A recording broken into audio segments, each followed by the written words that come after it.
Greetings. This is TK Trav, aka Travis Magus, here with LVX 777. Today, we're going to be discussing just a little bit about Chapter 4 of Ophiels, the Art and Practice of Kabbalah Magic. I figured that this book would be a great choice to continue our study, mainly because, I guess behind the scenes, I am conducting a very intense research into what we call the tattvas, which are the building blocks of reality, right? Now, these are the building blocks of creation, the elements, the 4 elements, or the 5 elements technically, but it's not like you've previously been taught or picked up along the way.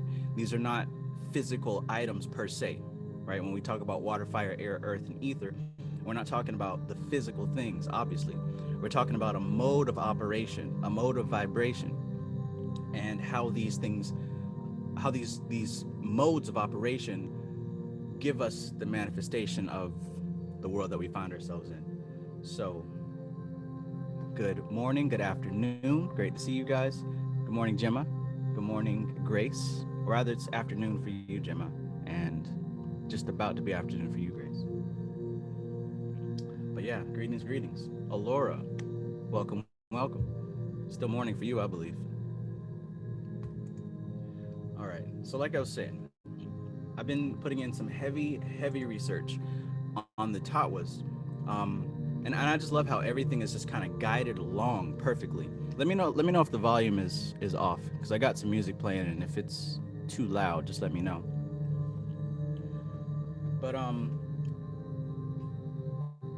doing an intense research on the tattvas, I've come to find a lot of the reasonings behind a lot of the rituals, a lot of the beliefs, and a lot of the assumptions that we find in magic and spirituality across the whole page, right? Mostly, I started this research to, I guess, really give a pathway for self-initiation and self-enlightenment through the app that I'm currently producing. And in that research, I come to discover so many loose threads and loose ends that I didn't even know needed to be tied up. So let's kind of just get into it. So in chapter 4, Ophiel, what I find, hints at a lot of stuff.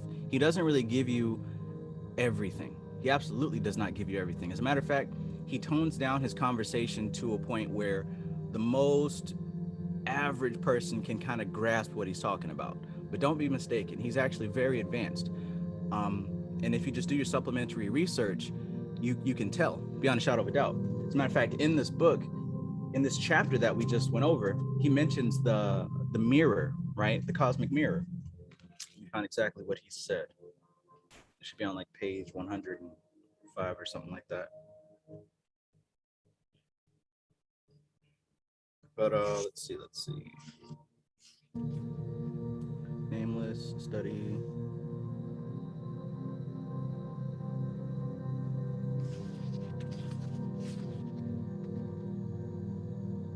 Anyway, he talks about the mirror, which has to do with the microcosm and the macrocosm, right? And he mentions that if you want to know more about it, check out the 5th Knowledge Lecture and the Golden Dawn by Israel Regardie. And when you read through that 5th Knowledge Lecture, you'll understand that Israel Regardie broke it down so clear and so vividly about how the universe is structured and how we create our personal reality from the foundation of the building blocks of these elements. What's going on, Alora? I think I'm frozen. Hey. Hey. Sorry, I was just getting myself together there. Came in and froze my screen. Oh shit. Is it still frozen? For me, it is. Even right now? Okay, it's good. All right, so if any of you guys have The Golden Dawn by Israel Regardie, that's definitely a book that you're not going to be able to read in one sitting or 1 month or 1 year. You're not supposed to. It's meant to be a compendium of the entire outer order structure of the Golden Dawn. Um, most people who call themselves ceremonial magicians today are getting their stuff from out of here, right? And just because you don't know that doesn't mean that they're not. But most people who call themselves ceremonial magicians are getting their stuff out of here. So, with that being said, it's good to do research on where a lot of this stuff came from.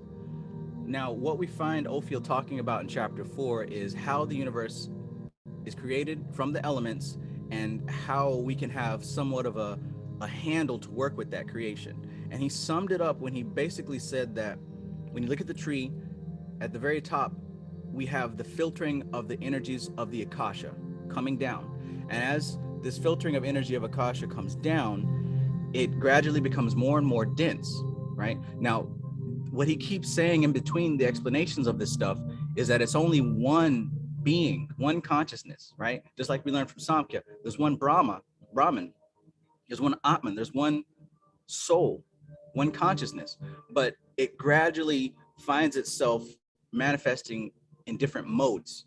So from one consciousness, we get the two, which is Shiva and Shakti, right? Purusha, Prakriti.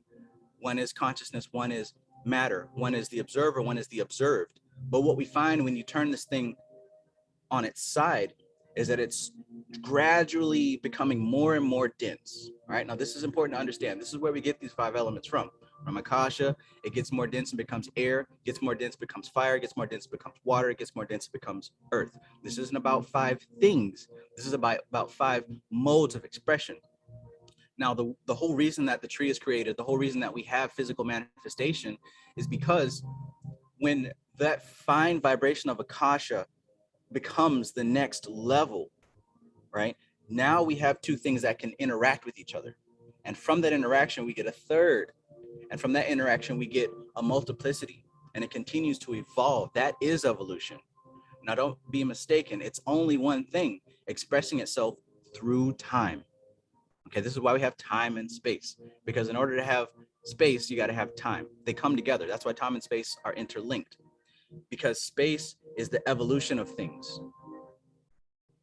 So to kind of grasp all this stuff, we want to understand that there is the unmanifest, which is where the prototype of everything is. Nothing has changed, nothing's evolved, nothing is nothing.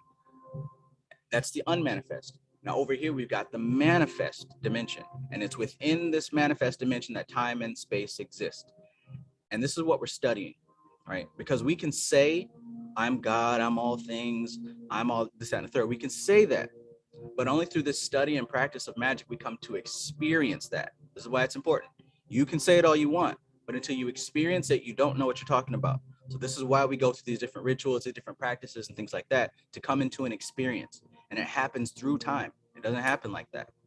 Now, if you do have past work done, right, and this is getting into past lives and higher self and all that stuff, if you've got a catalog and a library of work that's been completed, then videos like this, books like this, studies like this are going to catch you up so you can pick up where you left off.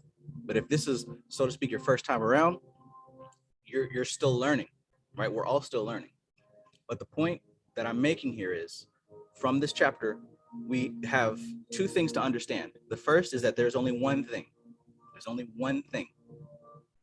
The second thing is to understand is that through the evolution of that one thing, through time and space, the whole reason and the whole methodology is that it interacts upon itself through different layers of vibration that are expressing through time, right? So it's just one thing, but it's Akasha that turns into air that interacts with it to become fire, that interacts with that to become water, that interacts with all that to become earth, right? So let me know in the chat if that is clear. Let me know if in the chat that resonates with what you studied. Let me know if you think that what I'm saying is incorrect. Let me know. Greetings, Stay Wild Moonchild. Greetings, Aset Aja. Greetings, Godflow 93. Greetings, All Might. Greetings, CJ. All Might needs the Zoom password and the login directions. Let's see if we can get that to you.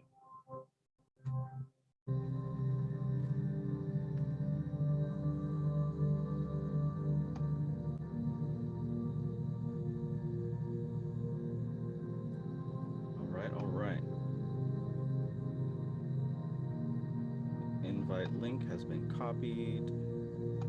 All right, so for those of you who don't have the who don't have the login or whatever, I'm gonna post that now in the YouTube community tab on my page. So if you are at the major student level, actually, if you just go there now, it's already there. So just go to the community tab, and you should see where it says greetings, let's discuss, and the link is there.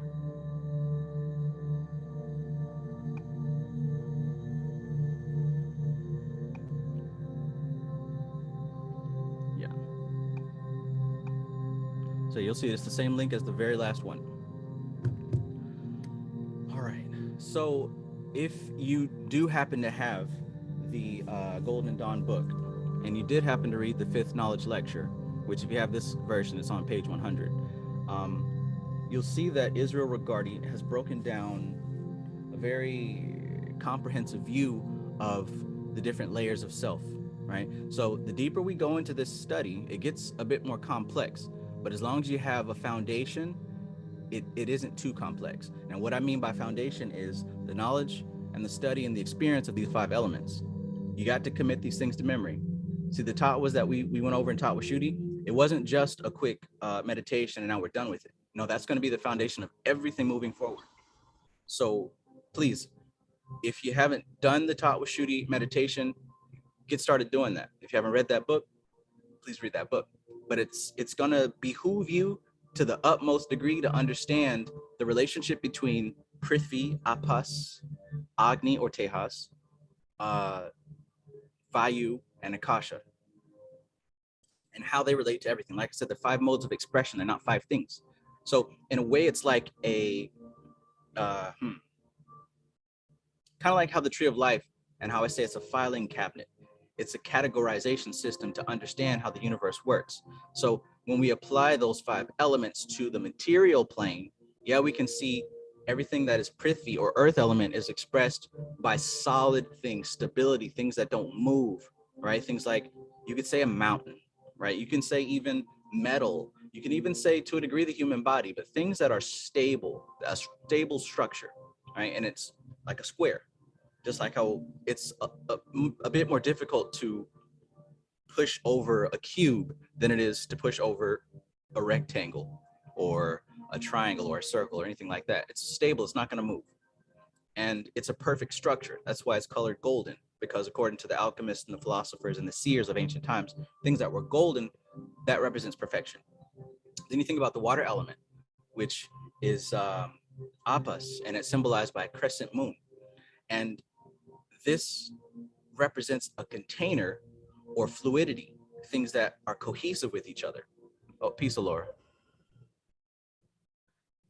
Okay, so the water element, it represents movement. It represents also contraction, right? Because you can't compress water anymore. It's already at its most compressed state, unless you're using some super high advanced machinery to do that.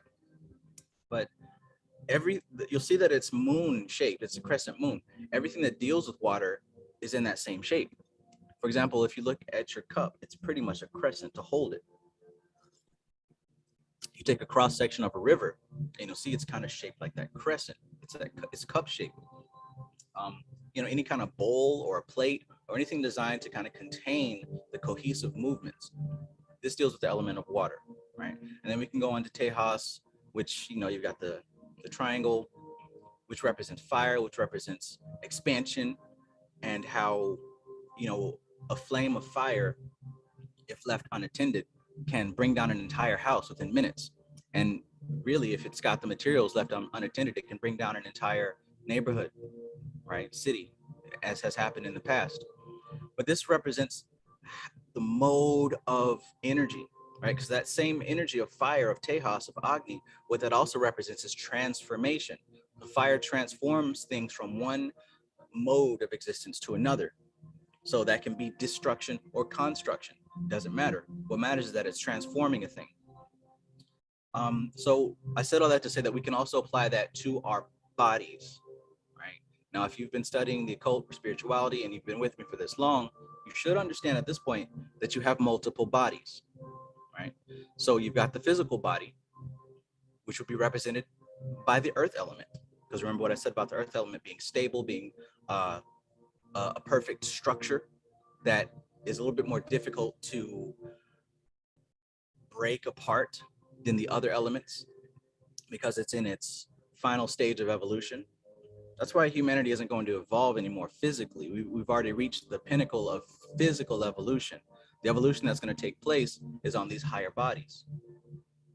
So the next body from the physical body, which the Vedic culture called the Annamaya Kosha, the next evolution of that body is the etheric body.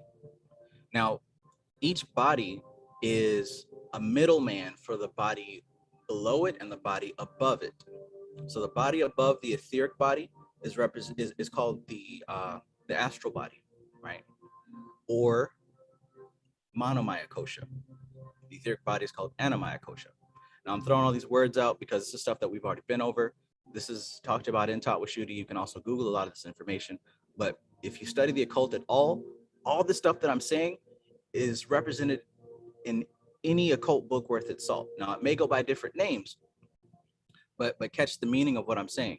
The same way that someone can call it the etheric body or the pranamaya kosha or the spirit or all these different names, don't get hung up on the titles. Listen to how they're described, read how they're described, understand what's going on behind the symbology of the form. You can't judge a thing by its form. You can judge it by the force behind the form.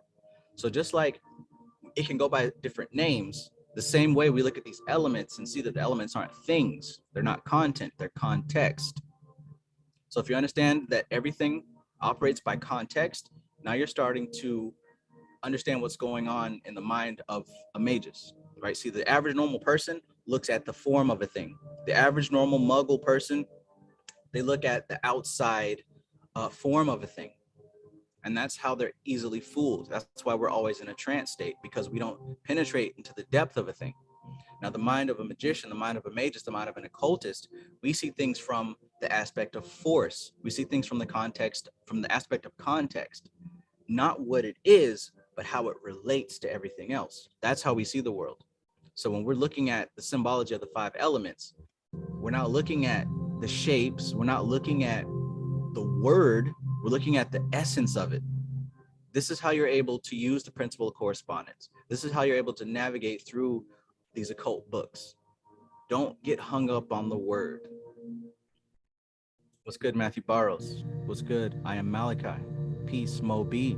Peace, Stray Panther. Peace, CJ. All right, let me know if this is coming through clear, or let me know if I'm going off on a tangent, because from what I'm learning, researching, and understanding is that when you have these terms and these phrases and these concepts clarified in your head, you're able to take yourself to the next level. Now, what is the next level?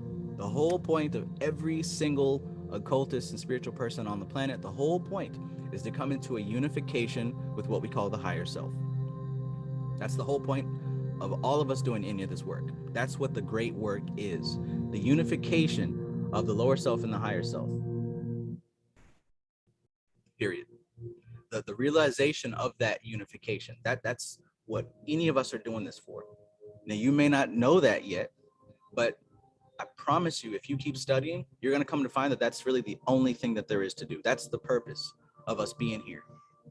Right now, that's not my opinion, but that's what everything points to. Like I said, once you start studying this, you're going to find that that is the purpose. That's the only purpose. Everything else is part of the illusion. When you start to taste the pure water of the highest self, of the most high, you start to see that all this other stuff doesn't matter anymore. Doesn't matter what they're talking about on the news, doesn't matter about the gossip, it doesn't matter about any of that stuff, because you see that it's all temporary. You see that it's all an outside form of a force that's expressing itself. So while everyone else is complaining about what these people are doing, what this group is doing, or what might happen, or, oh, I'm so scared. They're all looking at the external. They're all looking at the form of a thing, and they're incapable of perceiving the force behind those things. We're able to see the force behind the form. When you're able to see reality in that way, you're not moved by the nonsense.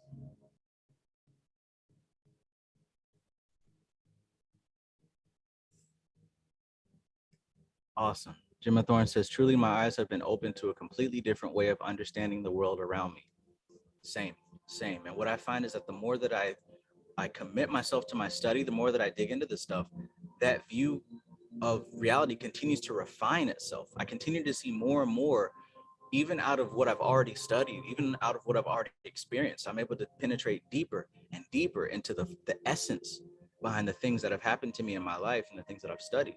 You know, you begin to see the connections link up everywhere. The thing about looking at reality in this way, in this symbolic way, the thing about understanding that the forms that we see are only representations of forces, we're able to understand how much of an illusion we're actually in and how to navigate through life a little bit better. Because all of this around us isn't how it actually is. We're placing our ideas onto the world. And in psychology, they say that the map is not the territory. Now, what does that mean? When you're looking at a map on paper, when you're looking at your GPS on the phone, that's not the territory. That's just the map. That's a concept. That's an imagining of what you're going to experience, but that's not the experience itself. Likewise, everything that we see in our life out here, this isn't the actual experience. This is a map of it. It's an internal map. When we see colors and we register these colors, when we make assumptions and we make these definitions about things, this is all based on information that we've assumed, and we keep adding on to those assumptions. We're not seeing things how they really are. We're putting our assumptions onto the world. It isn't until we stop that process and go within those assumptions and start organizing things, it isn't until we start doing that that we're able to see reality in the way that it's intended to be experienced, and that is without judgment, right? If we continue to experience life with hard judgments, we're going to continue swinging left and right between pleasure and pain, continually being swung left and right between craving and aversion. We're going to be continually wrapped up in the illusion. Now, that doesn't really lead us anywhere except more of the same. The more we go back and forth, the more we're going to go back and forth.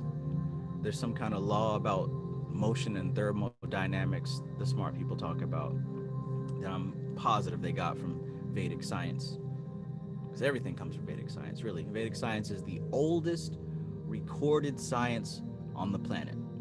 You can Google it yourself. It recorded. It doesn't get much older than this stuff. It doesn't get older than that. Now we can say, you know, Kemet and Africa and all that stuff. Sure, sure, cool. But this Vedic science is the oldest recorded science on the planet. Not only that, but it's still more effective, and it still makes more sense and still provides practical experience than anything else.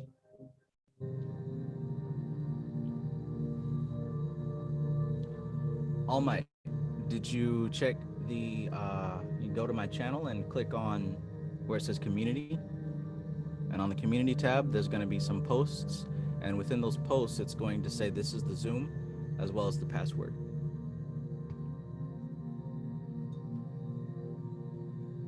Hi, John. Oh my God, is that Ananya? Yes. How are you? I'm doing excellent. How are you? I'm good. I actually have some questions to ask. Awesome. Proceed.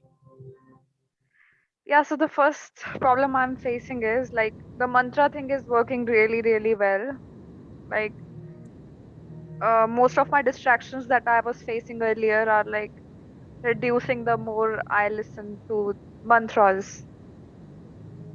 And like I'm listening daily and it is like improving my mindset overall. But with meditation, I'm facing this problem that like if I try one sort of meditation or like in a particular way or over a particular element, then it works for a few days, like 10 days. But after that, the growth doesn't happen. Instead, I it start to decline.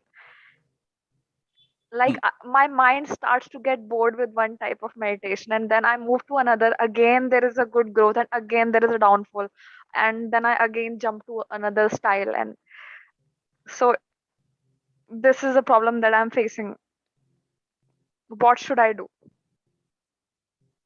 So if I hear you correctly, you're saying you'll work with mantras, you'll meditate for a while, but you'll stop seeing progress after a while.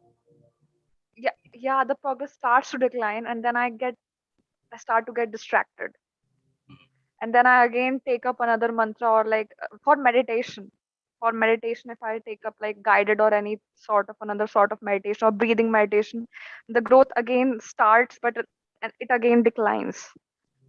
Okay, so tell me how do you define growth and progress? What is growth and progress to you? It's like the state that I feel while meditating, like the timelessness I start to feel, like that's growth. Like I'm not feeling distracted, nothing is coming in my mind. It's like still and timeless space that I reach.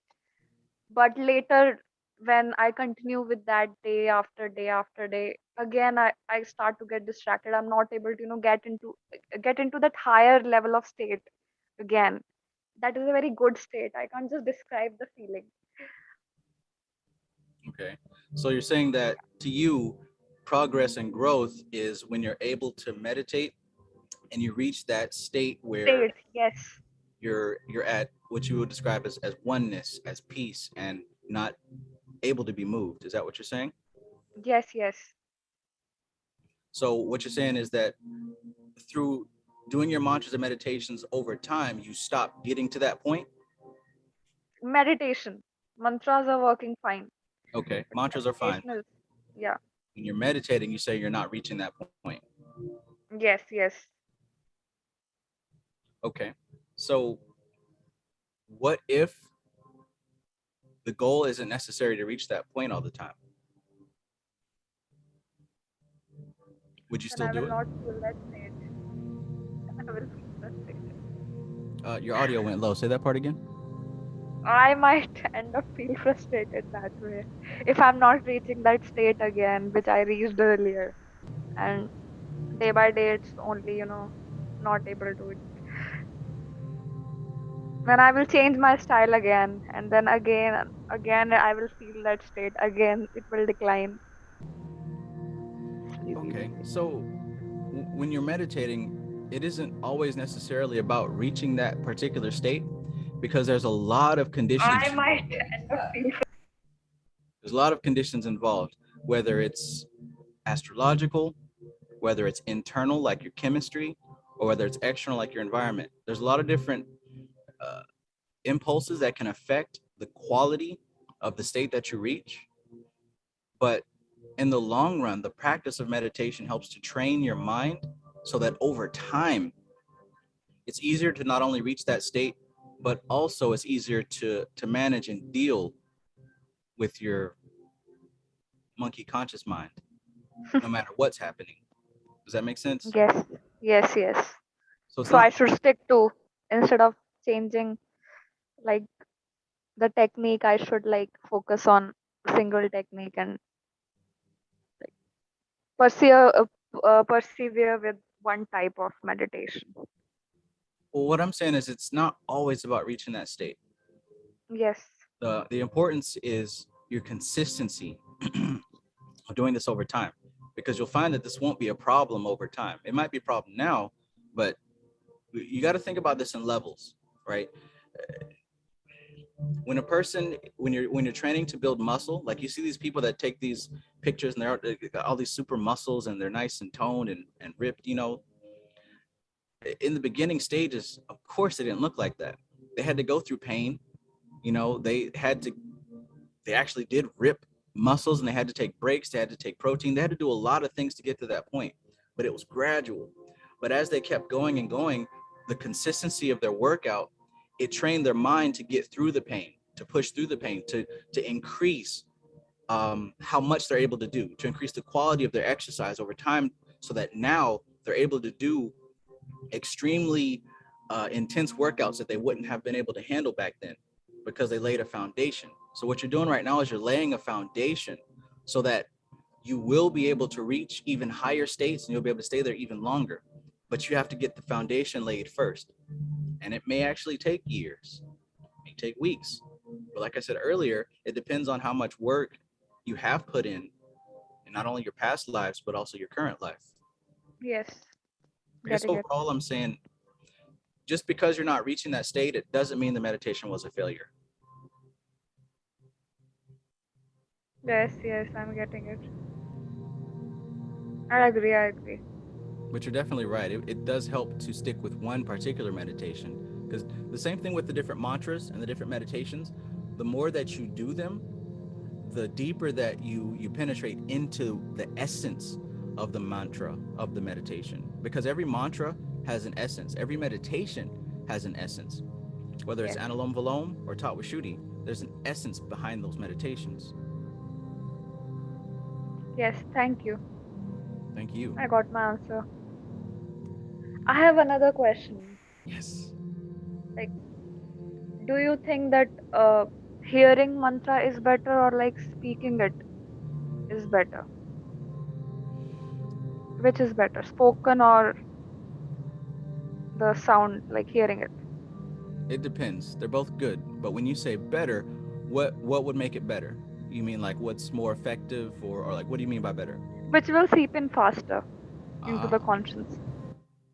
so internal mantras would seep in better, because like I mentioned earlier, we're dealing with different bodies, different levels. The physical body, Yes. you got the etheric, which is called the pranamaya kosha. Then you've got the manomaya kosha. When you're doing the mantras internally, it's resonating with those internal bodies. Now those are the bodies where it really counts. So So you mean like uh, chanting them internally mhm, without speaking, like in the mind? Yes. yes, yes. No, Okay. that's not to say don't do it out loud. That's not. I'm not saying don't do it out loud. It's best to do it. So you mean like uh, chanting them internally without speaking, like in the mind? Yes. If we had to compare them to say which one is going to Okay. say don't do it out loud. That's not. I'm not saying don't do it out loud. It's best to do it. So Thank you. What'd you say?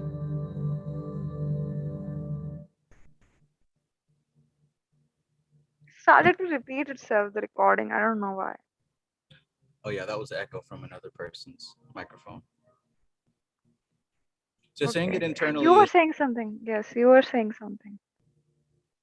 yeah. So it's going to affect you on those inner bodies when you do it internally. You do want to do it with your actual vocal cords, and saying the mantra out loud, because that's going to help the conscious mind. But throughout the day, if you're able to maintain the mantra going internally, that's going to affect you on those internal bodies. And those are the most important bodies as far as change and evolution goes. And Yes. also each mantra has an essence. So the more that you focus on that mantra, the closer you're getting to the essence of it.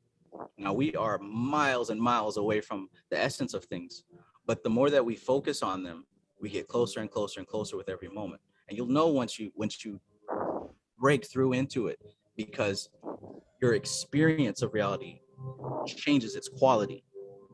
That's why they say when you do a mantra after 10,000 repetitions, you activate that city. What's actually happening is that your experience of reality has shifted because you've touched the essence of something very ancient.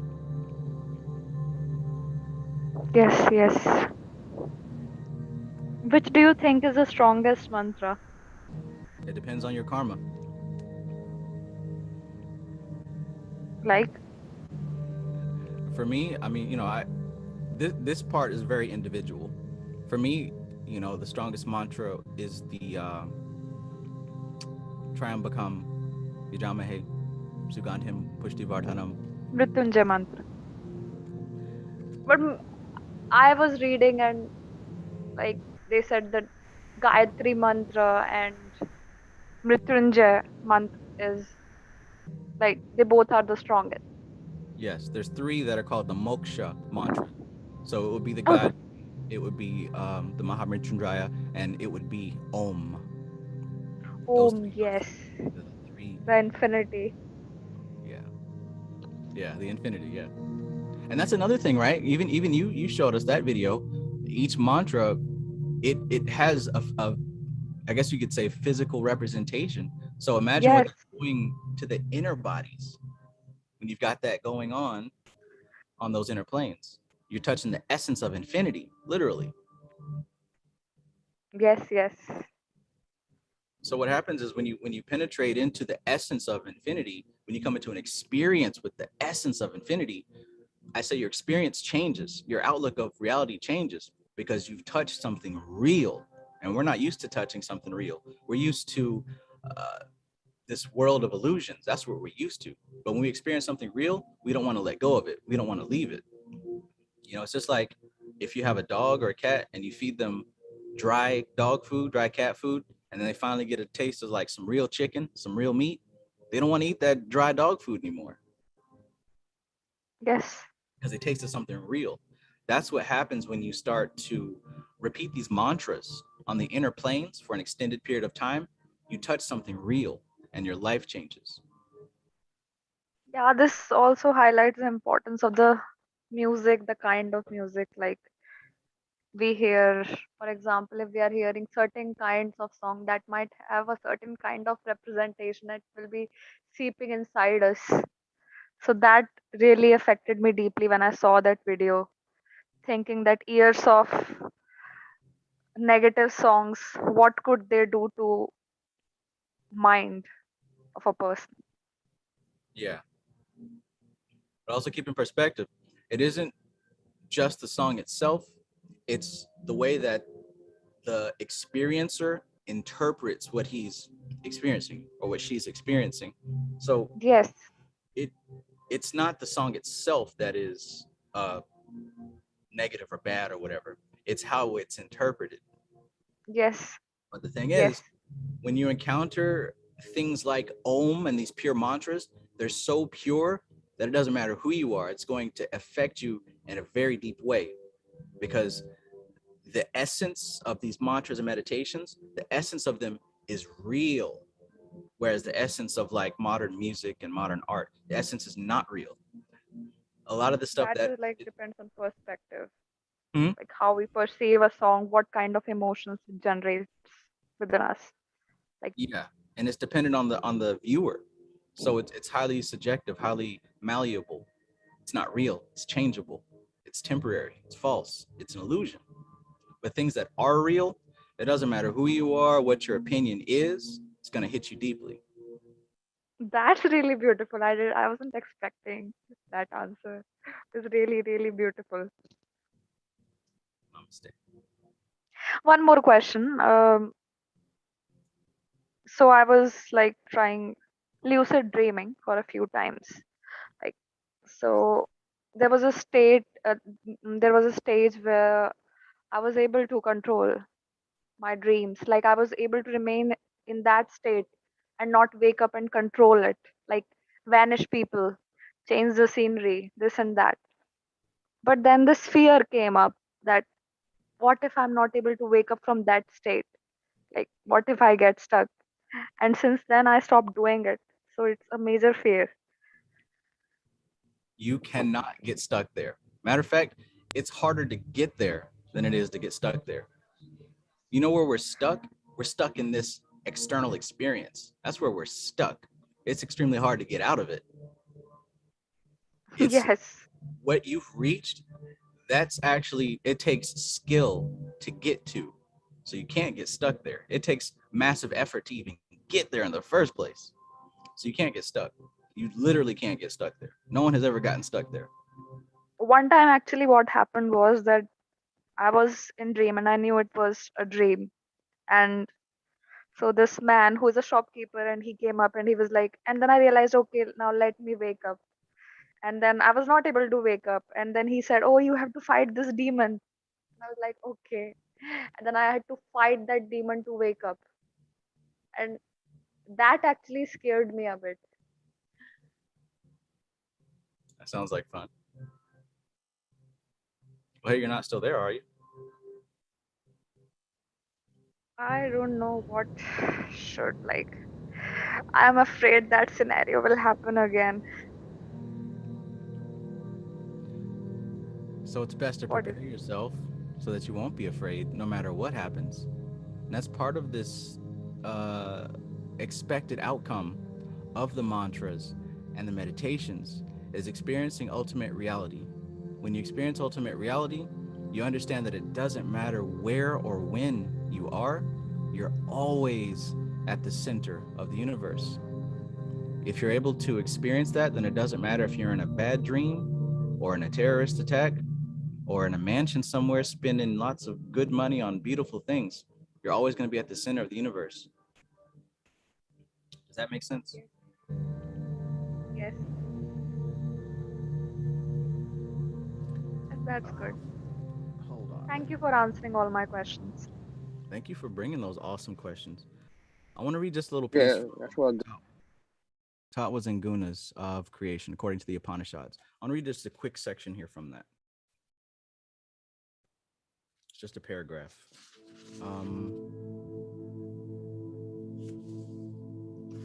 Hold on, hold on.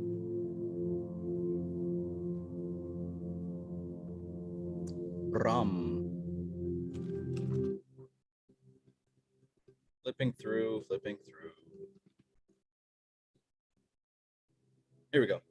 Okay, so this is talking about non-attachment, and it's also talking about what's it called? There's a certain tatwa. Yeah, here it is. It's called parampada. Have you heard of that? No. Okay. Parampada is it's a high state of consciousness, a lot like enlightenment. It says this supreme and exalted state of mental existence where there is no transience and no more confusion about what is true and what is not true. The state of existence marked by profound mental stability and quietude is known as parampada. It's Parampada. Um, but basically, I'm gonna read this short clip, and this is from one of the Upanishads, and it says, when a person becomes dispassionate and detached from anything pertaining to this materialistic world and remains indifferent to them, it is only then that he can attain the supreme transcendental state of realization called parampad, or literally the stature which is the most exalted and the pinnacle of spiritual attainment. When such a state is achieved, then wherever the manas, mind and heart, wherever the manas goes, wherever the mind fixes itself and the heart finds peace for itself, that place is the parampada of that person. That is, during such a state of existence, wherever the man stays, in whichever state he lives, whatever he thinks, anything he does, all becomes equivalent to being in a state of eternal peace and bliss. None of them cause any restlessness in a self-realized person's mind and heart. He always remains unruffled and unaffected. He treats everything and every circumstance with equanimity and equality. Does that sound good? That sounds amazing. But basically what it's saying is that we're doing a lot of these spiritual practices to reach a higher state of consciousness. And when I mentioned when you penetrate through those mantras and you penetrate through these meditations, you reach an essence, and that essence transforms your experience of reality. Now, that transformation is going to get you closer and closer to that state that I just described, parampada. The more that you do the mantras, the more that you do the meditations, the more that you do the spiritual work. It's 2 o'clock. Thanks, Maxine. The more that you do this work, you break through and you reach a new level of experience, and you get closer to the center of the universe.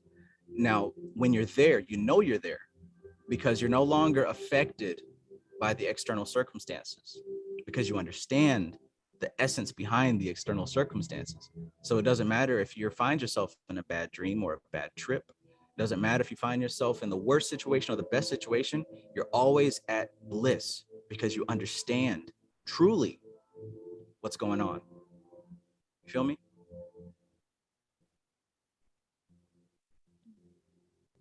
Yes. Do you really? Yes, yes.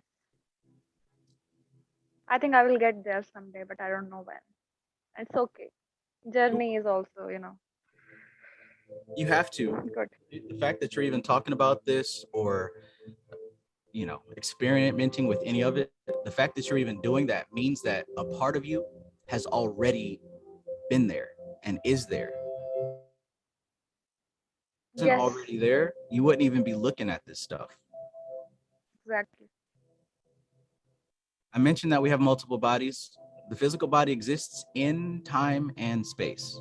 The higher self, the manomaya kosha, does not exist in time and space. It exists on the fringes of time and space, but not as deeply as the physical body. So why is that important?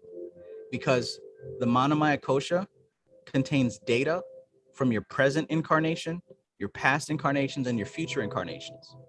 So since it contains the data of all those incarnations, you have access to it if you're able to penetrate past these limiting layers of the five senses. And that's what you're doing through the meditations, through the mantras. You're going past the limits of the physical body and the five senses. Does that make sense? Yes. So you've already been there. You've already reached this. It's just that you need to realize it. That's why I said in the beginning of this video, everybody can say, oh, I'm God, and oh, I'm this and that and the third, but until you experience it, it's just words. Yes. If what I'm saying don't make sense, if you don't like it, let me know.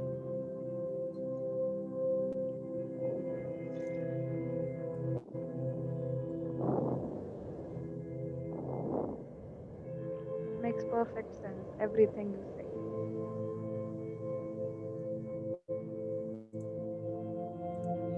And it has a calming effect. I don't know why. Whenever you answer my question, it has a very calming effect. Good, good. Because, being in a sattvic state, it helps you to deal with life better and helps you deal with yourself better. Because if you're in a rajasic state, excited all the time, you don't really get very far. You burn your energy out, you get confused. Always living in a sense of urgency. It's like that. Exactly. That's the best way to put it. Always living in a sense of urgency. Have you ever seen anybody like that? I was like that. Oh, Now I'm gaining control. yeah. When you just kind of step out of that mode and just analyze what's going on, things become a lot easier. And you start to realize that you don't have to have all the answers right now. You don't have to, have a logical understanding of everything right now. If you just accept that eventually you'll get there when the time is right, you'll be okay. And when you understand that what you know now is what you need right now, and when you need the next level, that's when you get the next level. But to try to reach for something that you don't necessarily need right now, you're putting yourself back in that rajasic state.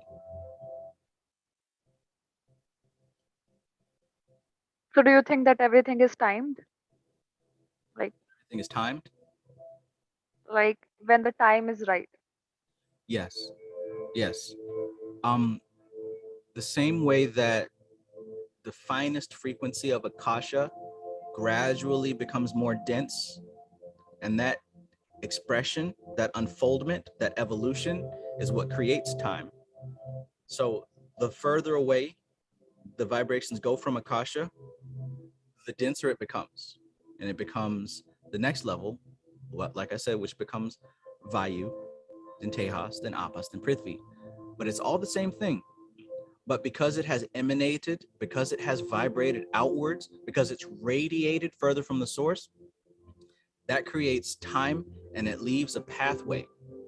Again, it's all one thing, but because we find ourselves at the bottom of that pathway, time exists.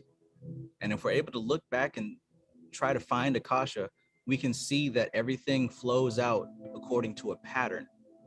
So it's not necessarily that your future is written in stone. It's not necessarily that. But if you can analyze where you are now and try to get a glimpse of where you came from, you can put two and two together and see where you're going. Yes, yes. I have felt that, but I was never able to put it into words. You've experienced, a level of Kundalini awakening. That doesn't just happen to everybody. And that doesn't just happen for no reason.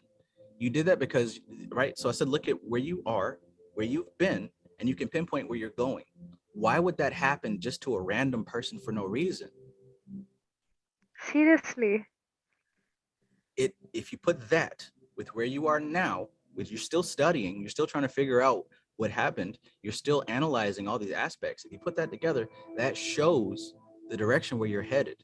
You're going to a place where you're going to realize what you have experienced, and you're going to be able to unlock it again, but this time with clarity and understanding. Yes. That's what I thought you forgot about that, but yeah, that's what I want to achieve. That That's Kundalini awakening again, but in a controlled manner this time, not like the bipolar thing last time. right. So you asked me about time, and you asked me about, how things are unfolding. That's where you're headed. You're naturally headed in that direction. You can't quit if you tried. That's where you're going. So be patient, relax, chill. You're going to get there, but you're only going to get there when the time is right, when you need to get there. Yes. Take what you got today, appreciate it, love it, be happy, thankful, grateful, enjoy it. Yes, I Okay? am very grateful. Take care of your Thank you. duties, but also understand that, you're going to experience it when the time's right. I love it. Thank you.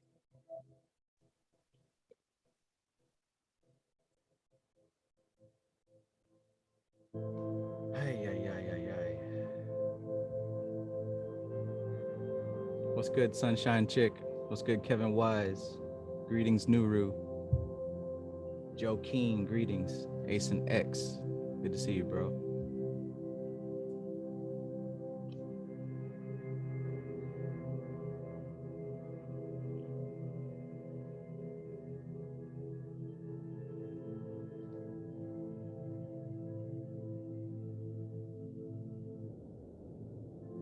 Uh-oh.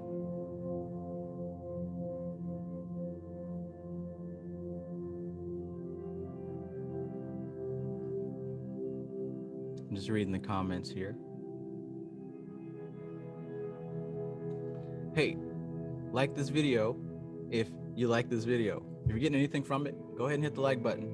I see that there are currently 38 people in the live, so we need to be seeing at least 38 likes. Unless you don't like this video, and if you don't, please let me know why in the comments.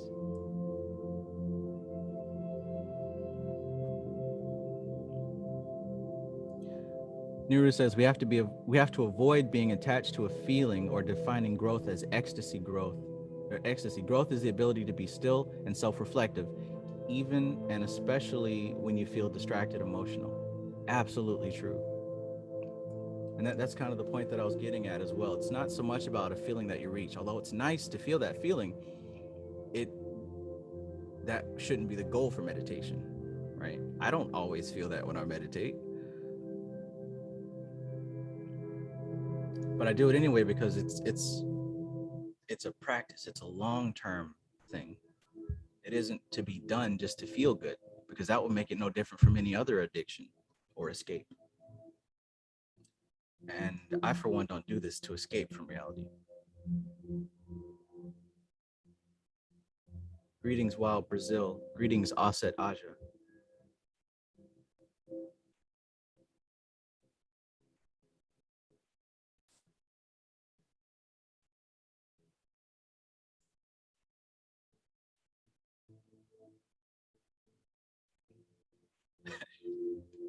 It's an excess Trav. I'll pay you to read occult books to me as bedtime stories.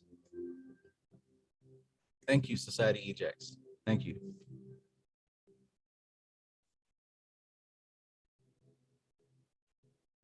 Stuffed dog. Peace, peace.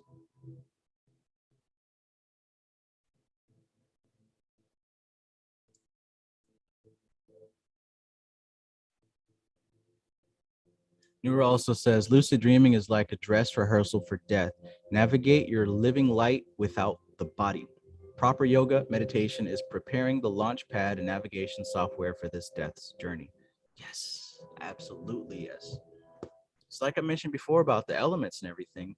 Prithvi is the stable structure. The earth element is the perfected structure that isn't moving, it's unchanging, it's extremely dense, and that's the physical body. Now we exist in layers. When dealing with the water element, that represents the etheric body or pranamaya kosha. Now that body is a collected and condensed form of the etheric plane. So you've got this whole etheric plane. Your etheric body is just a condensed piece of it, but it's not solidified, meaning under certain circumstances, it can and will dissolve, right? Just like your physical body is a collection of this physical plane. That's why the Annamaya Kosha is called the body of food. What you eat, they say you are what you eat. The food and everything that you eat builds this body. You're growing and you're built from a collection of things in this environment, right? So likewise, on these higher realms, the bodies exist as a condensed collection of the realm itself. So you are the etheric plane, you are the astral plane, you are the mental plane, you are God, but you're a condensed form of those things, and it's anchored, all of it is anchored here by this physical body. Now, when the physical body passes, you're left with the etheric body, which will eventually dissolve into the etheric plane. And then there will be the astral plane. But the higher up these bodies go, the less it's a differentiated thing, right? The more it's a singular thing. So that's why there's one soul that expresses itself in different ways. Now, as these different ways deteriorate, you're left with that one soul. But until we reach that level of unification with that soul, it's going to continue to express evolutes. It's going to continue to express bodies to incarnate into. So that soul is going to continually express a mental body. It's going to continually called what do they call it? The nefesh, right? That's going to continually to produce a ruach, right? And that's going to continually produce a physical body. But until the consciousness that exists within those bodies, until it realizes and recognizes source, is going to continue reincarnating. So the physical body may pass, but that ruach is still there, thinking it's an individual. The demiurge aspect is going to continually produce another body and another reality. It's going to keep doing that until it realizes that it is not the king of existence. See, they call the demiurge the blind idiot god, right? And this is an aspect of you. It's not a scary space vampire like the rest of the freaking occult community thinks. This is all parts and aspects of yourself that you're dealing with.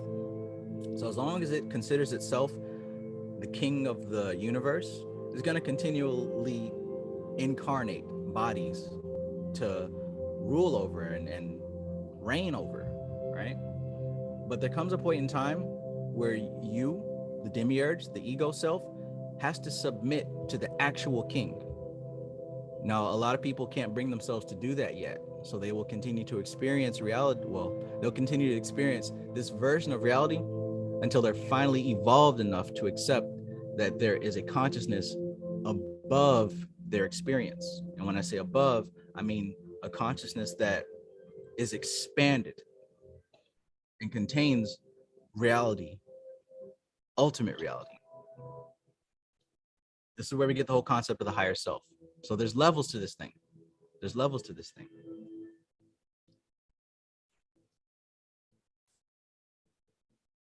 Oh yeah. Ali 91, peace. Hustler's Paradise, peace. What's good, Trav? What's good, stuff? How you doing today? Man, I'm doing good. How about yourself, brother? Splendid. Splendid.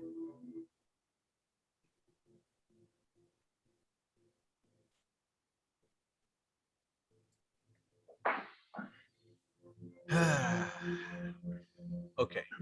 So the main reason that people get confused about the spiritual stuff is because they don't break it down into manageable bits. We try to bite the whole steak instead of, you know, slicing off a little piece and chewing it up thoroughly and taking it bit by bit. Because you don't, those of you who eat meat, you don't eat a whole steak in one bite. That's ridiculous. You have to break it into small portions, and you will find that the entire steak is now assembled in your stomach after breaking it down. But most people get confused because they try to eat the whole steak and they don't even have teeth or a knife or a fork. They just got a bunch of sweet baby Ray's sauce. So with that being said, yes, you are God. Yes, there's a higher self. Yes, there are siddhis and magical abilities and psychokinetic psychic ability and all that stuff. Yes, all that stuff is real. Yes. And you are able to have access to those things. Yes. But you got to be able to break it down to where it makes sense. If you believe something and you can't really explain it, then you don't really understand it. So before we want to try to go off and teach, and before we want to try to go off and, you know, post stuff on the internet, it's best to get an understanding of what it is we're talking about. And you know that you have an understanding of it because you can explain it and you can demonstrate it to yourself, right? You can study it and practice it. This is a science. This is not a religion. A religion is based off of blind belief and adherence to rules, right? A science is a study of the natural world and the natural forces and being able to experiment and get consistent results. That's what makes it a science. That's why I say spiritual scientist. I don't say believer or follower. This isn't what this is about. This has always been a science. It's that dogma that fuck it up. It's the dogma that fucks it up. And there's people who take that dogma and that's what they believe and they stop there. And then you have people that are coming from that mentality and then they try to come over to the spiritual scientist side, but they try to bring over with them that whole dogma mentality. That's why I'm saying you got to break it down like a science and test things out. Right, because people come over and start worshiping this stuff too. Right, and then you start having, you know, oh, the demiurge is out to get us, you know, et cetera, et cetera. Right.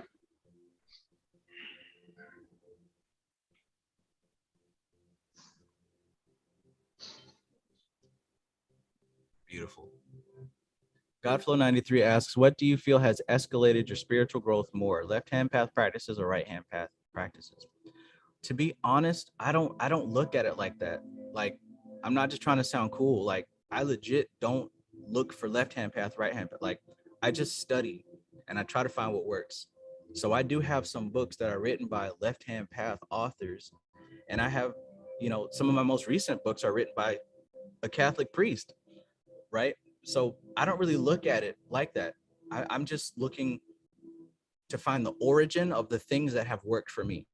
You know, like say, for example, I'm working with Goetia and I'm finding that these things work.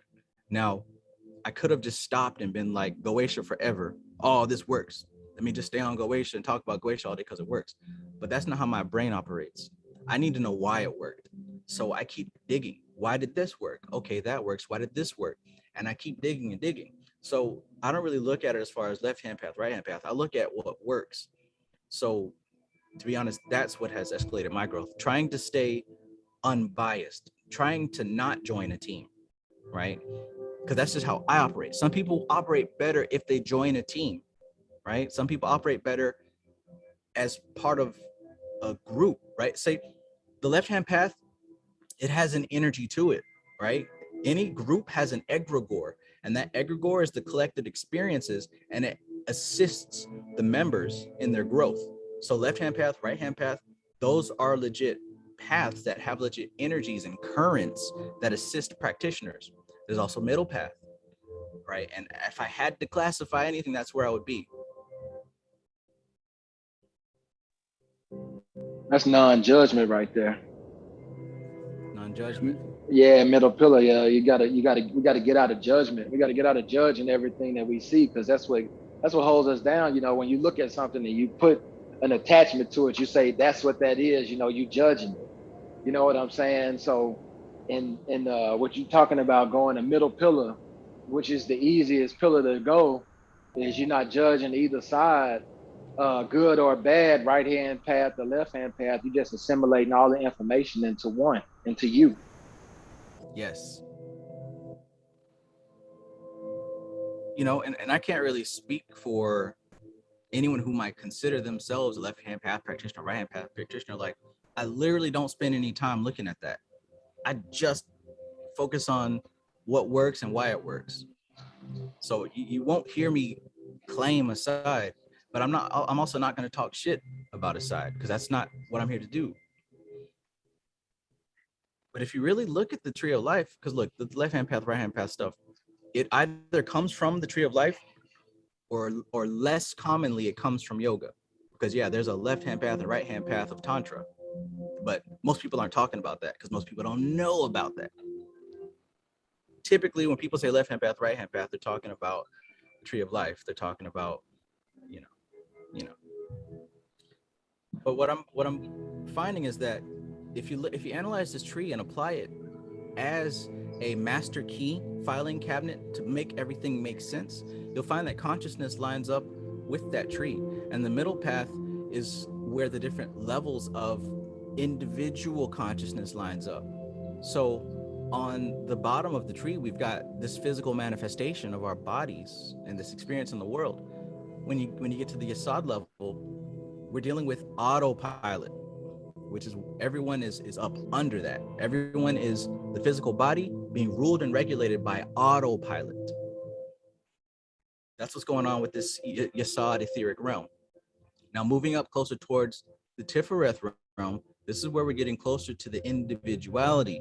This is where we're getting closer to a self that is actually receiving pure communication from the divine. Most people aren't receiving that pure communication because their senses are dull and they're not able to translate what they're receiving. They're just able to be affected by it. They're only able to be reactionary. That's why I say a lot of times, you know, we don't have free will. People don't have free will. They don't have access to it. Not because you're doomed, but because you're dense, you're dull, you're not refined enough to receive it and actually articulate it. Most people are governed by the impulses of the body and the chemicals in the body. But it takes time to refine the senses and refine the mind and refine the reaction, like you said, stuff, non-judgment. When you refine yourself and you're able to see life from a perspective that isn't swayed, now you can start to pick up on those finer senses. That's when psychic ability kicks in and you being able to control it. So it's not like you have to be born a witch and, oh, my grandmother was a witch. That's all superstition stuff. If you do the work, you get the results.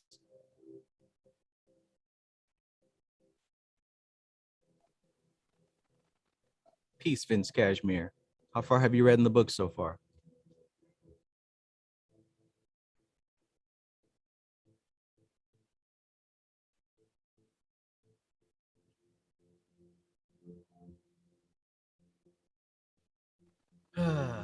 Going in today, Trav. Yeah, because I've started, geez Louise. There's always stuff that I want to say, but I feel like I shouldn't say it just yet. But I guess I can say it. I started writing my books, and that's kind of shifted how I think now, because I'm reading stuff now to remember it. You know what I'm saying? So I can have references in my book to where I got it from. But just looking back over everything and just synthesizing it, it's all making sense in such a way that it just feels real clear to me, real clear. And the stuff that I thought I needed to get to, I'm realizing now that's only foundational to where I actually need to be going. Stepping stones. stepping stones. You're supposed to be able to astral project. You're supposed to be able to have psychic telepathic communication. You're supposed to be able to evoke spirits. You're supposed to be able to tap into any symbol and extract data from it. You're supposed to be able to do those things because there's more work that comes with having those abilities.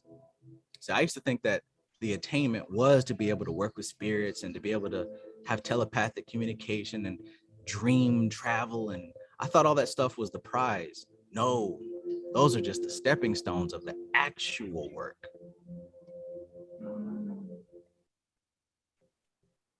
Got you.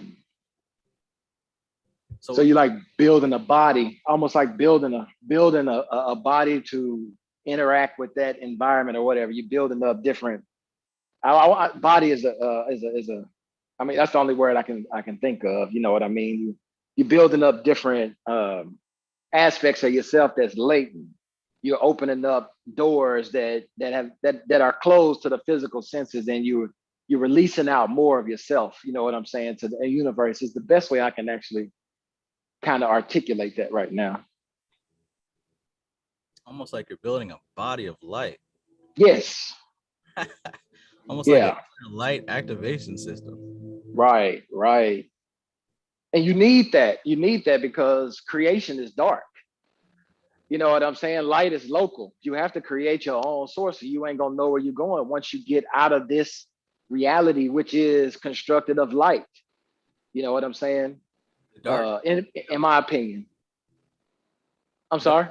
Darkness is chaos. The darkness is disorganization, right? Yes. Now that doesn't mean it's evil. People take it as because they don't understand.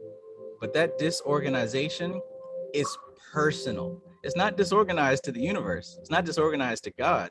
It's disorganized to you because you don't have an inner understanding of it.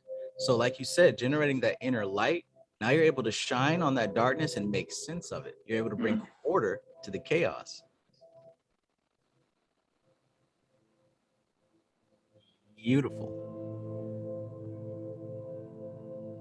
Because it's done for you here. In this reality, it's done for you. But once you get outside of these things, outside of the confinement, and you're once you get outside of the confinement and you're just free, you need to be able to generate your own light. I like to take like the sea for instance. I mean, you got bioluminescence. Those creatures have developed their own inner light, to be in those environments, and we have to do the same thing in order to be in an environment that the light is not created for us, which I'm sure there's billions of these that exist, and you wouldn't know one from the other because you in it. But in order to not be, I guess, locked down or stuck, or as we say, we are prisoners in the body, you have to develop that body of light so you can come and go as you please.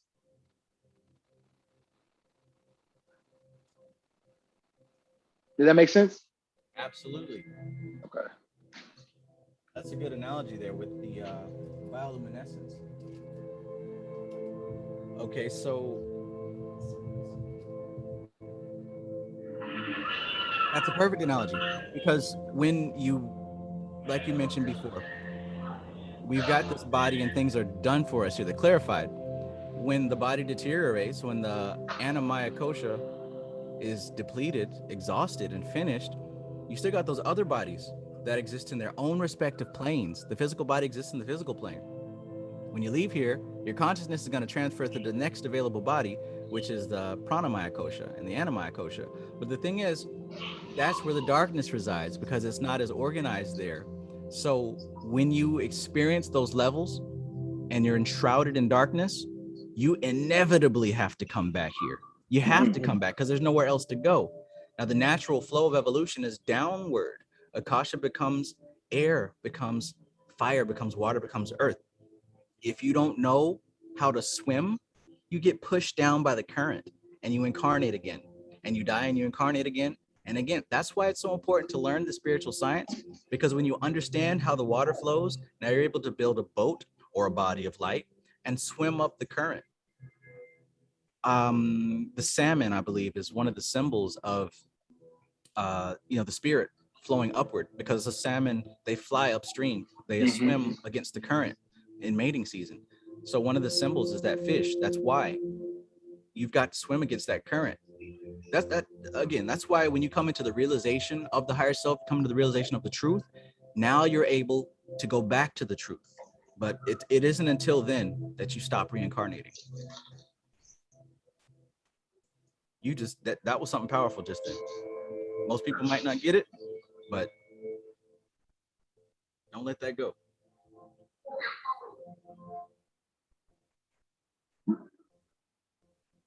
Yeah, I mean, I understand it on my own level. I'm sorry, I didn't. You go ahead and do your pieces. Oh, I said peace, Wayne M. My pieces. I was just saying, man, I understand it. I mean, I'm getting more of it. You know, the more I study, the more I dive into it, the more I get on here and I discuss, you know, what I've read and get a more clear understanding of it. But I understand it in my own way, I guess you would say. I'm not as technical as you are, because you by far have, well, I mean, you can only draw from what you brought in. And I can tell that you've brought in a lot of stuff. You know what I'm saying? Because you have a lot of different places to draw from, you know, but that don't mean that we're on different levels. I'm on my level, you're on your level. You know what I'm saying? We've taken in what we can so we can express that outwardly. You know what I'm saying? But I can tell that you have taken in so much more because of your explanations as opposed to mine. I'm looking for words, but they already exist in your mind. You know what I'm saying? Yeah. So yeah, I can tell. That's why I get on here, because I'm like, I need clarification with a thought that I'm having. You know what I'm saying? And then you'll say something. I'm like, damn, there it is. Yeah. You know what I'm saying? Yeah. And I appreciate about you. Even on what we're doing here, it's deeper than we realize. Like, I don't know if anybody thinks this, but this is more than just like, hey, this is YouTube, let's come check it out and talk about spiritual stuff and then go off about our business. Like, it's actually deeper than that. On the physical plane, that's what it looks like. On these higher planes that I've talked about, we are all in the same current of water. We're all swimming in the same direction. And in a way, we're using each other to help each other move forward. That's why somebody will have, and I've accepted that now, and I get it, and it happens like clockwork. That's why somebody will have a question, and before they even ask, I'll be able to answer it. Or some random impulse will tell me to read a certain section of a book and study it. It'll have nothing to do with what I think is my studies. And then not even an hour later, somebody will ask me a question. So I got an impulse to read Yoga Sutras of Patanjali, and I was looking for information on the tapas, and I came across something related to sex and retaining your seed, and things like that. And right afterwards, somebody messaged me on Instagram talking whoop de whoop, and I go check my other messages. Somebody asked me a question, Trav, can you please explain to me about retaining the seed and sex and da da da da da da da. The question came right after I read it.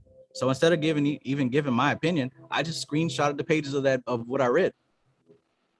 Stuff like that happens every single day. So that's to say that there's a current going on behind the scenes that we're all swimming in. Mm-hmm. We talked about that last time. Yeah, that before we got on, I don't think people heard that, but we were talking about being behind the veil. Yeah. You know what I'm saying? Yeah. So yeah. I had my people up there yesterday. They came up into my office, and I told you I got my stuff out, and one of my cousins got scared. She got nervous, and she got nervous, but she stayed up there. She stuck around, and my other cousins, my wife and stuff, they started talking about tarot and all of that. And I got all of my sigils up for my ritual that I'm doing. I don't take anything down anymore. I'm done with all of that. So it was funny just to see the reaction, because she was the only one that kind of got nervous. Everybody else was like, man, what is that? What is this? What is that? You know what I'm saying? And so I got a chance to kind of explain. And then I showed them my library and showed them that this shit is not arbitrary. This is a science. You know what I'm saying? I'm like, yo, I didn't come across this arbitrarily. Something is leading me in this direction. Yes. You know what I'm saying? And so trying to convey that, man, but people just can't grasp that. You know what I'm saying? They can't grasp that, especially coming from a religious mindset, you know, only thinking that there is one God or one entity outside of this reality that can give you information. You know what I'm saying? There's many that's in the astral planes and stuff like that that's beaming down information to us right now. Somebody had put that in the chat, or not in the chat, on Instagram, and I was reading, and they was talking about how there are ascended masters on the astral plane, and if you align yourself with their truth or whatever they are beaming down, they will continuously beam down this information to the leader of these groups, like as inspiration. And things like that. Today? No, it was a couple of days ago. Weird. That's what I've been studying. Really? I don't remember. I wonder who that was. Put it in the chat. I mean, don't, you know. Yeah, okay. I'll see if I can find it. Yeah, I've been doing a lot of looking into that past few days as well. I was very happy to see that, you know, my teachers, Dion Fortune and Webb and Ophiel, had a lot to say about these ascended masters. And I know that I've been in contact with one since I began my journey. So it was just kind of refreshing to know that what I've been experiencing wasn't, you know, just me. Just like with what you were saying, it was good to get clarity on what's been happening through multiple sources and to kind of make sense of the whole thing. And honestly, Dion Fortune, in some of her other books, has set up a system in which contact can be made. And I mean, this is what's been happening. This is why we came across the Bihar school. This is why we're dealing with the Inner Light Society and some of these other organizations on the inner planes, because information is being channeled through us to others who need it at this time. That's exactly what you was just explaining about when you just read that and you just screenshotted it to it, because it was a channel for that information. You know what I'm saying? We're not, like you're saying, we're not supposed to be stoppers, ball stoppers, as a sports analogy. You know, somebody that when you pass the ball, they just shoot it all the damn time. You're supposed to move the ball. You know what I'm saying? You're supposed to move the ball and try to get the best damn shot you can. You know what I'm saying? But a lot of people take this information, and a lot of these occult groups have done that too, taking this information, hoarded it for themselves. You know what I'm saying? Yes. And kept it for themselves. And I'm not saying that that's a bad thing. There, like you were just about to say, there's a reason for that. Everybody is not ready for this shit. You know what I'm saying? Everybody is not supposed to get out here at the same time. We're not all born at the same time, and we are not all supposed to get out at the same time. That's not how this shit works. There will never be a mass awakening. No. That's like turning all of Earth into water. That's like performing Tatwa Shuddhi on a global scale. Last time I checked, only one person did that. They nailed him to a cross for that. Nailed him to a cross for it. So that's not really that might happen every 2,000 years, right? Right. Yeah. But you know, it's highly necessary for some of this stuff to be kept away from the public for multiple reasons. For one of them, because in a private study like this, it's best to only have a select number of minds who actually know what they're doing to penetrate deeply into this data, right? Because other people can't. They simply can't. They don't have the tools. But if you just take those who do have the tools to dig deep, it focuses that momentum. And then once the goal is reached, now the goal can be shared with others because a clear pathway has been cut. But if you involve too many people too early, the depth won't be reached because the weight is too much dead weight. So, you know, and I like to think of an analogy. Why do we as human beings pee? Why do we have to pee? What's the function of that? What's the purpose of that? Are you asking? Oh, to rid the body of excess water. Thank you. Mhm. So our mechanical vehicle here, it requires water pressure, right? It has water Yes. pressure that enables everything to flow perfectly, and even the kidneys filter out stuff that we have an excess of. Erroneously, people think that the urine is the excretion of waste. That actually comes out the other way. The urine really gets rid of excess water and excess minerals, excess things that we don't need. Now, if your body's full of toxins, yes, that's coming out. But assuming you've been eating clean and not putting garbage in yourself, the urination is meant to dispel the excess, right? But only once balance has been reached, because that dispensation of the urine it's part of the harmony.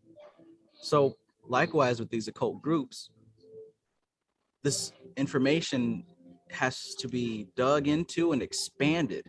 Once it reaches critical mass, now it becomes leaked. This is why Aleister Crowley is famous. This is why Israel Regardie is famous. This book, this is a book of secrets. It wasn't supposed to be printed because this was secret information.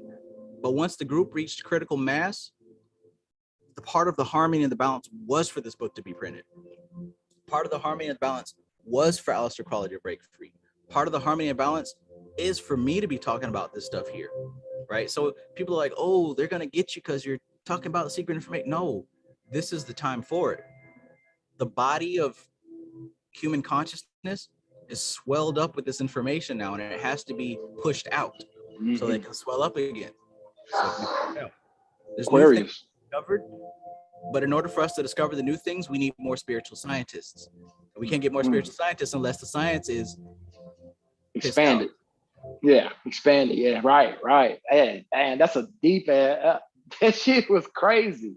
That was crazy, but yeah, I got that completely, yo. Yeah. So yeah, once it like, and that's and you know, that's with everything. You know what I'm saying? Think about a pregnant woman. Yeah. You know, once the child gets too big for the womb, she got to push that son bitch out. You know what I'm saying? Like, yeah, that damn. But if he's pushed out prematurely, right. Yeah, he needs to be supplemented. Yeah. Everything happens in its own proper time. Can't rush. Yeah, I like that. That was you just explaining to Anya, right? Everything happens when it's supposed to happen. You know what I'm saying? Like you can't rush the process. You know what I'm saying? And everybody is different. You know, but like you said, if your trajectory is pointing that direction, you're going to end up there no matter what. Right. You know what I'm saying? We just like to rush. We want to rush it because as humans, we are very, very impatient, especially as Westerners. Microwave society, man. TikTok society. Man. Yeah. You know, and I know there's a lot of people who are impatient, a lot of people who feel like they're not getting anywhere, they're wasting their time, you know, but I mean, a baby has to stay in that womb. If that sperm meets that egg and a zygote is formed, you know, as long as the mother is eating right and doing everything she needs to do, it's inevitable for that thing to grow and become something and come out. Right? No matter how you feel about it, if you're impatient, you know what I'm saying? No one thinks like, well, damn, is this baby going to come out of me or am I going to stay pregnant forever? It's inevitable. That's what I meant with Ananya. Like, because you are even on this path, it's inevitable you're going to reach the destination. Same with everybody here right now on this channel, studying these books, practicing this information. It's inevitable. It's gonna work best if you appreciate where you are in the journey right now.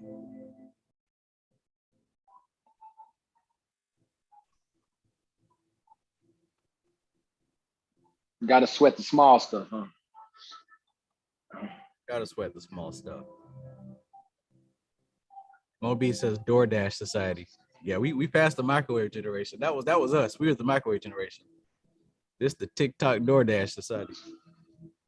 Motherfuckers don't even want to get up and put the shit in the microwave nowadays.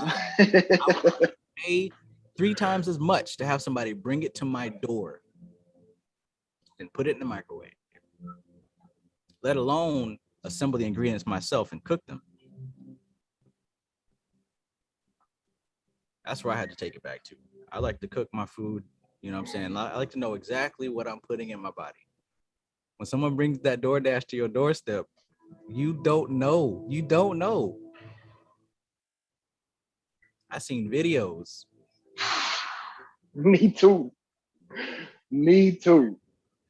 Not only that, but you're paying way too much for that. Not only are you paying the monthly fee for DoorDash, not only are you paying the delivery fees and the tip, sometimes you're paying more than you would pay than you would actually go to the store or to the restaurant. Hell no. And I can say this because I did it for a little while. I tried it out. There was like a few months where I was using DoorDash. It wasn't worth it. Yeah, I agree. I did Uber Eats. Yeah, And we did Uber Eats. And I even drove and we even delivered food for Uber Eats for a little time. You know what I'm saying? And it was crazy how people got with when things weren't exactly the way that they wanted it. But I'm like, yo, you put this in like the hands of like 3 people. It's passed through like 4 or 5 people's hands before it came to you. There's so many chances for this shit to go wrong. You know what I'm saying? Yeah. People sticking their bare hands in your food. Man. Taking bites on the way. Wow. At best. Nah, it's the other side to it now. Yes, sir. At worst, too. There's a worst. I don't even want to think about that. No.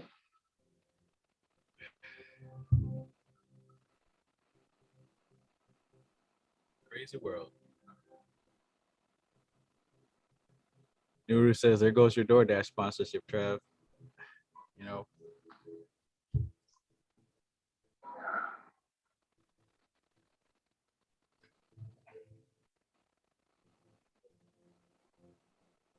Joe Keen has a good question.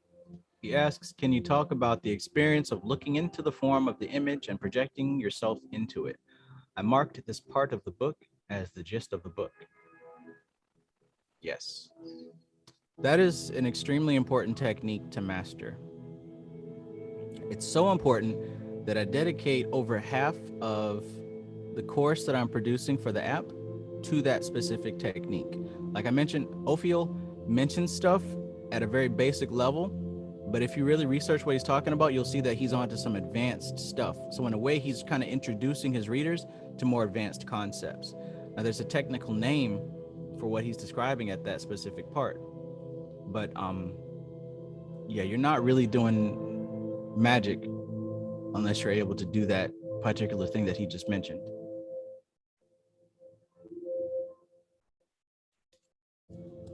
A big section of this book is dedicated to that practice. I'll put it that way. You see how thick this thing is compared to the Ophiel book, right?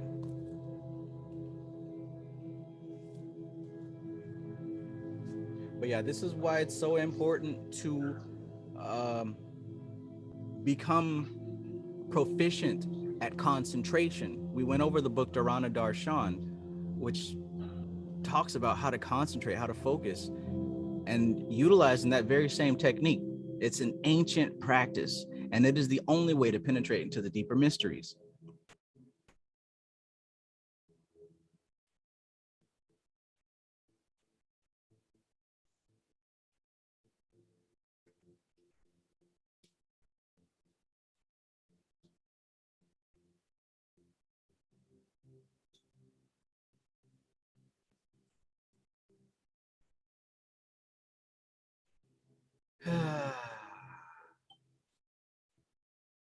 What a thing. What a place.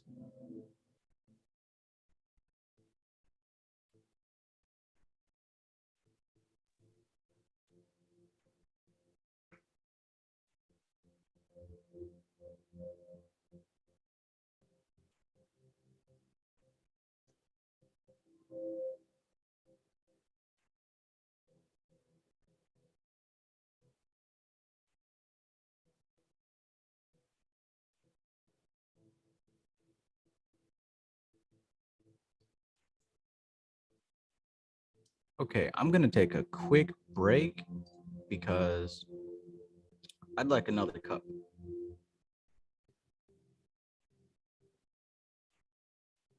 So what that means is I'm gonna be off the camera, but I'll still be on the audio if you would like to continue.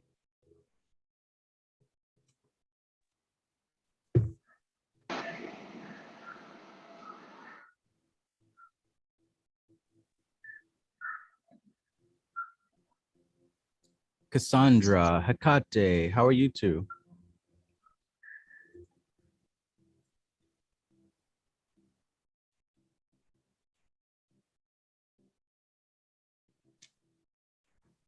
Hi guys, what's up?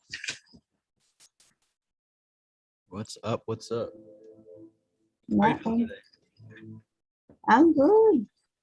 Got a little bit of rain water now that you're talking about that water element.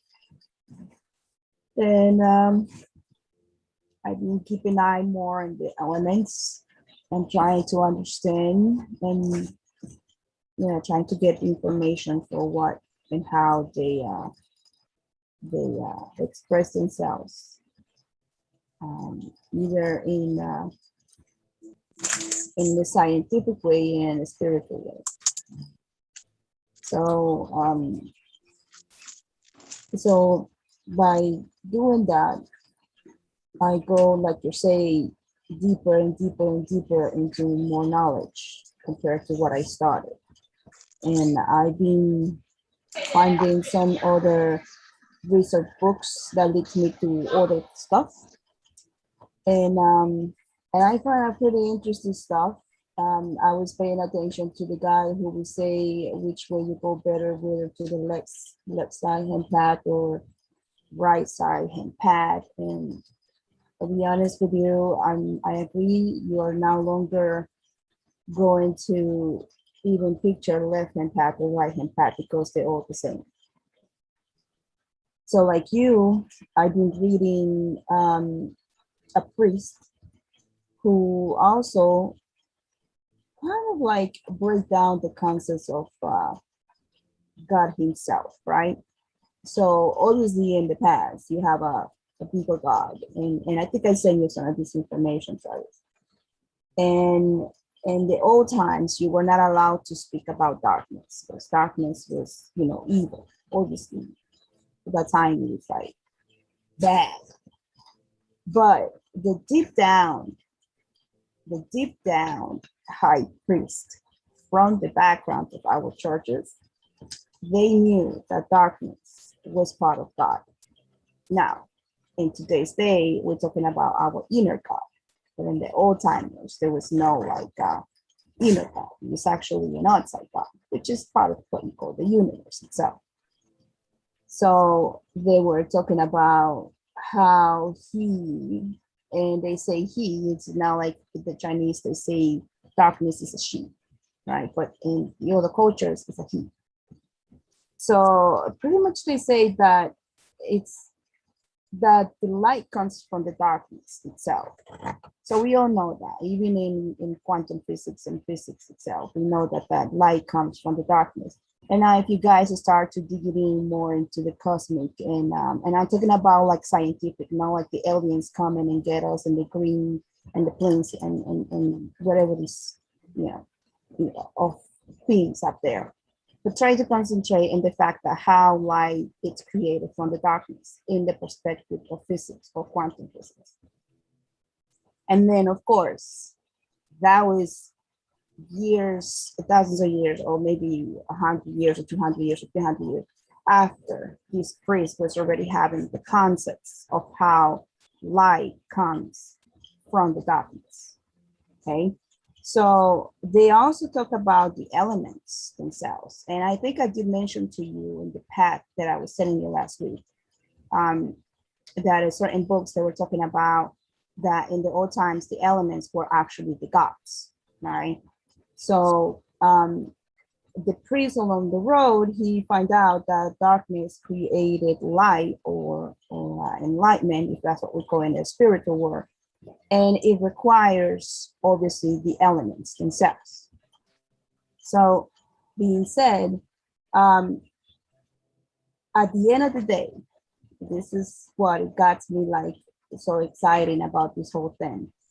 Because at the end of the day, if you want to find your most powerful self, if that's what we're talking about in our generations, or if you're going to talking about to their generations, if you want to find the higher God, or the higher itself, or the higher being, or the higher entity, or whatever you want to call it, you're going to have to find it through the darkness. And this is why many of us, we are attracted to the darkness.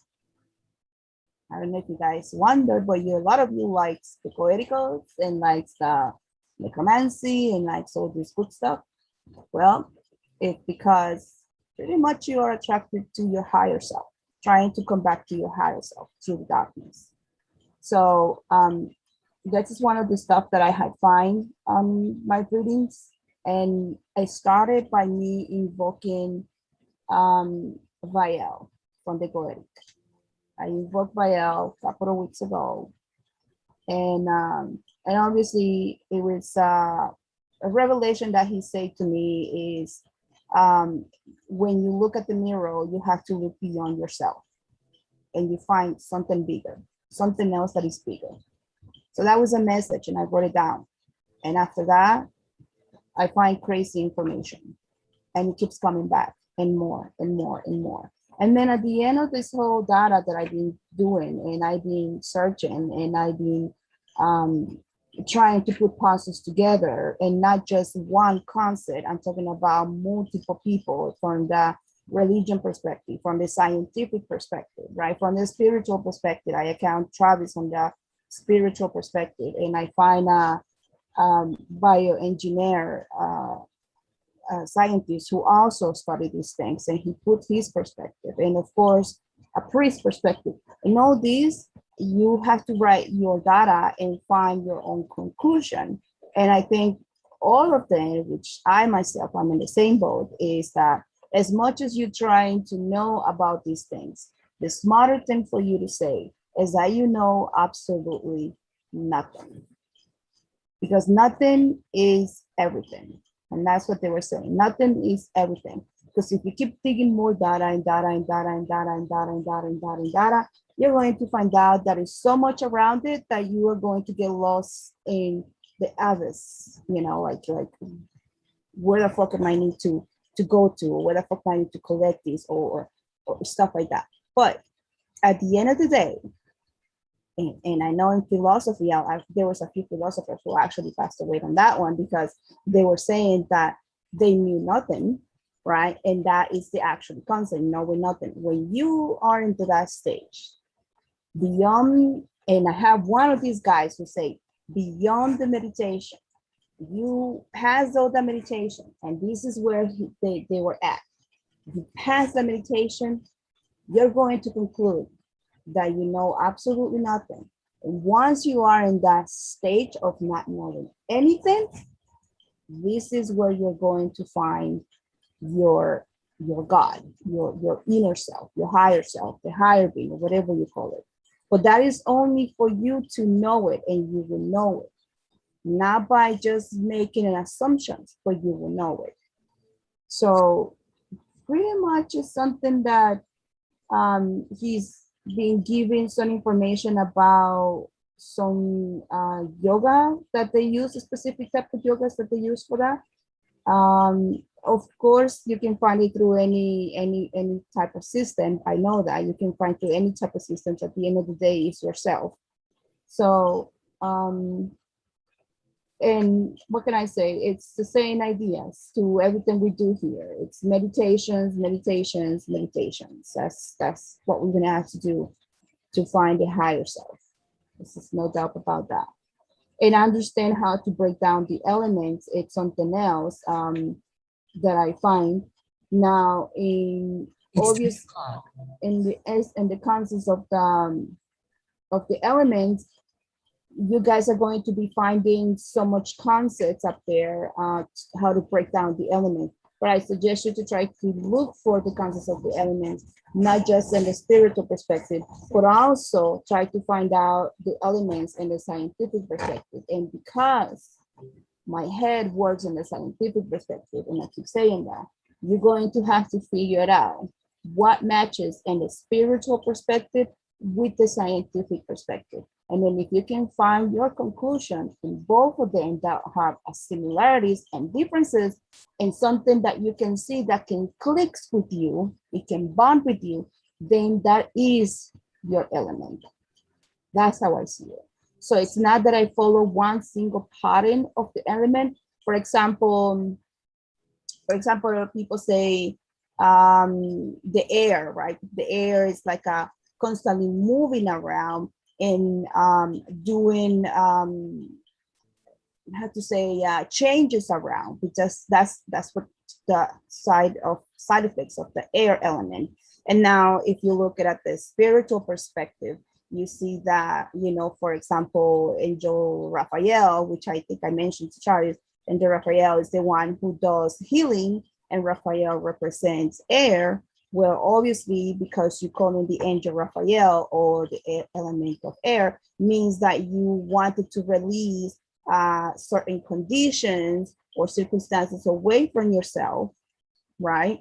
So, but also you doing changes at the top of that.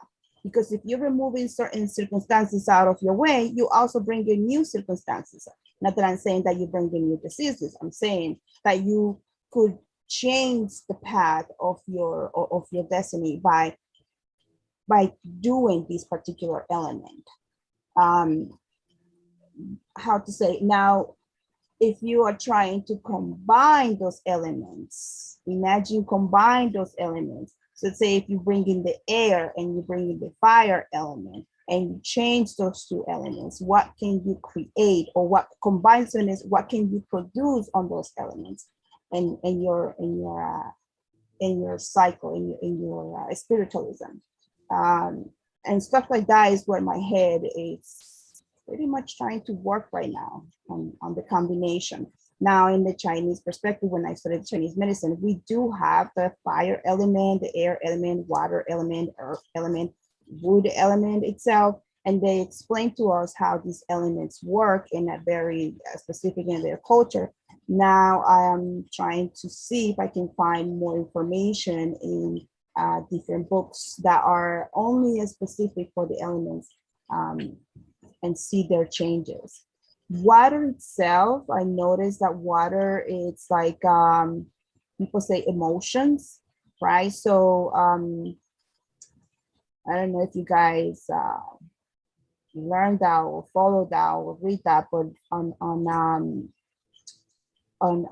I see the water being as an element of emotions themselves. And that actually you can see by the lungs in Chinese medicine. And then lungs for Chinese medicine is actually the element of emotions, which doesn't make sense because for us it's the heart, but for them is the element of the lungs, and lung obviously is related with water. So I find some little stuff in there, here and there, quite interesting to dig it in the elements. So yeah.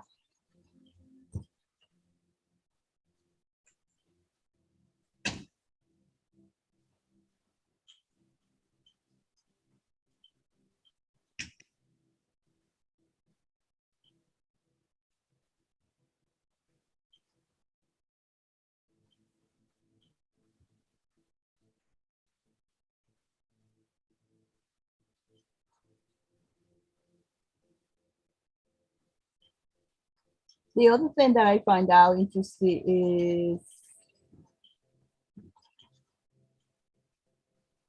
is the manifestation of the darkness. So I think that while I was reading a bunch of books, I find out that darkness itself, if I can understand it, if I'm not mistaken, if I think I can see it that way, darkness itself needed it to divide itself, created it the light. Kind of like a couple of years ago when I was with you guys, we were talking about Lily, the story of Lily, the book of Lily. And she was actually saying that she was created it from Samael. And we did have this conversation about Lily telling the magician how God divided himself from a male perspective into a female perspective. So repetition, it keeps coming back with us here because darkness needed it to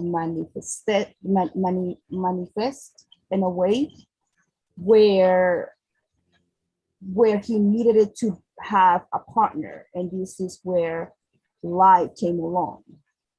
And now based into the light, and also I see light as a form of language that darkness need to express. And to me is, you know, that cycle of chaos, and this is what you guys were saying, that darkness is chaos itself. So it needed it to release from somewhere all that chaos. And I think that light is part of that result from the darkness. So anyway, so this is where I am right now in my head. You said light is a part of darkness? Yes, it is. Yes, I agree 100%. Yes, it's the creation. It's the creation from the darkness. Yeah, it's the create. Yeah, it's yes, the created. It's the created aspect of that. Right. Chaos. Right. Yeah. Right. The organized reality. Yes, but yes. that do not underestimate that darkness is more powerful than lightness. Like a lot of magicians think, oh, darkness magic is better than the light magic. Don't underestimate lightness, because in the light you can also die. Like picture yourself, and I was watching this last night. In my house, we have like a storm coming in right now in my house. So I see this light, the bright lights from the outside house, and the little flies and mosquitoes and bugs are around the light. And when they hit the light, they die. So, you know, like I say, don't underestimate light, because it's also as much powerful as darkness. Now, being said, when you look at these perspectives of light and darkness, you also want to look it up that it needed a form of language. So to me, reading information and trying to collect this shit in my head, I'm trying to think that the light is a form of language where darkness needed it to express itself. But now darkness needed it to think, not like to think like a brain, but to say, how the fuck am I going to create myself and move forward? So I think this is how the elements came along. I think that the elements that we have in from our past, from our gods and all that, came along as a form of language. That's what I think it's happening here with this. Wow. I don't know if people understand what I'm saying, but I hope you do. Absolutely. The fact that language, you said language. I mean, that's just like what I was saying with when me and stuff we're talking. Oh, so it's repetitive. Okay. This is just data that we don't understand from our personal perspective. It's not that it's data that's disorganized or whatever. It's disorganized to us individually. Yeah.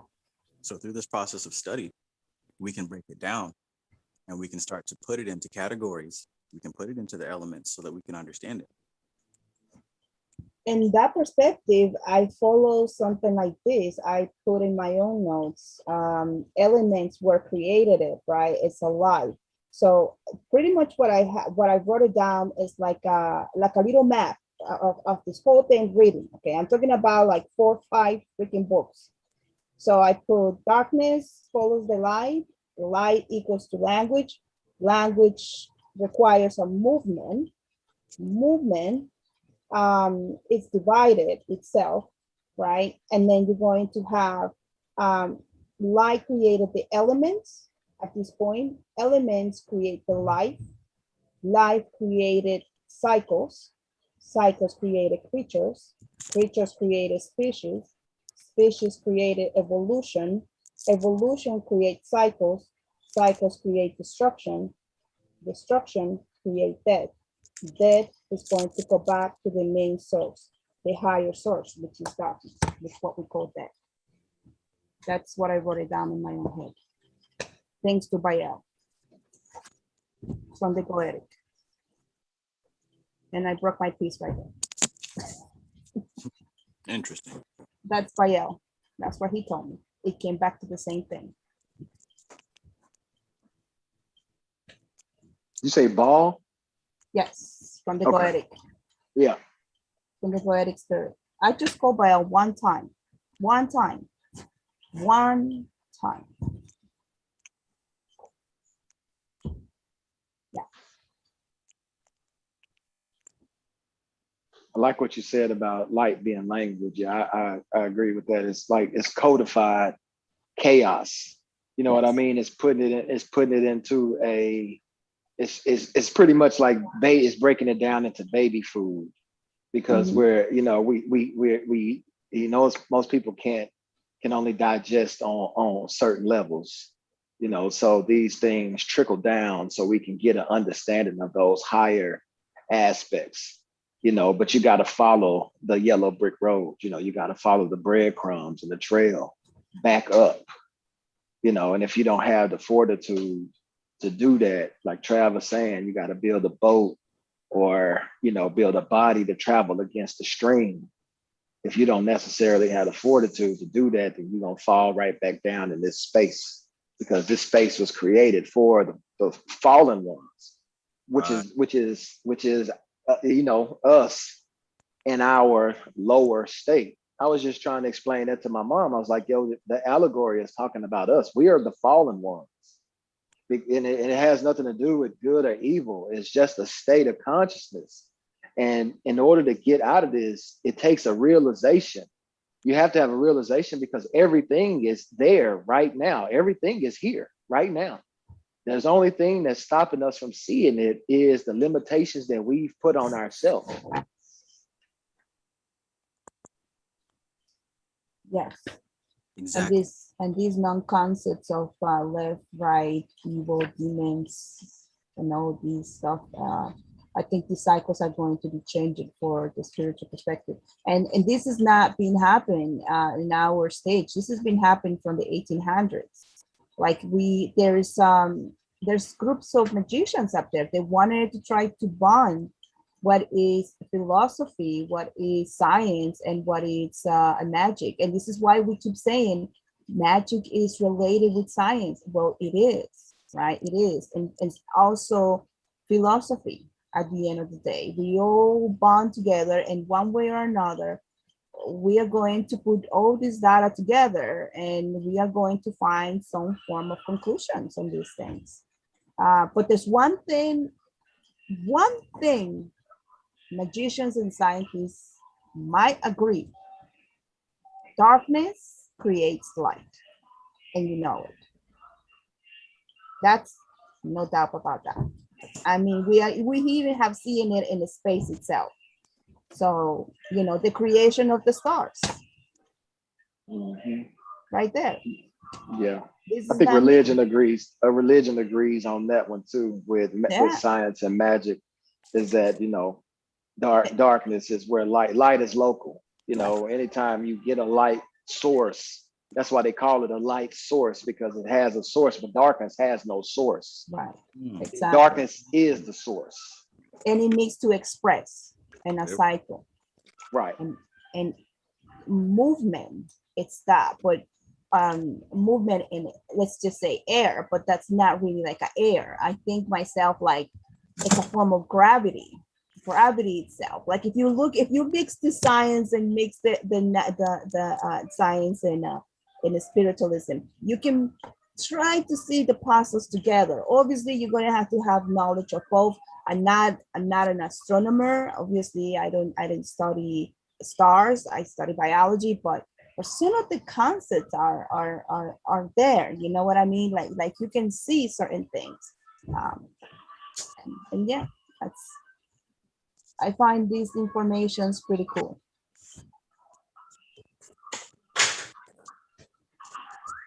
All things work to the good of those that love the Lord. That's what it say in the Bible, right? That's another one of my favorite verses. Yeah. Yeah, I love that one. Love God and are called according to his purpose. Yes, sir. Yes, sir. There is another one I was thinking about in the Christian perspective, when Jesus was saying that if you understand the language of God, you live forever or something like that. And there's been some possible stories up there that Jesus himself was a Kabbalist himself, like he couldn't be a magician or a Kabbalist in the old timers, because only the wise men were capable to study this. So they say that, I don't know, I don't even know, but they say that he was probably a Kabbalist itself. And Kabbalism is one of the systems. It's an older system. It's not from the 1800s or 1600s. It's literally from the beginning of mankind. And Yes. one of the originals was Adam, but no Adam from Adam and Eve. There was a Jewish person named Adam who started to break down the system. And along that system, they say it was in the 1500s where they started collecting the data from the Kabbalists itself. And I'm talking to you about this because I get myself into this gentleman who's a philosopher who does not practice magic, who does not believe in any spiritualism. He only concentrates in data. That's it. And we did ask him, did you practice magic? Since he liked to teach this stuff from magic. He really teaches the necromancy, he teaches the goetic, he teaches all this stuff. And then he said, no, I don't practice magic because it's against my religion. But I like the fact that he does not practice magic, just the data itself. So there's no really, putting words based on what he practiced, only that he collects the data. So anyway, so apparently to his research is where the first person who was created the Kabbalah system was Adam. Along the road, you have, what's his name? Noel is the guy that saved the animals in a boat, something like that. The story? No, Noah. Then was what's this other guy, the Christian guy? Oh my God, no, he's not the Christian guy. He's the guy who was released people from Egypt. Jesus, what's his name? You're talking about Moses. Moses also. When we see it in the Bible that it was the 10 Commandments, it was actually, well, they say, I'm not sure. You have to ask Moses itself, where they say that it was actually the Kabbalah system.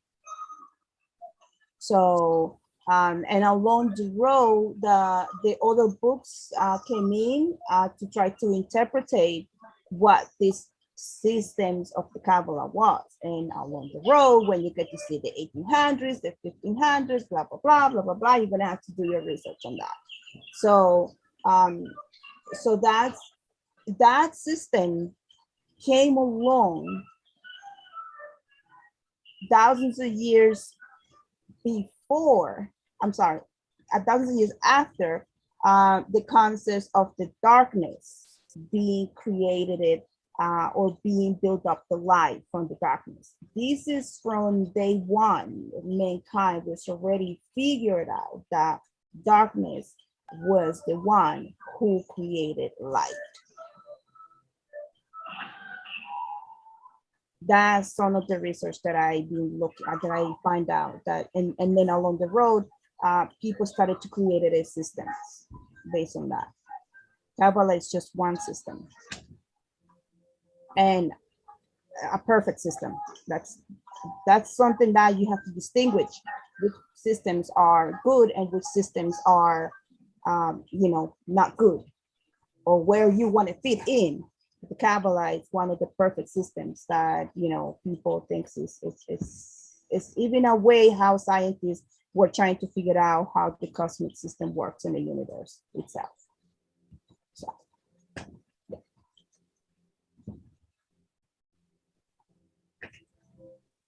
Kira Moss, welcome. I'm trying to find how to change my name. That's what I'm doing. How to change your name? Oh yeah, but I can't do it because I put her age, because that's my stepdaughter's name. Oh, And she used to go to school back like when they did like COVID and all that stuff, homeschool. gotcha. Okay. But I'm good now, so I'm good.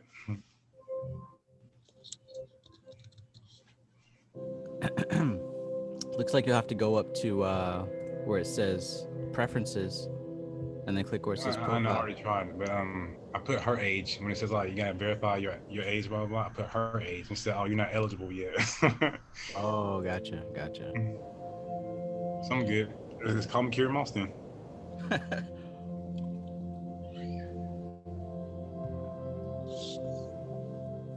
Welcome. How are you? Good, you? Excellent. Ain't this exciting? This is very exciting. What is exciting? All this knowledge. I could like when she was a little kid, you knew something was wrong with the world. It's not how it's supposed to be. You knew it in your gut. Because the whole Bible thing got me confused when it says, "Oh yeah, Jesus died for our sins." Mm-hmm. So I'm like, if he did that, then the world should be like peaceful, right? He took everybody's stuff. Everybody should be peaceful. Everybody should no raping, no killing, none of that. So that threw me off track. I'm like, and plus I don't let nobody take my sins. I'm like, if I did something, I own up to it. I'm like, I did that. Yeah. That's all it did. The religion. I had a feeling. When I was a little kid, me and my twin brother, Justin Simmons. Yeah, we saw shadow figures like running back and forth in the room. They stay at our bedside, looking at us. Of course, we were little kids. We got scared, so we just covered up. Thought it was a boogeyman or something. But all this makes sense now, so I'm very glad. Right on. Yeah, there's a lot. There's something to be said about. There's something to be said about getting more information that points to clarity on things that you're curious about, because otherwise we're just making a bunch of assumptions, and that's not truth at all. That's just sweeping it under the rug, essentially. Because like I'm reading this book, this one. It's pretty cool. Like, it's really good.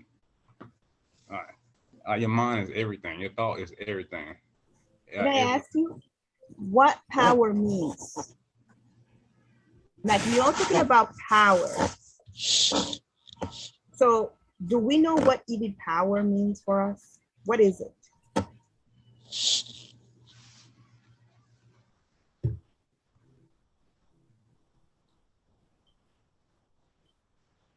That's a good question. Yeah. I keep reading about magicians and people that talk about power. And then I'm trying to figure it out myself. All right. So, and then I'm looking to powerful people, right? I look like political power people, people that has funds and money and all that, yet they don't know how to use it. And then you're trying to figure it out myself last night. What is power?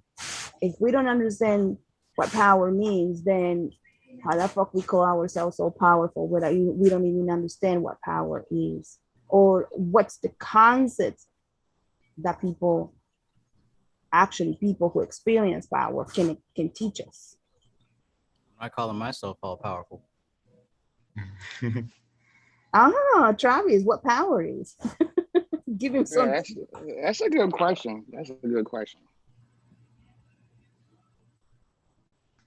What's up, y'all? What's going on, Damar?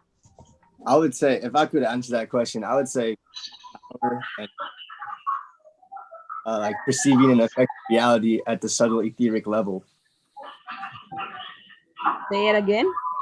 perceiving and affecting reality at the subtle etheric level. Okay, got it. That's for that's pretty cool.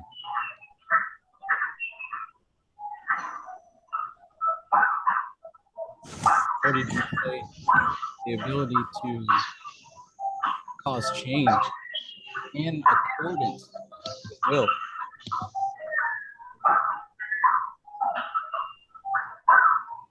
I'm sorry, guys. I hear stuff in there. I don't know what it is.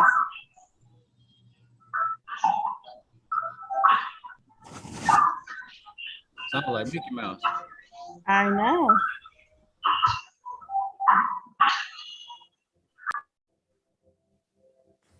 Ah, there you go.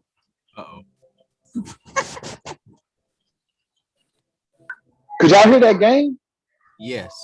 Oh, my bad. My bad. That's my son playing the game. My bad. Oh, What's that's he playing? Wait. So yeah, even, you know, when it comes to power, I think that power and understanding of what power is important. But what's even more important is understanding the perspective that you find yourself in relation to that power. Specifically, what I mean to address is what I was reading in the Golden Dawn, the fifth knowledge lecture, which Ophiel points to in chapter 4. He talks about the magic mirror. Well, if you do have the Golden Dawn and you look at the fifth knowledge lecture, he's describing the macrocosm and the microcosm, and describing exactly how what we do in this world and what we think on the inside, what we feel on the inside, how it is transformed from the inner world to the outer world, hence the phrase magic mirror, right? And through that chapter, it's talking about the different levels of how we identify our being, because our being is manifested on different levels. Now, up until this point, most of us assume that our conscious mind that we find ourselves operating through is the king of the kingdom and the driver's seat. And as long as we believe that, we are in error when it comes to the utilization of power. Why do I say we're in error? Because that is the limited mind. That's the limited mind. It's absolutely the limited mind because of what it's founded upon. It's founded upon memory, founded on opinion, founded upon ignorance. We don't know everything there is to know. The conscious mind doesn't have the capacity for that. So even though we may come into the access of power, we are not powerful. We're not all powerful. We can just wield it here and there. But unless we understand where we fit in the hierarchy, we're not powerful. We're pawns. Because you may understand power, but if you don't understand your relationship to power, then that power is using you. You're not using it. If that makes sense. Yes. I think that's what Ophiel's trying to drive home in chapter 4, is to like meditate on your relationship to like what he talks about, like the demiurge. And like he asks you to go into meditations and stuff. Like he's literally telling you to contemplate what you just said. Yeah, he does mention that at least 3 or 4 times in this chapter alone. Meditate hard on this, you know, in caps. I think he's kind of trying to tell us to do something there.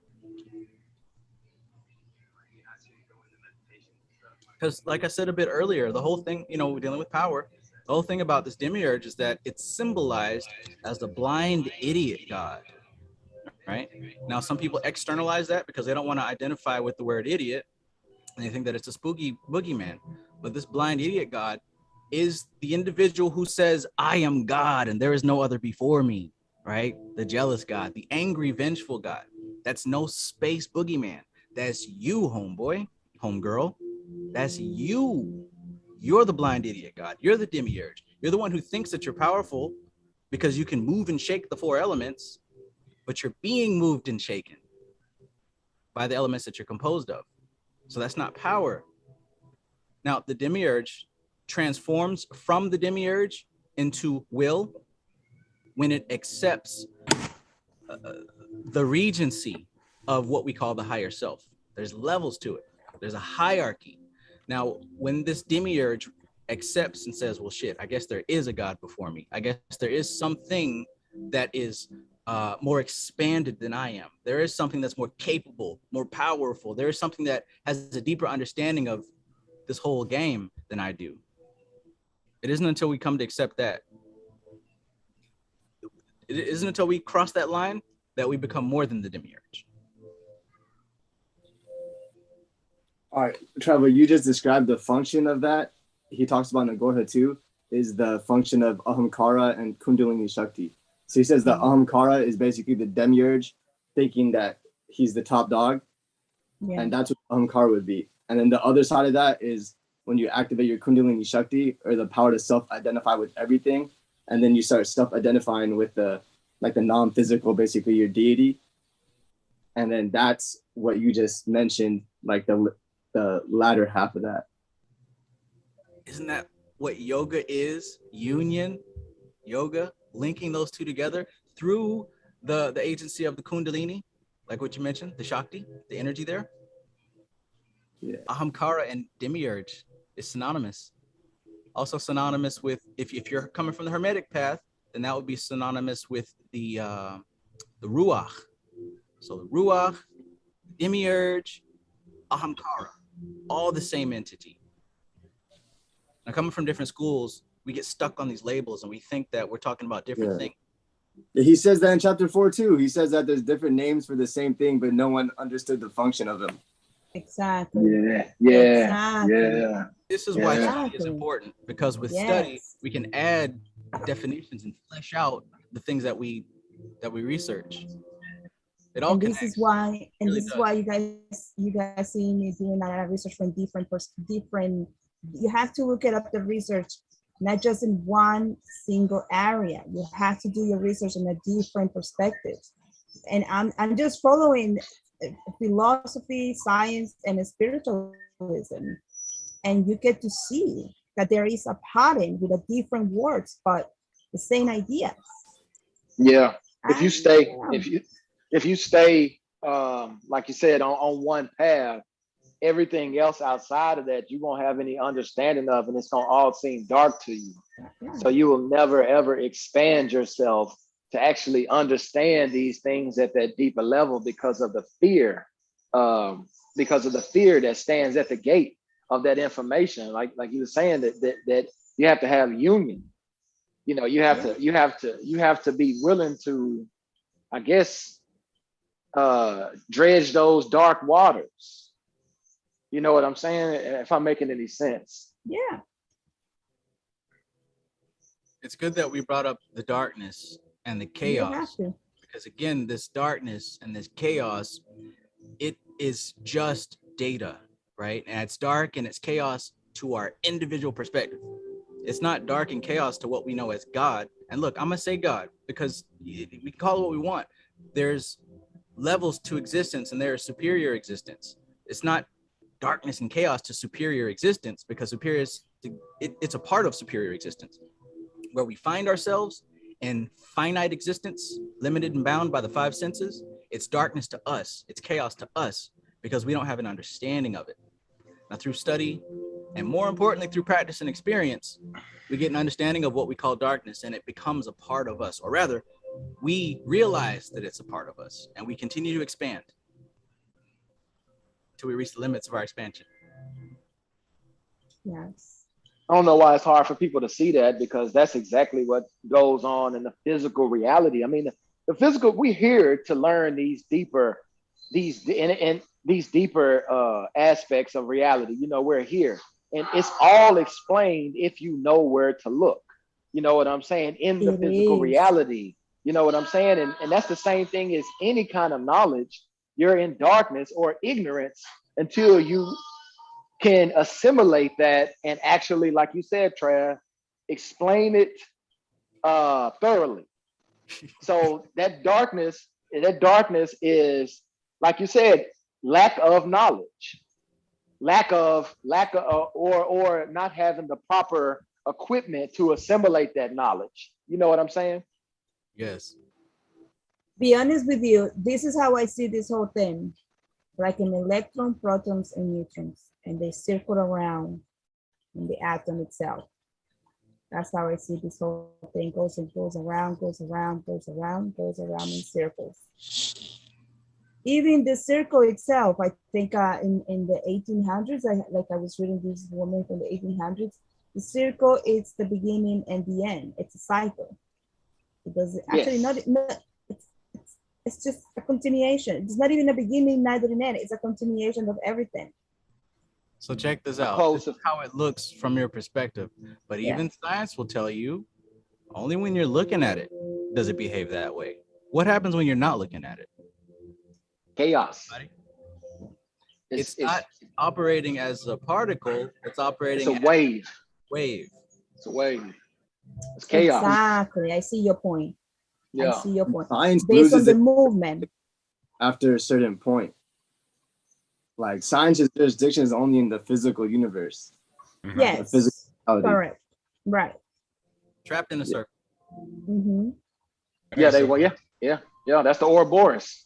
Yeah. Yes. Trapped in a And circle. then- But so- true reality is not a circle, it's a spiral. You know what I'm saying? It spirals out. You know what I'm saying? So it it never connects. You know what I'm saying?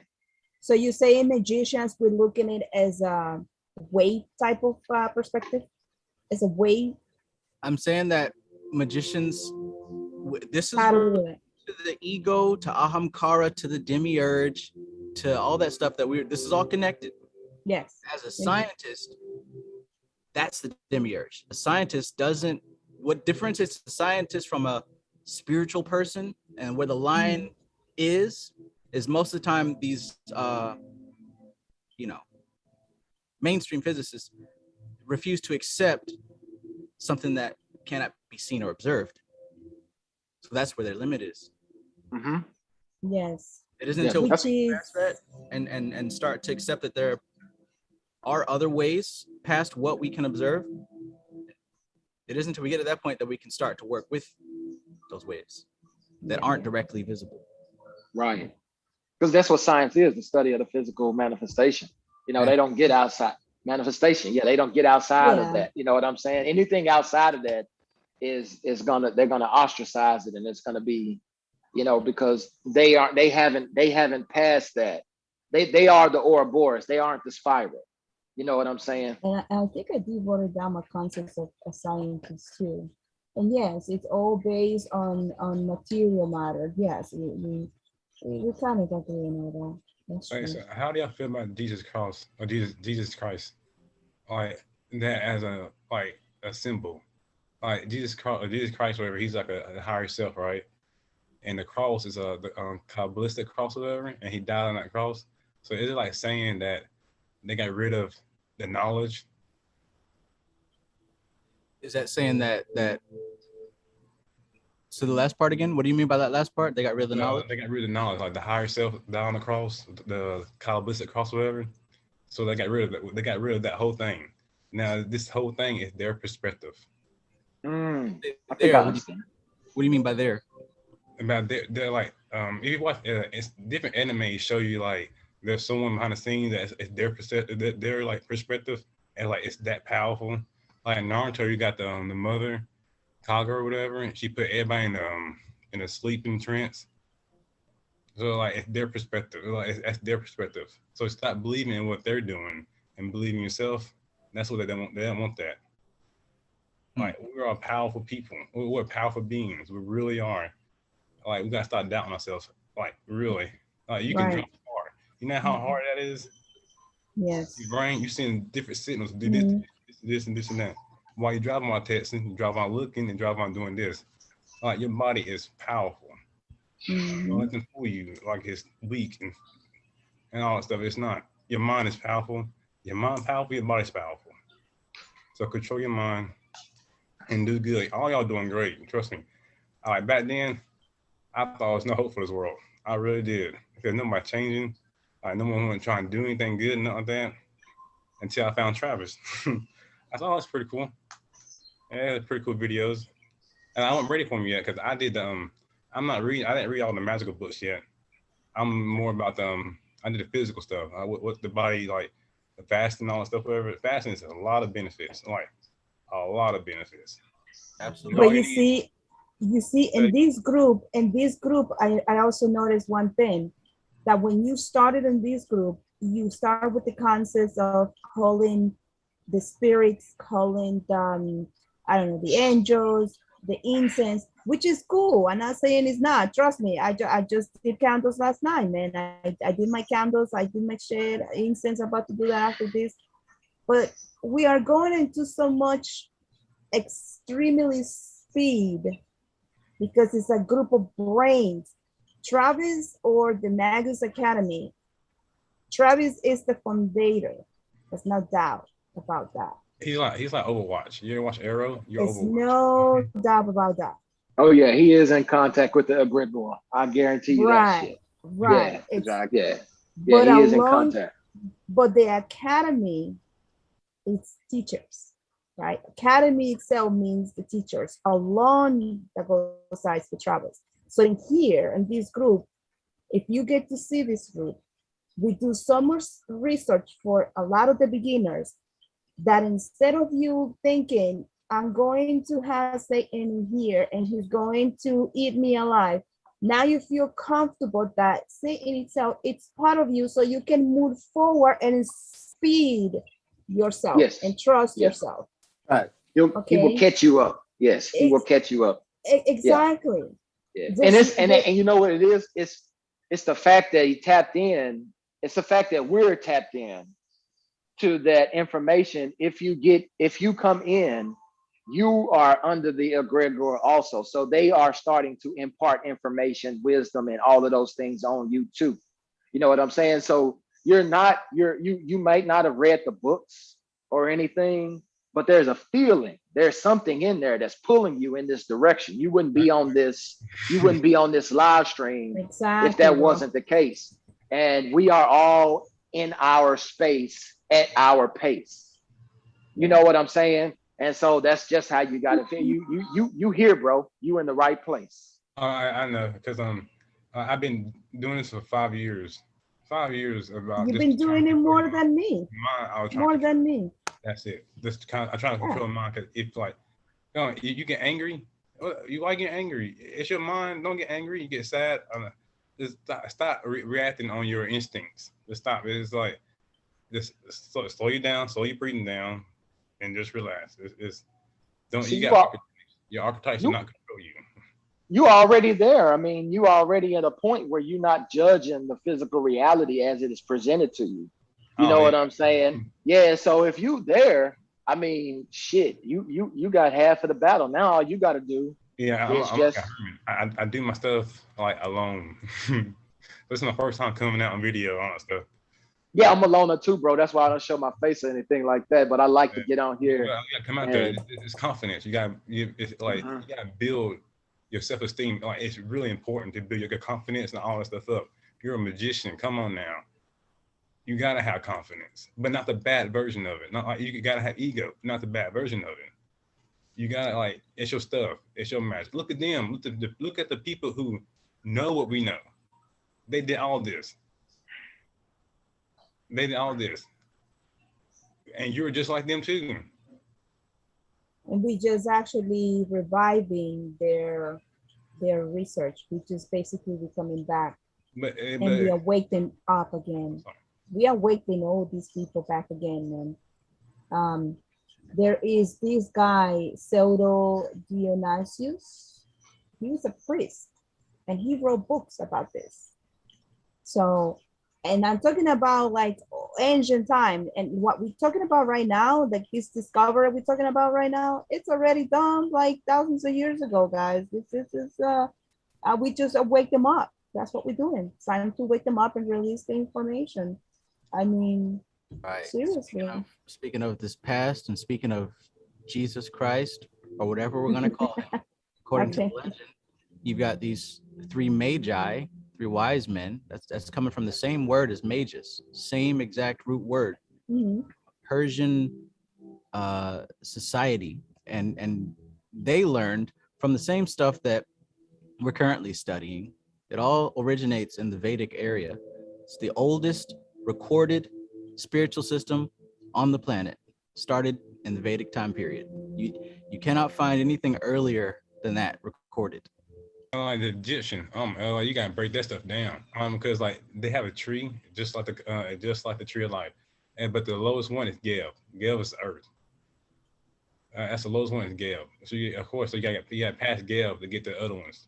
And Asar is the higher self. And the Egyptian version is Asar is Shiva, and Aset is Shakti, and them together create Heru, which is your true self. And the Egyptian version of it. Because Egyptians, like, they talk about everything deeply, like the breathings, all that stuff. Mm-hmm. I understand it. I didn't understand that very well. That I was going against myself.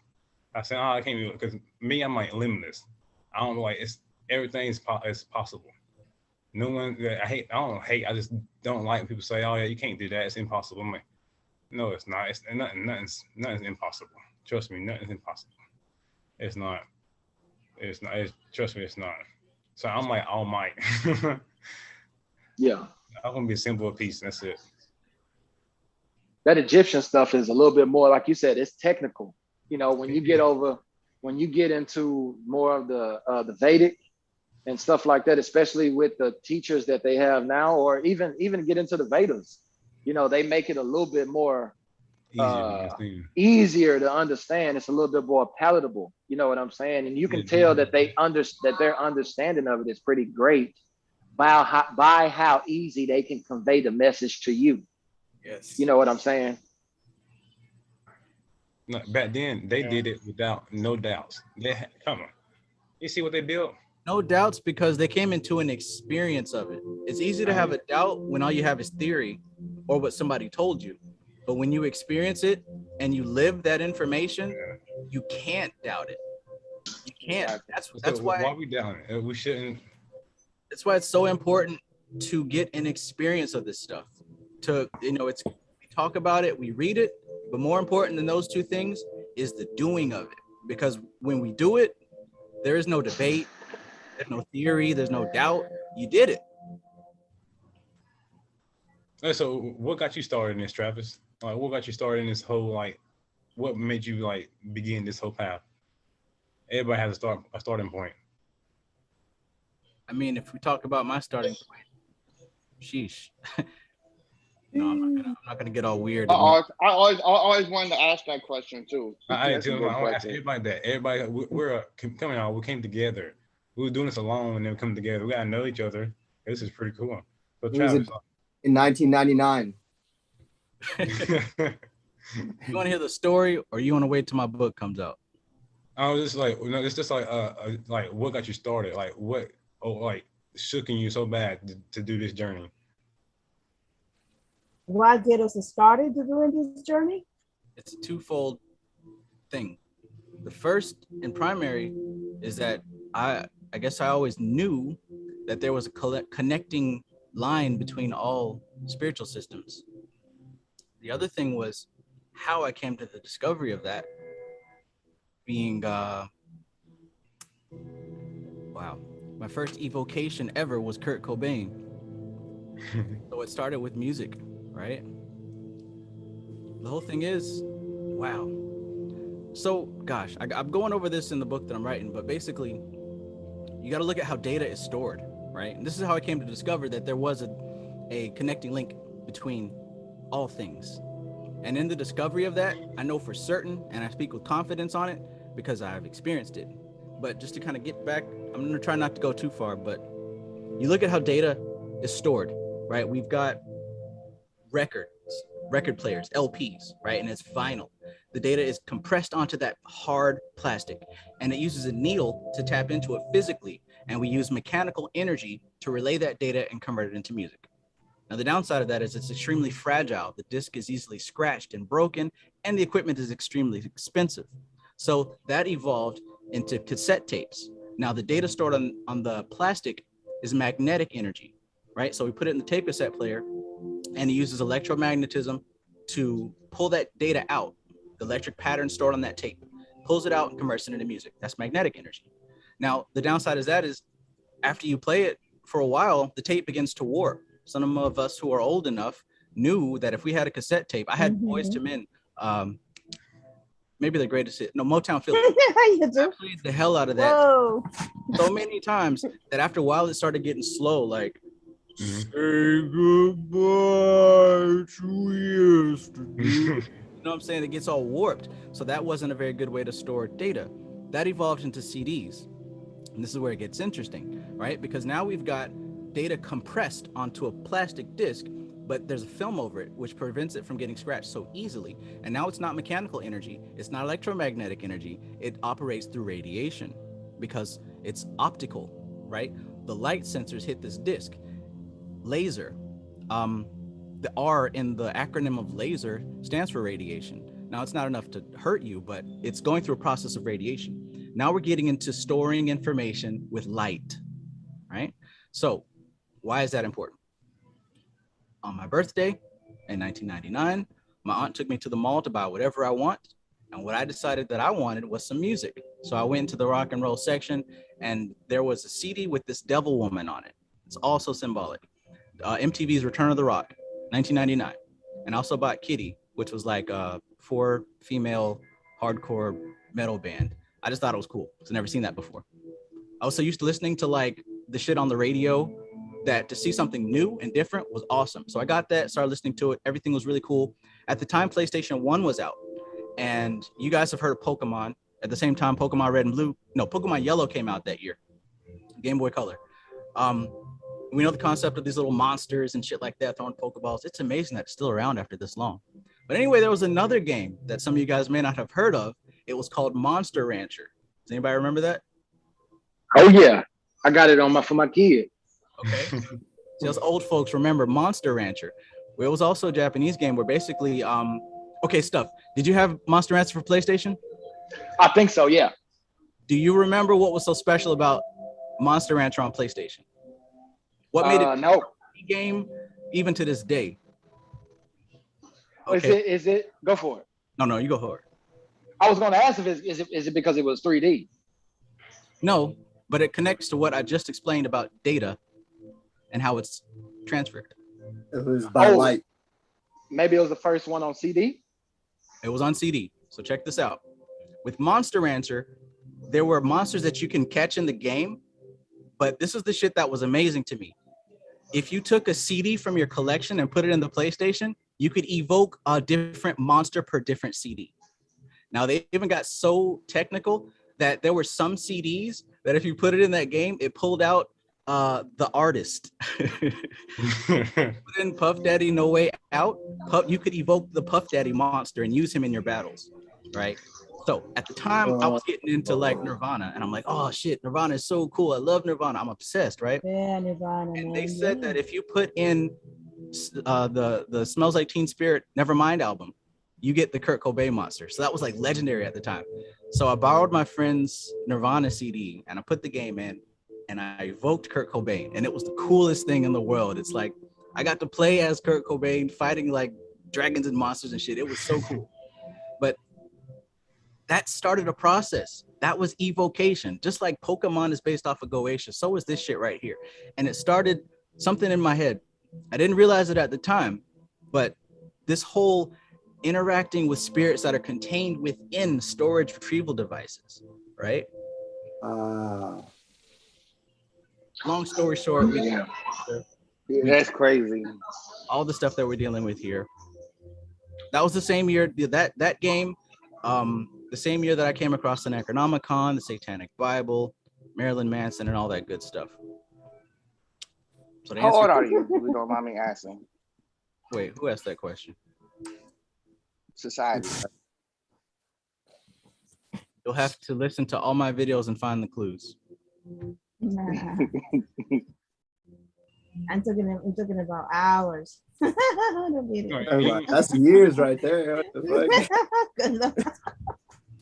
I tell you what, make an evocation and find out. That's it. I'm gonna have to locate one of the 3 females that I've slept with to find that answer. That's funny. Interesting.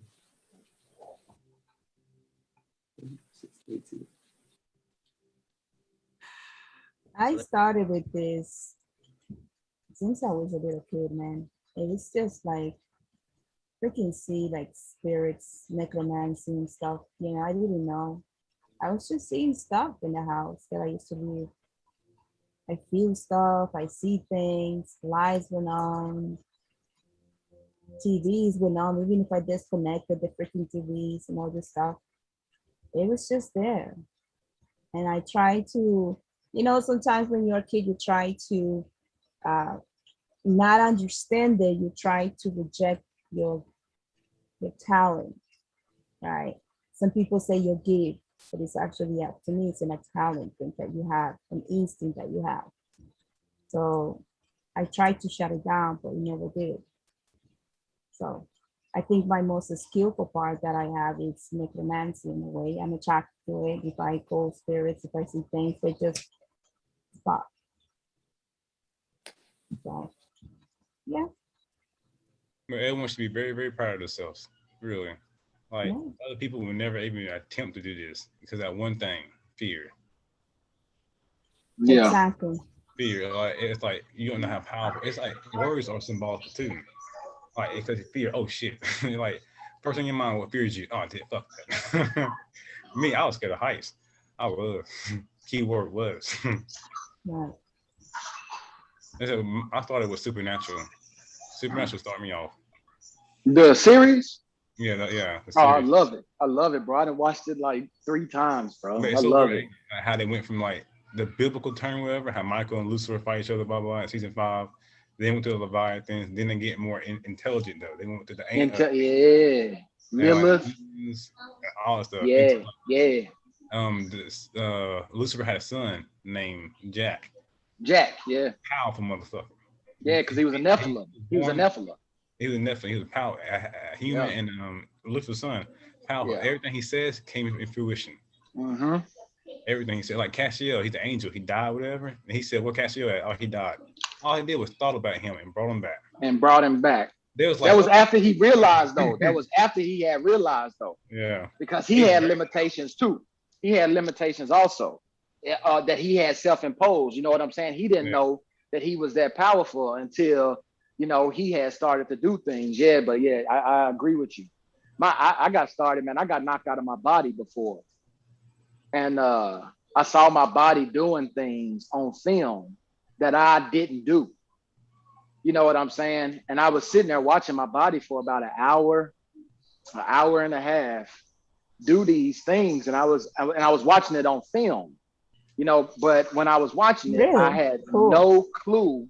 I had no clue or recollection of doing those things. You know what I'm saying? So that let me realize that there was something other than my body, and my consciousness is just in there. You know what I'm saying?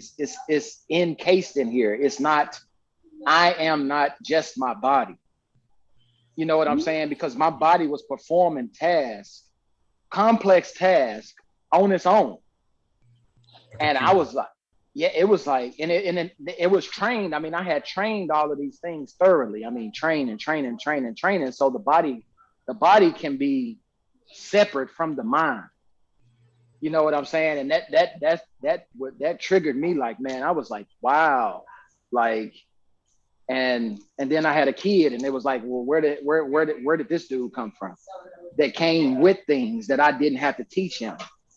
You know what I'm saying? He came here with stuff. Yes. You know what I'm saying? So I was like, wow, that kind of blew my mind, because it was, we all are born with what Hakate was calling them talents or whatever, but where does that come from? You know what I'm saying? And people say it comes from God, which I agree with, but what version of that are you subscribing to? I think it just comes from like your subtle body that comes with you from lifetime to lifetime. Big time. Yeah, that's exact. That's the conclusion that I drew, is that there is something that goes from body to body that brings along information with it. I guess that would be more akin to, that would be like the next ladder step of you. But I think there's steps beyond that. Oh yeah, 100%. Like I even saw that, you could go beyond what our concept of what God is. You know what I'm saying? Because that, you know, most people's concept of God is just the manifest of the physical creator, which we call the demiurge. But you can go beyond that understanding. You know what I'm saying? Like, wow. I'm from that. Speaking of So which, you from? I'm sorry. Go ahead. does anybody have this book here? No, I don't have that one. I do. Got it? Yeah. Go to page 100. You might not, I mean, you don't have to do it now, but go to page 100. If you don't have it, you can find the PDF. Page 100, it's going to say the microcosm man. It's actually number 203. Mm-hmm. Microcosm. recommend- Micro and micro.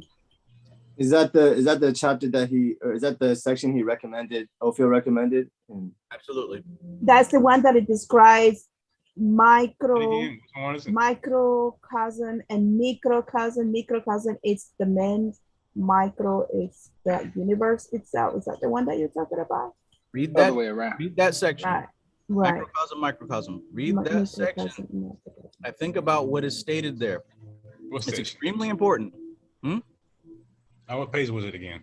100. 100. Okay. You got it?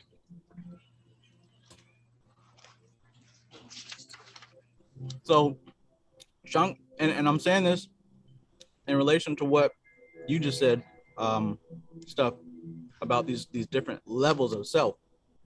It's described there. Now check this out. Shango messaged me the other day with a video. I don't know if you guys have ever seen this video. It's a little video clip of a tesseract. It's that fourth dimensional cube. You ever seen that video where it's like rotating all weird? Yeah. And Avengers. Base stone. Mm-hmm. No. It's the hypercube. The tesseract is this hypercube that they make. Isn't that the base It's a stone? cube inside a cube. Isn't that the one at the top of the kabbalah? The kabbalah has that those Yeah, spheres? that's pretty That's sure the one. the tract is the space stone or one of I the. have- My bad. Keep on going, Trav. Sorry. Yeah. If y'all ain't seen it yet, then I'll go ahead and show you a. I know. I was thinking about he's actually trying to find the words to how to say it. I'm going to show you the visual of it. Oh, damn. I got to reclaim the host. Is it like similar to the Metatron guys? The Metatron sigil? Similar to that one? Is that the one that we're talking about? Oh, It's yeah. like a It's like like a an- cube it's like inside a an- cube. There it is, right there, the hypercube. It's a cube inside a cube. Oh, Yeah, that. snap. Yeah. Yeah, that one. That Yeah, that joint. Supposedly, Yeah. this is supposed to describe the fourth dimension. Now, just to put it into perspective, it looks like the shape of the square is changing. It's not changing. It stays the same. But the relationship between the lines and the dimensions is what changes. Notice how it seems to unfold. You see that? Mhm. Yes. It's just a cube, but this is called a hypercube from the fourth dimension. It's supposed to represent space and time in a more in a deeper relationship. The space stone. Yep. So the reason I showed you that is because that's dealing with a square. A square would be your physical body. The cube, that would be your etheric body. That hypercube there would represent the astral body. Now, you notice why the cover of the Kabbalistic Tarot looks like this. Yes. It look a whole lot like what we just saw. Mm. There's a reason for that, right? Now, I love giving people answers and telling shit because I can't help but talk. I'm a Gemini air sign, and I love to explain things. I love. But I want you to read that section that I just asked you to read, and keep this image in mind and the tesseract, and it's going to explain exactly why the Golden Dawn used this as a meditative symbol, as opposed to just the Tree of Life. Oh, there you go. Look at that. Look at that. Dark light. The whole Egyptian and the Oh, shit. indigenous Okay. also. All this Yeah, stuff. I definitely got dark light consciousness. Yeah. All the stuff connects on one level. This is what we see. This is no. Oh my God, so much. If you notice the color scale on the Kabbalah of the Tree of Life, it's the Bria scale, right? This is the scale of the etheric body. This is what it looks like in the astral body. This is what it looks like in the physical body. Different meditative symbols allows you to access the different sections of the self. Read that portion of the book and you'll get a clearer understanding of what I'm talking about. What page? And you said he talked about it in chapter 4 of the 100. of the 100 of the Gold- of the. Do you The have Golden Dawn 100. Yeah, I'm finna go get that book right now. there's different editions. It might not be on page 100, but it's the 5th knowledge lecture. Okay. If you can't find it, you can always message me and I'll, you know. Is that Golden Dawn book hard to find? Yeah, group. It's on Amazon. It got one more left. It's $50. Amazon does that. They tell you they have one more left, but they have more. This is a widely popular book, so you can find it used, you can find it all over the place. I don't remember how much I got this for because I got it a long time ago, but everything that we have studied is in here already. Now it's a thick book, which means that it's, you know, this is a textbook. This ain't casual reading. Yeah. But I'm still trying to figure out how to do the north, the west, and the east, and you know, and try to do that. I try to go into the Golden Dawn group society thing that they have every morning. They call the angels and all that from the Golden Dawn. I try to figure out. I don't necessarily spend any time doing that because it's a different group at this point. Yeah. This is a different group than what you see right now. This group is no longer publicly operating. There's so much to it, but it's so cool too because it had like a different, not different. Yeah. But it's a different. You know the blue flame ritual you do from Ophiels. Kind of like what me and Stuff was talking about as far as why you have to take a piss, right? Your body is the water. It gets to a certain capacity, then it has to let some of it out. Well, yeah. we're several piss cycles away at this point when it comes to Golden Dawn. When this book was written, this is when the body was swelling up and it had to piss really for the first time. That's what makes this information so potent. It's been diluted. Lots of Coca-Cola, lots of other beverages. This is back when it was water. If you notice one thing about me, I don't recommend none of the new books. I keep going back in time. Yeah. More pure, when things were more concentrated and focused. There's a reason for that. Right. Closer to the source. Closer to the source. Mm-hmm. And the new books, they missing information. A lot of the old data information, I guess like you guys said, people try to cut this information out. It's missed and it's diluted as far as being an interpretation of someone, and you don't necessarily know if they've been practicing or if they're just repeating. It's hard to tell unless you research the author, which is advisable to do. So you're saying that square, it's how the dimensional layers of correct me if I'm wrong, the subconscious, the conscious, the mind, and the matter are combined together? Or am I mistaken? Not quite. Yeah. So you do have levels of mind. You know, you got the conscious mind, we'll just put in the middle, and then subconscious, meaning it's below the level of conscious awareness. It's a collection. The way I put it is like you're working at Amazon, right? But Amazon is actually the Akashic records, and you're an employee that has to find stuff, but there's no lights. They didn't pay the light bill, so everything's dark. All you've got is a flashlight, and that flashlight is your conscious mind. So whatever that beam lands on, that's all you can retain in your physical body at any given time. Now the warehouse is the subconscious mind. This Akashic record warehouse, this is where all the products are stored. Now, when somebody makes an order, it's your job to go in, retrieve that information, grab it, and put it. But here's the problem. Magic, before attempting any rituals or any of the hot shit that people are talking about, before we get to that point, it's extremely and crucially important to re-educate the ego and the subconscious mind. Now, what does that mean? That means the way that you've labeled all the products on the shelf needs to be right. If the product labeling is incorrect, it doesn't matter where you go, you're not going to get the right product. So doing this shadow work and learning how to manage your reactions and your triggers and all this human stuff, handling all that business, that's making sure the tags are correct on the racks of this Akashic record warehouse. Once you get the tags proper, now you can go back with your flashlight, shine the light, and get what you need. So that's the deal with the conscious mind and the subconscious mind. The superconscious mind is the fact there are warehouses across the country, across the planet. That's the superconscious mind. So if you need to access something, you can get on the phone and get something from warehouse Z and get it shipped over to warehouse A. What I'm talking about as far as the square, the cube, the tesseract, and beyond, that has to do with the 4 worlds of the Kabbalah in relation to your bodies. So you got a physical body, which you can see, touch, taste, and hear. Then you've got an etheric body, also known as a pranamaya kosha, or the ruach. Now that's composed of etheric matter, or prana, as the Vedics tell us. So you've got to come into the education of how to deal with prana. Otherwise, we're just talking about shit we don't understand. Yeah, but that would be the cube. exactly. Yeah, prana's everything. It's in everything. Next level we get to is that tesseract. Now that is the monomaya kosha. The astral plane is composed of astral matter. So we have to become educated in how to work with astral matter before we can even talk about how to deal with that stuff. And that's getting to the level of the higher self. And you notice the higher self has a different perspective than this limited mind because it has a wider range of experience. The higher self is dealing with this incarnation and your last incarnation and your future incarnation and all your incarnations together. So it has a more comprehensive perspective. That's the tesseract. That's why it relates to time and space.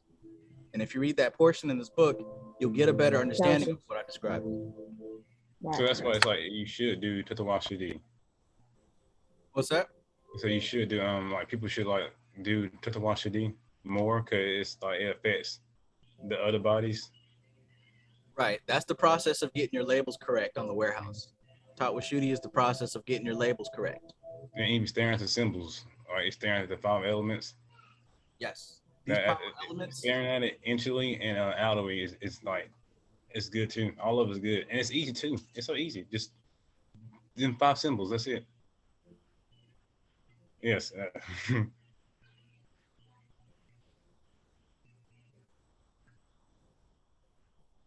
We talked about this before. You see them same symbols, the square, the triangle, the circle. Mm-hmm. The energy. See how it's going into the mind and then being reorganized, restructured. If you're inner, there you go, that too. Same picture, really. It is like. This is the last time Trav's gonna talk about NLP on live. I keep saying that, right?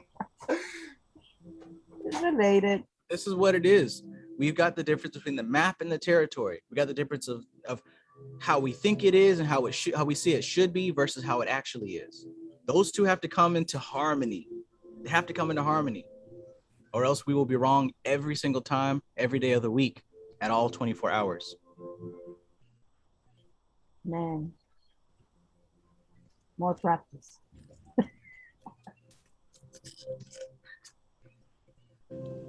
Now, all this isn't to dissuade you or to make you think that it's heavier than it is or to make you think like it's overwhelming. This is not about that.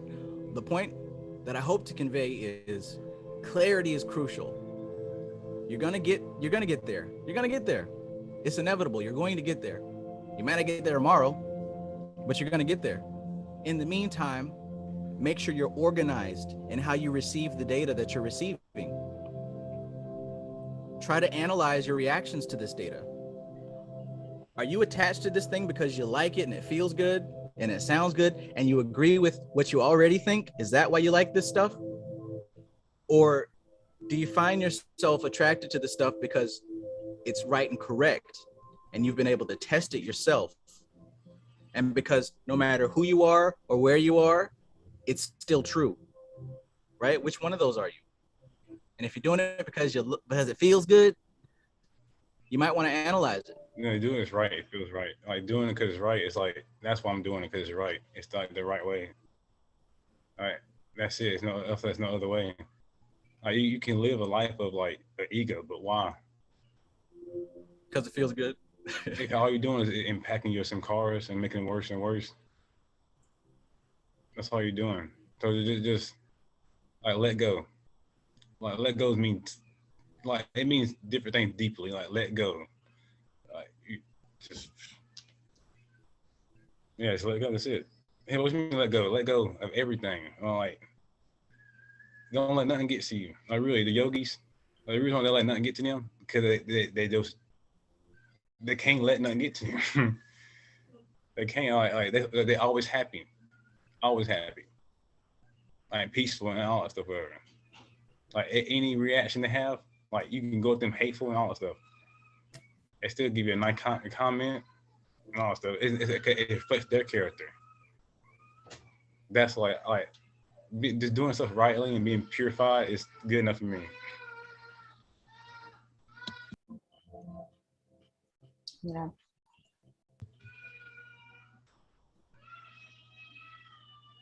Yeah, I got a question. If anybody can give me a different perspective on it, but in a paperback of Art and Practice of Kabbalah Magic, page 107, Ophiels says that there's he refers to how the tree and the elements react with each other. Can anyone break that down? Because I was kind of perplexed about that for a hot minute. Yeah. So I did mention that a little bit towards the beginning. And basically, he's describing the process of, we've got the evolutes of the elements. We got Akasha, and we know that through time, it expresses itself as Vayu, and so on and so forth. Now, where we stand is at the bottom of that totem pole after all the evolutes have expressed themselves. And that expression is time and its space. Now, closer up to Akasha, there is no time and space because everything combined is one. But going through the process of evolution, we find the point that he's making is that there's one thing acting upon itself. And we know that from Samkhya and the Vedic philosophy, there is one thing acting upon itself. Brahman, evolute, it becomes the interaction between Shiva and Shakti. And from that interaction, we get everything else. It's the same thing he's talking about there. The Akasha element evolves into the next element. Then it becomes Akasha interacting with air, and that evolves. Now we've got 3 players interacting with each other. Then we got 4 players interacting, and then 5, and now we've got creation.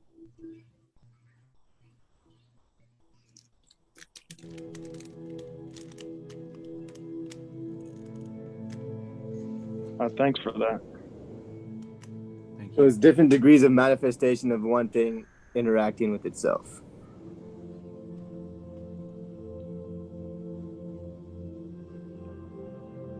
And that's why I think it's so important to study the Tattvas, because we're looking at that science of the one expressing itself as many. All right, this book is funny, good too.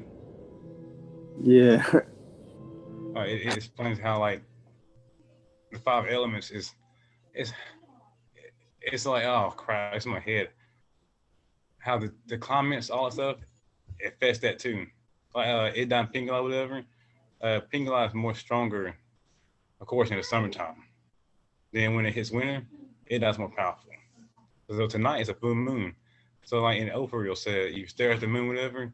You I don't know, my brother said it more best to me because he reads that stuff. He's probably doing stuff right now. But it's you get more of yourself back when you stare at the moon. Tonight's the Infinity Tsukuyomi. Yeah. You guys, I'm literally in a hurricane right now at this moment. Hurricane Henry, it's by me, and it's exciting because I'm about to go some goodies with the full moon and a storm at the same time. Second full moon in Aquarius in a row. Aren't we lucky? Oh, nature's finer forces. That is source material for the Tattvas. And I would have to disagree with you. I don't think it's very easy to I don't think he breaks it down very clear, but he does break down a lot. That's one of those books kind of for me at least, like Beyond Fortune, where I have to kind of read it slow. Okay, it does. That's why I'm this page tells about how the sounds makes the symbols too. Yeah, and the important thing to gather from that part so far is that these 5 elements, they're a contextual expression. So what I mean is, we want to analyze how these 5 ways operate differently from each other, right? Mm-hmm. Geez, I don't want to release everything that's going into the app, but when you look at these elements, they are shaped that way for a reason. I don't know if anybody has done music, but if you've made music and you've operated with a synthesizer, you notice that different sound waves are shaped differently. Triangle waves look like this. Square waves look like this. Yeah. Sine waves look like this. These are different expressions of frequency and vibration. They're shaped like that for a reason. So Prithvi manifests itself in a certain way. Agni expresses itself as a saw wave. Apis expresses itself as a sine wave, etc., etc. So what I said that to say is that we may be looking at the same, the one operating itself as many, but it's operating itself through different vibrations. I mean that literally, like there's different vibrations of the same thing. I don't mean that like, oh, the vibrations, they feel so good. I mean like they're expressing themselves through 5 different modes. And that gives us 25, because 5 times 5, right? Each one of them have 5 expressions within themselves. And it actually goes deeper than that. But this is what it means in that on page 107. The one sound, also known as Shabda, the cosmic sound, Om, that one sound, when it hits, when it evolves, it reflects back on itself and creates different versions of that same sound. So it made some, and if we were to lay it all out in a vacuum, in a space known as Akasha, if we were to lay all those 5 frequencies out, they'll nestle themselves in different areas. So that square wave is the heaviest, and it's going to nestle itself down towards the bottom. That sine wave is a little bit lighter, so it's going to rest above it, right? Just like the ocean, the depths of the ocean, the water is more dense, and certain creatures can't go past those limits. Likewise, there's different layers, and that top layer of the ocean is closer to air. That would be the Akasha of Vayu, right? The transition point between one element to the next. So it all makes sense when you kind of just look at it as far as being stacked layers of expression. Because really, air is another form of water. It's just a very, very, very fine form of water. Just like earth is a form of water. Just like fire is a form of water. All the expression of reality is just different versions of one thing. And the more we understand about that, the easier that we can navigate towards the source, because that's the only place to go. How you feel about Piranha? So if I have to understand this in an easy way, correct me if I'm wrong, please. Let's say you call Companion, he's the actually note of the music. And now when you contact Companion, you see all his entities around. What's his name? The ones that they work with him. Are those can reflect the vibration of Companion or vibration of your Companion, and they spread and do the duties? You follow me? Would that be similar to that? Yes. Okay. And get this, even he is an aspect of you. So he's a vibration, what you call yourself. Yes. Just like you're a vibration of the higher self. And then these angels and archangels and stuff that we're dealing with, those are vibrations of the thing that we come from. Exactly. Got it. So again, looking at it as layers stacked upon itself. So you confirming what I was thinking. Okay. Goodness gracious.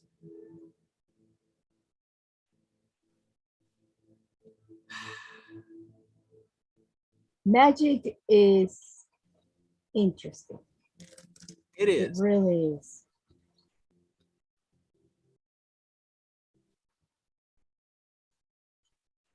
Yeah. And it's you know, you don't have to spend all day long studying and meditating and stuff. I do that because I understand that it's necessary for what I aspire to achieve. But for anyone else, you don't have to do that if that's not what you're trying to aspire to achieve. If you want to manifest a better life for yourself, then it just takes understanding how the pieces fit. And when you want something that you don't have, you find the piece and make it fit. It's not about crossing your fingers, hoping, wishing, praying, and going out just to look at a full moon. There's a little bit more that takes place. Now, this is a splendid time to get some stuff done.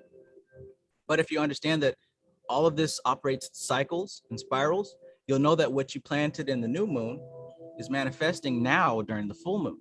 There's really only 2 moon phases, the opening and the closing. And this isn't to say you have to study astrology all day and every single move and thought has to be based on astrology. No, but just like that some stuff is better to do in the day than it is to do at night, it's good to have an awareness of what's going on.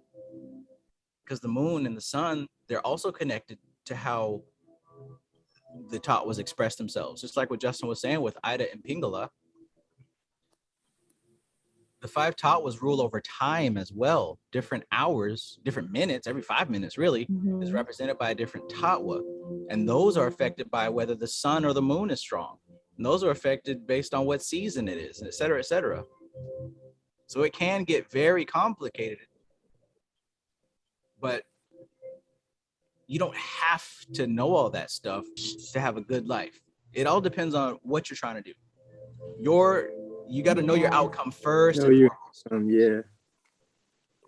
Yeah, I'm willing to go to the end. I started this, I'm going to the end. It's part of my mission to study this stuff to extreme, excruciating detail, because part Agora of shit. It's the Agora shit. Agora shit. I'm not gonna seem like if you like watch my videos or if you're in the chat and then like you leave for like 3 months and come back, I'm gonna be much deeper than when you left because I'm not going to stop. I cannot stop. I know, right? But that might not be the case for some people. Some people get to a certain point and that's what they need, and that's perfectly fine. This has nothing to do with a race or who's better than who. This has everything to do with what stage that your higher self requires this incarnation to be at. Just like it's you against you, it's you like trying to be better than who you are. That's how I'm doing it. I don't care who. And maybe not even a competition. I talked about the records and the cassette tape and the CDs. Your current incarnation is a CD. It's a cassette tape. It's a record. It has information imprinted across your life. So from birth to death, that's a whole CD. That's a whole tape right there.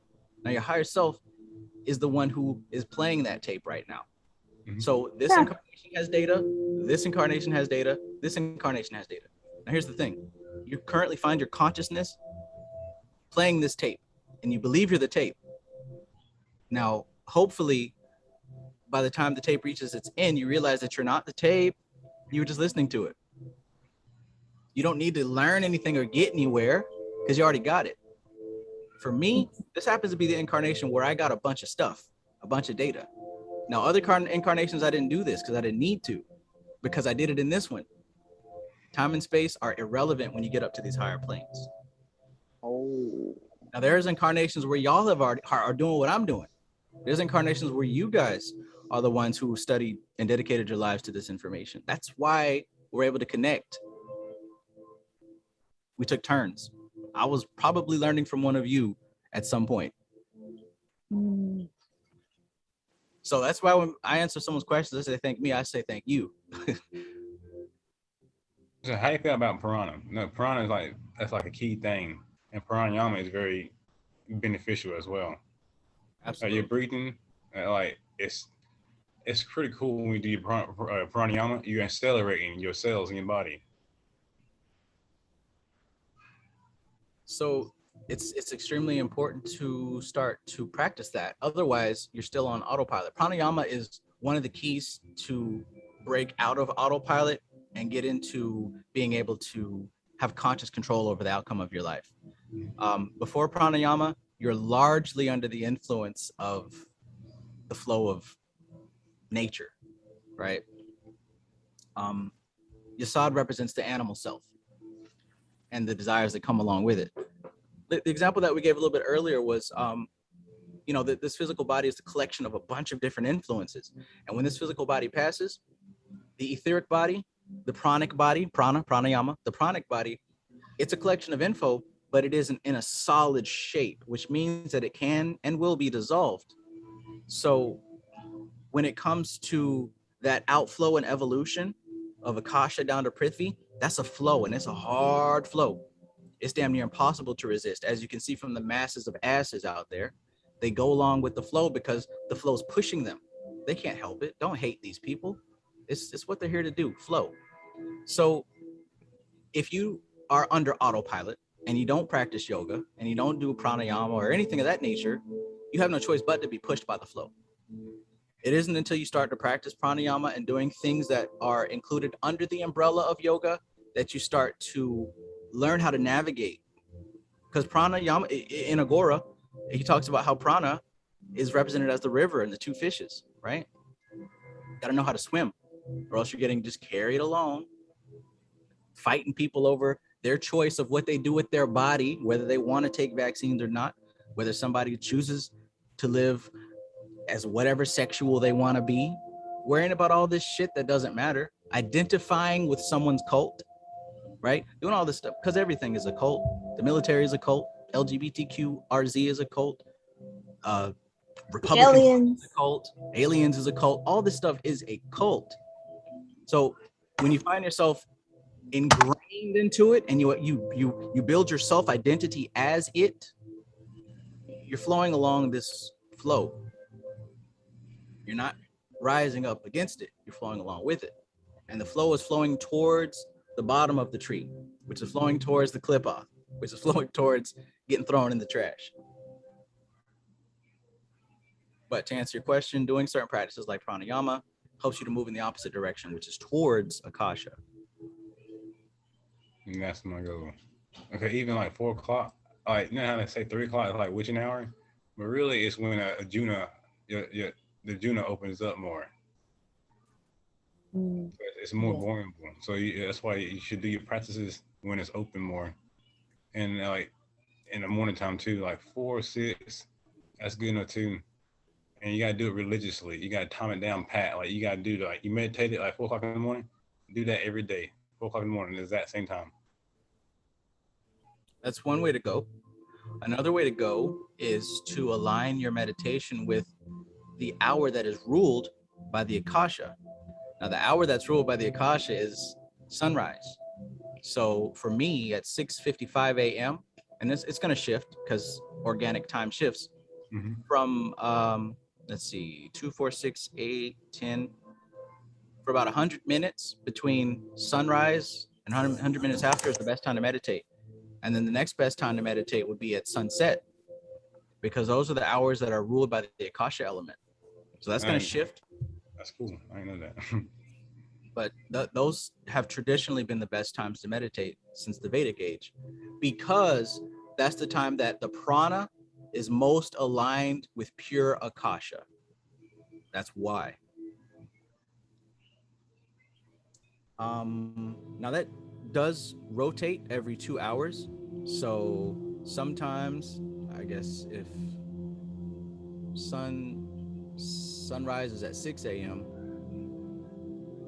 4 a.m., I don't know. There's different ways to calculate what hour is ruled by what tattva. Some people know, some people don't. No, I don't.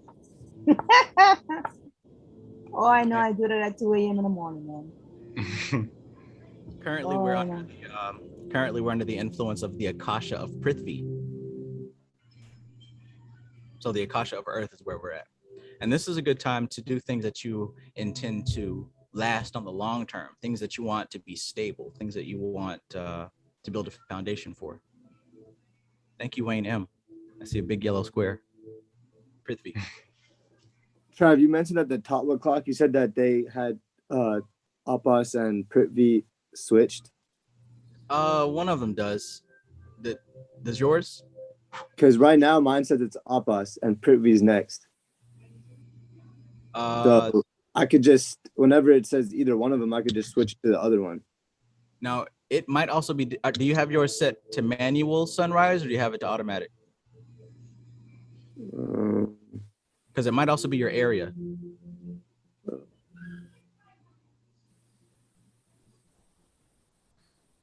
I think it's automatic. Like it just finds my like location. Because the dot was shift every 5 minutes. So it, with mine being Akasha of Prithvi, just before that was Appas of Prithvi. So it could just be a few minutes. Okay.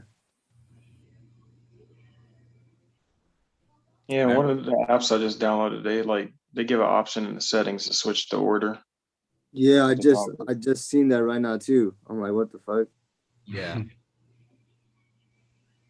Now these apps I've seen are like 5, 6, 7 years old. I think it's time. Shit. I would certainly be making one right now if I wasn't doing 6 other things. But it's easy. You just make a spreadsheet and then have somebody put it into an app for you.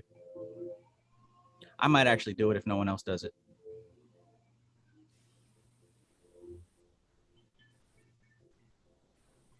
I don't mind giving that idea away because after working with this app stuff, I see the different barriers. It's going to cost at least $150 to put an app out.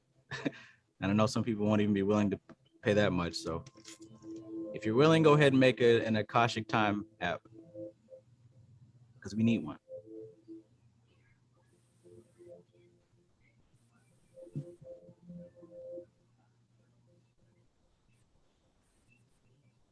Wayne M says, I go into automatic pranic deep breaths while out of body. Quite strange, almost as if it's a stabilized experience.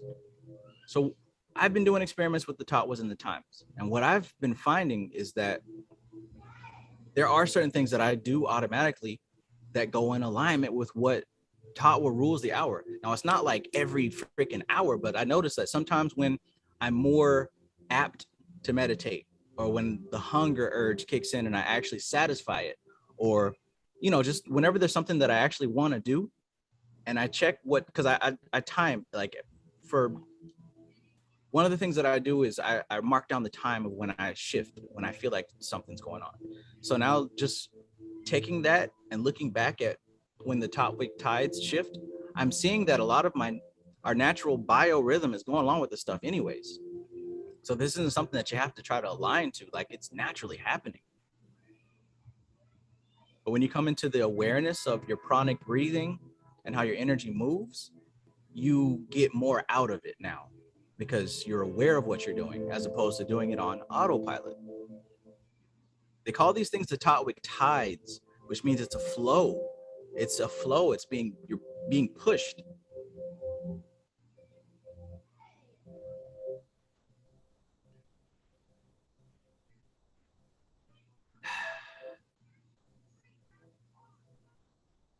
How old are you, Travis? Again? No, I mean, I never know because like I don't really get on YouTube that much. I'm doing practices. It is currently undisclosed. I thought you were like in your 20s. Well, that's good, I guess. We'll go with that. I'll take it. Yeah, that's all I'm going with.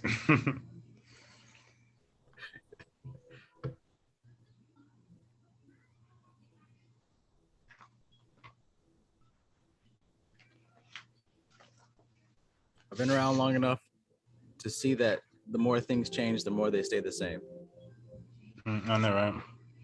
I don't go based off of age. I don't have no age. It's the same exact day every day. It's just people created their way. We have it's a different thing. The times that age, well, you know, that'd have been a bad joke. Look, I'm trying to like put myself in like a time chamber.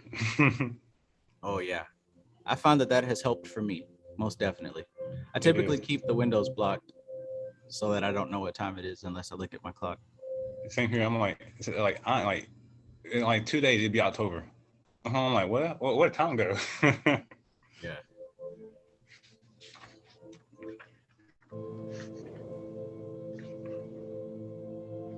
There are times you want to be aware of the age so that you don't end up like Brother Polite.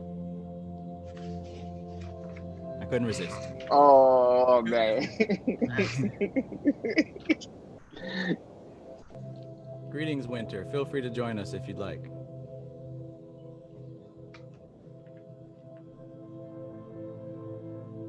It's another reason why you got to get your ego figured out before you start dealing with higher science, because it's not going to go anywhere.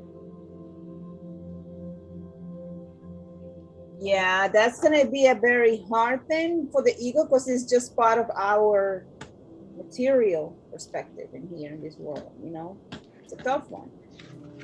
Not that simple, but gotta work harder on that. Ay, ay, ay, ay, ay.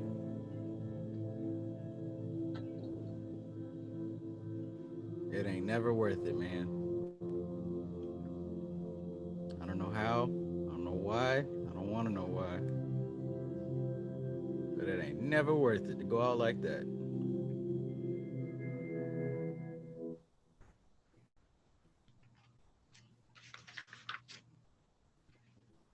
Okay, so you said meditate on this symbol?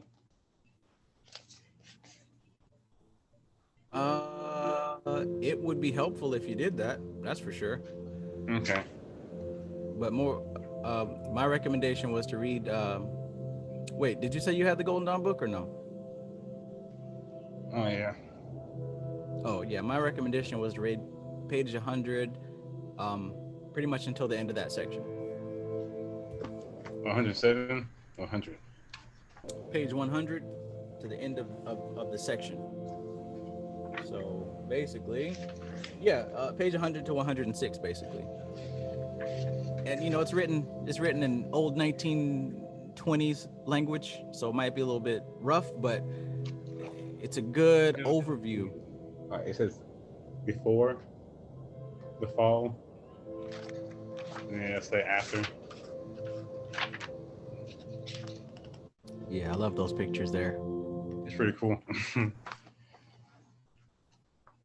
It gives you like a depth of how it was back then. Wayne M says, "Hey Trav, Demons of Magic has the connective evocation. I'm wondering if you had to take or add anything away to make it work for you in the way the book sets it out." So personally, I did it the way the book describes, especially where they've got a few of the preliminary invocations where you address the elements, you know, and it's kind of worded in their own way where they talk about crushing the rose and the ice into flame or air or whatever. That's still going over the elements. So I did everything according to how the book had it. And what I found was that after I had personal relationships with some of those goetic spirits, I didn't need to do the rituals like that anymore. So what I would recommend is doing it by the book, yes. And then after you right, to contact them. It's just like being in a relationship or whatever. You guys are kind of on the outskirts, but the closer you get to each other, the more comfortable, you know. Now she can fart around you and you ain't gonna be like, oh my God, you're just terrible. You can get very personal, very relaxed. And that once you get to that point, you don't need to do the evocation like that anymore.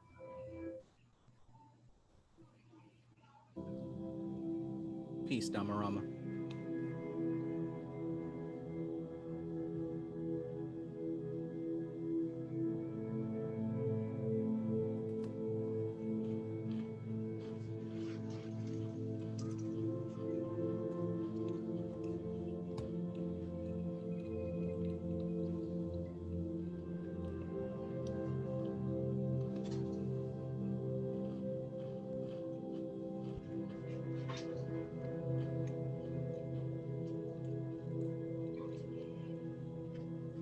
Trev, what would you say, like, when Ophiel gives his past, present, and future, like, addition to the tree of life? How would you describe that in a practical manner? So, in a practical manner, meaning how would you use it to practice? I would say that when you look at this tree with the understanding of the elements, because that's the big thing, he relates it to time as well as the elements. We understand that the fire element is expansive, the water element is contracting, and the air element is stabilizing. We learned that from initiation into hermetics. So if you look at the tree, according to Ophiel, the left pillar has fire all up and down, expansive, future. Wait, you see it. One pillar is all fire, dealing with expansive, future. And this pillar all has water in it, contractive, condensed, going backwards. Middle pillar being air, stabilizing. So practically the way that I would approach it is in combination with what I learned from mystical Kabbalah. From mystical Kabbalah, I learned about the different correspondences of the spheres. So I know that Mars deals with the slicing away, the cutting, the justice of balance, aggression, different things like that. I would take that as well as what it has listed here on the tree. Fire of fire, the expansive element of the expansive element. So if I want something that requires that energy in the future, I would be meditating on all the symbols I learned from mystical Kabbalah, as well as the understanding that focusing my attention on Gibera, on Mars, this is going to be future based. So this is nothing happened in the past. Now on the left side of the right side of the tree, dealing with that water element, the condensed element with the past, for me, that would be things that I would want, instead of to develop and grow, things that I'd want to fortify.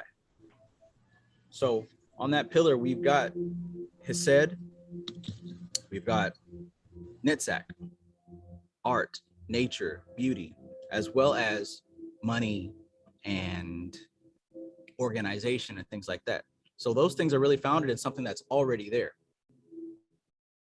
Do you get what I'm saying so far? Yeah, I get you. And then of course the middle pillar dealing with air. With air, I would relate that more to consciousness and thought and things like that.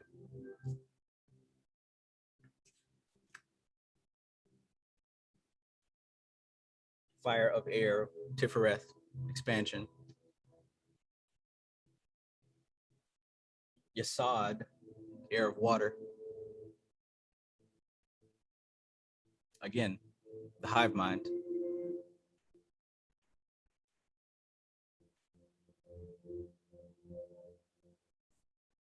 Another interesting thing to look at, and he does mention it, I don't know if it was explicit enough, but there are 5 elements, yet on the diagram, we only see 3. So in case anybody didn't get it, say for example, this section here with the fire, we see that there's water of fire, we see there's fire of fire and air of fire, and we're missing the akasha of fire and the prithvi of fire, right? So what he said was the earth of fire would actually be everything below here. The akasha of fire is everything above here. So each one of these do actually represent the 5 elements. So down here on this water sphere, we've got fire of water, air of water. This up here would be akasha of water. This down here would be earth of water. So we still have the all 5 of the elements in each of the 4 worlds. That's like in like Kabbalion, where it says like you can't deal with a plane unless you know the rules of like above it. Yes. Yes. That expresses it perfectly.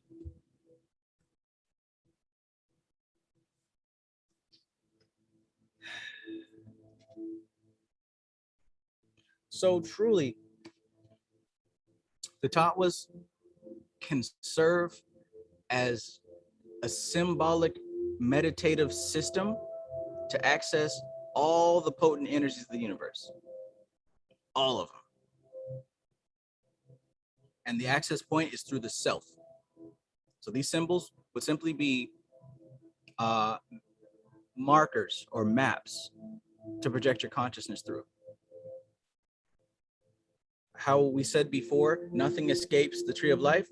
Well, even more so to these tattvas. Even the tree of life can't escape the tattvas. So it's my energy and my inclination to go to the origin and the source. And I found that the tattvas seem to be very elementary, no pun intended.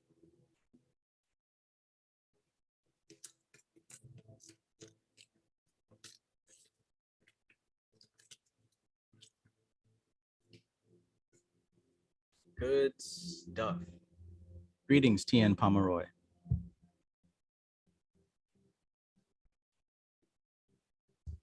Good stuff. Very good stuff.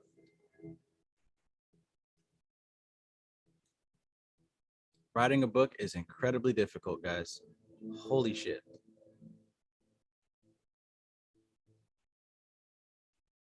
And it's not even like what to write, it's how to start. That's the hardest part. How to freaking start. Jeez Louise. Looks so easy when you're reading it. When you got to write it yourself, ugh. I noticed people started their books by telling stories and how they begin their adventures, and then they go into the actual thing. Yeah. Including magicians, that's how they start.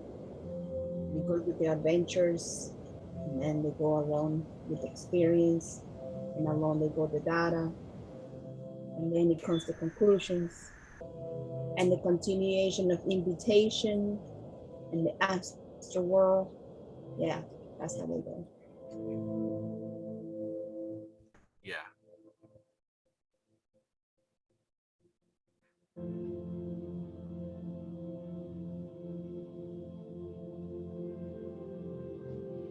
Sheesh.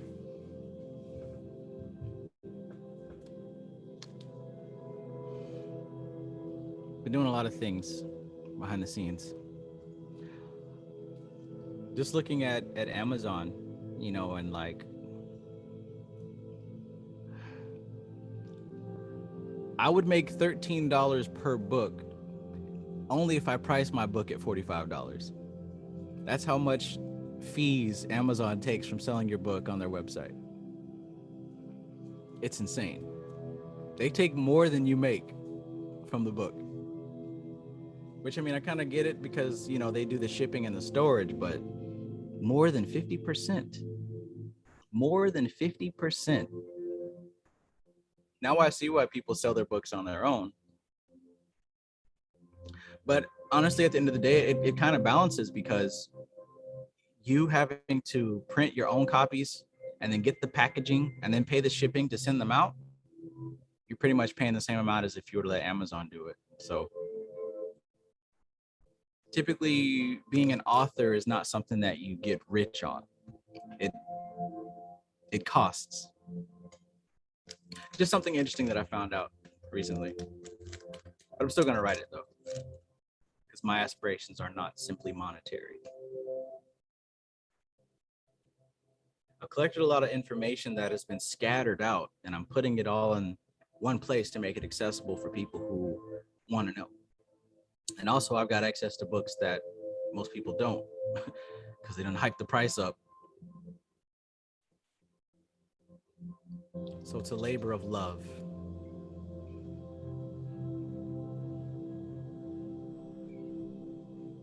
I'm gonna call you Jarvis. What's the Jarvis? Cause like it's like you watch Arrow, Green Arrow, whatever.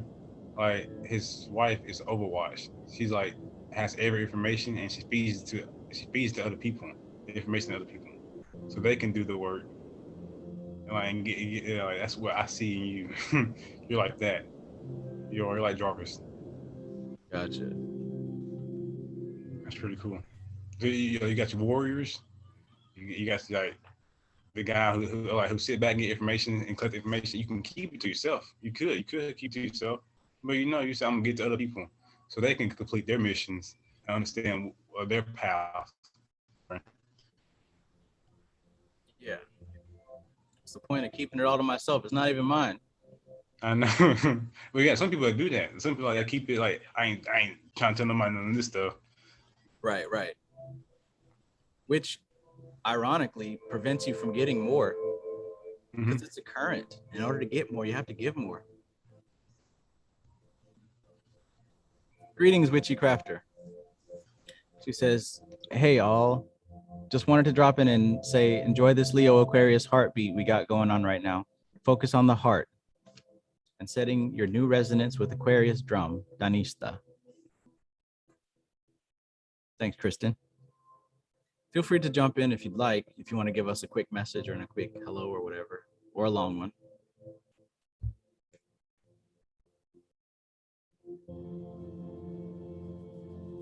Nuru says it's like the music business. All mainstream media and copyright publishing has a pimp and a whole business model. Absolutely. Absolutely. And that's the American way.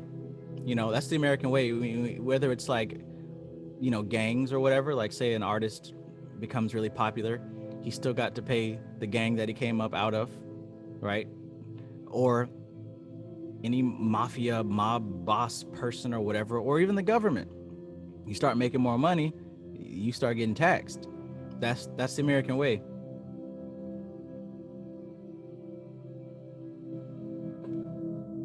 Kristen says healing from surgery still, but we'll be back Friday for another art therapy exercise if Trav gives the green light. Well, certainly. Nuru says, yes, the hardest lesson is the only wealth is not what you have, but what you give. Absolutely.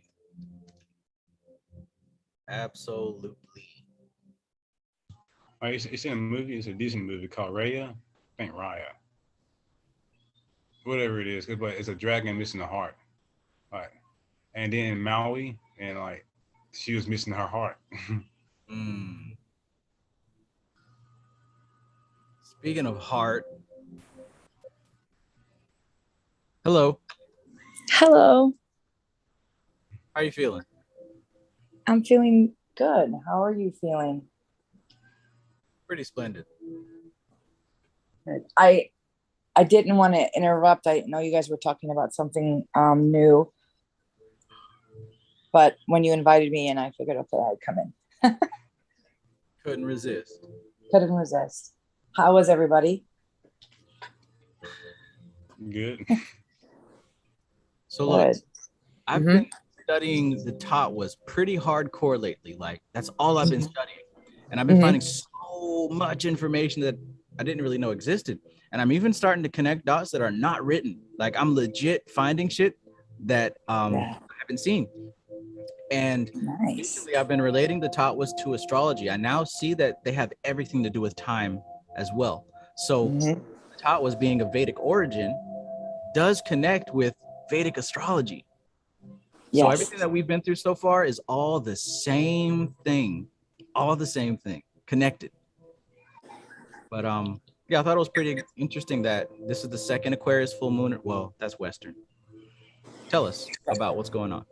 Okay, so it's really interesting actually because we have an opposition that is connecting with itself. So we've got Mars and we've got the sun in Leo, right? And Mars and the sun, that's the center, that's the soldier and the general, and they're buddies, and they're in Leo, and that's heat. So they're heated, they're passionate, they're ready to go, they're ready to get shit done, right? And then and Leo is they're at the star Regulus right now, which is the heart, right? The beating of the heart. And on the opposite end, we've got the moon and Jupiter in Aquarius Dhanishta ruling the drum. Boom, boom, boom. The beat, the performance, wealth, prosperity, abundance. But it's associated deeply with the drum. So the heart and the drum are also deeply connected, right? The beating of the drum. So we're resetting a resonance. What is the new you? Who are you going to be? What are you re-establishing here? What are you saying? What is your new beat going to be? What is your new passion? Who are you making yourself out to be now? You have, and then you've got people who are having a lot of issues around their heart or their stomach, this whole area in the center here that has any kind of blockages going on. If you've got anything that is holding you back, it's going to come to the surface right now because the beating, you know, like the drum is what brings things to the surface. Boom, boom, boom. And if you're not clear, if you're not focused on what you're going to be pursuing here, you're going to have to deal with blockages. So right now is a perfect time to focus on your heart center, focus on what you're passionate about. Ask yourself, what things do you care about most? And really go towards them. Right now, you have an ability to really make yourself into something. There is a time when it's harder to get shit done and a time when it's easier to get shit done. And right now it's easy to get shit done. So do it now. Don't put shit off anymore. Right now is you're given a gift right now to reestablish who you want to be, what you want to do, and the things you're passionate about.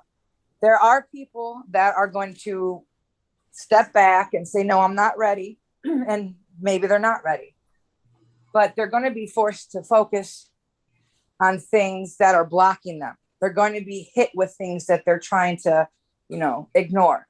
So you can either go the easy route or you can go the harder route and later on deal with it. But right now it's like a gift. This is like all this energy is focused towards us getting somewhere. And the people that procrastinate or hide from what they should be doing are gonna, they're gonna have some backlash. But, the people that really start moving towards what they want, it's going to be easier for them to get it right now. And we're coming closer and closer to the end of Saturn's retrograde. We're getting closer. So things are getting a little bit easier. I'm excited for that. And then of course there's, once Saturn does come out of its retrograde, people that have been wanting to do newer things, that can start happening again. But right now we're supposed to be focusing on things that we've been neglecting, things that we have been ignoring. And this is that extra oomph to get that shit done right now. It's like, here's a boost of energy. Now get it all done. Yes.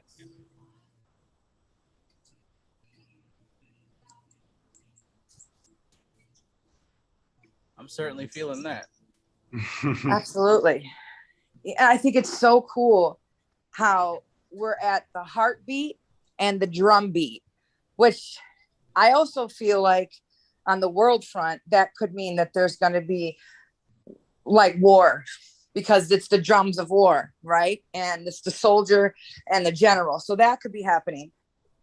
But sometimes you can use war against the things that, are keeping you down. And it's not like anything you fight, comes back at you. So you got to use it in the right sense of the, of the word. You're using this high heated energy to kill the things in you that you don't want in you anymore. You know what I mean? You're warring against your old habits, I guess. So you can use it in many different kinds of ways. It's gonna show itself through the world in many different, manners. But for ourselves, we can use this to get motivated, to get energized, to get focused, to get our shit together.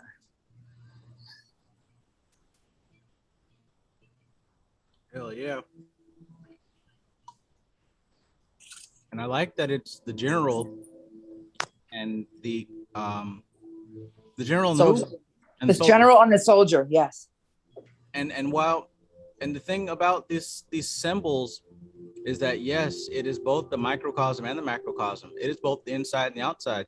Yeah. So while we do have this political stuff going on and people fighting and warfare and all that, like you said, there's also an internal aspect to this thing.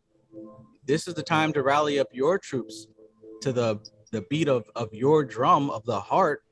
Yep. Right? Because Leo, all these symbols are specific. It's not like you're reaching, like literally. These very specific. The soldier, the drum, the beat of the heart.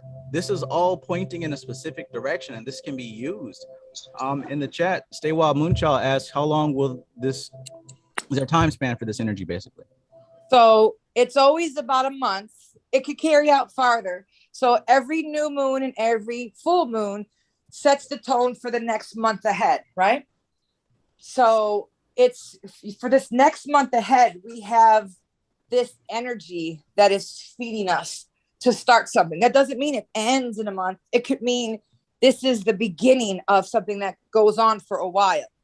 But for this next month, this is the theme. You're going to see a lot of things heated, passionate, of the heart, of the drum beat, musical, even people performing, fame, things like that can come. wealth, prosperity. And wealth doesn't have to always mean money. Wealth can mean family. It could mean children. It could mean whatever that makes you feel rich inside. So things that really stir your heart. But that also could mean things that piss you off because they're stirring your heart, right? It's making you feel something because something has to change. We need to bring this shit to the surface, clear all the bullshit away, and start a new resonance, a new beginning.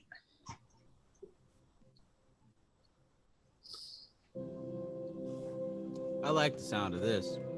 Mm-hmm. You know, It's so cool because I was at my daughter's football game where she's in cheerleading, and it was amazing. The full moon rose over the high school stadium, right? We fucking killed the other team 38-7, and the drum line was just beaten, and I'm like, damn, that moon is in Denisha, and the drum line right now is just kicking. I'm like, and this is amazing. And my son, who was my youngest son, was with me. He's like, I want to play football. He was like being stirred in his heart, and he's a Leo moon. I was like, this is crazy how this it really affects you. He's like, yeah, I want to play football now. I want to play football. I was like, all right, cool, you can play football. I was like, wow, it's just nuts how these things. I was like watching the moon rise, and I'm like, this is so Denisha right now. I couldn't tell no one. No one knew what the hell I was talking about, but it was so cool. We're used to that kind of feeling. Right. My kid knew, my son. I was like, you're feeling that way because it's the sun is in Leo and Denisha full moon. And he's like, okay, Ma. It's like, all right. But yeah, it was really cool. The symbolism was all over the place. Sounds like in a movie or something like that, a TV show. Yeah, it was nuts. I'm like, well, at first I completely forgot about the full moon. My mind wasn't there. And when I saw it rising on the horizon, and it was really red and huge, I got a picture of it. And it was rising over the stadium perfectly. And I'm like, oh shit, that's right. That's in Denisha right now. And you could see Jupiter too, right above it. And the beating of the drum is what reminded me that it was Denisha. I was like, oh shit, that's so cool. Yeah, and they totally won against the other team. The other team didn't bring their drum line. Yeah, that's what I was thinking. I'm like, damn, yeah, they didn't bring their drum line. Like they usually everyone has their band with them, but for whatever reason they didn't bring it. I'm like, well, they knew astrology. Maybe. If they knew it. I know. It was crazy. I always forget when the full moon's coming. It always hits me as a surprise. Like time goes by so freaking fast. It does. It's a new moon. Like I know about the new moon. I'll know when it's a full moon when I start doing damn karaoke and shit. That's when I know it's a full moon. Right. Songs and shit. I'm like, oh, it must be a full moon. I walked outside the other day to check the mail. And, like right when I opened the door, like there's two houses across the street, and like right in the crack, there was this moon. Like, that's hilarious. Straight ahead.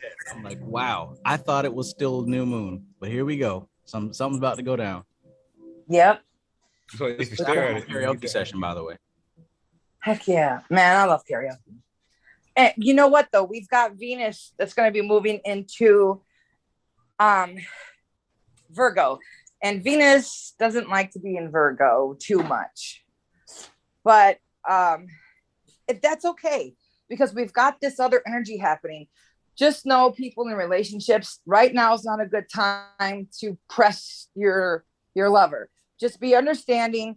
You might be a little dry in the sack right now because Virgo is the virgin, and Venus likes to be sexual, but Virgo's place kind of scorches that for a little bit, and it usually brings a little bit of bickering. And we got Mars and Sun in Leo with the fire, so there's going to be passion. So that could mean like there's arguments versus sexual passion. But if you know this is coming, you can tame that, right? You can prepare for that and say, okay, if they're irritating me, it's not, it's just Venus in Virgo. It's okay. No big deal. It's not going to last. But it's also a good time to maybe work with your partner, put a plan together, because Virgo is about work, right? It's about analyzing things and figuring things out. Right now is a good time to put a plan together. You want to plan for something, plan to save for something ahead, plan to put some money into crypto before everything crashes, you know, something like that. What'd you say? That sounded real specific. Very specific. Yes. Put some in crypto, something. XRP. Oh man. Yeah, there's big changes ahead coming, man. Many.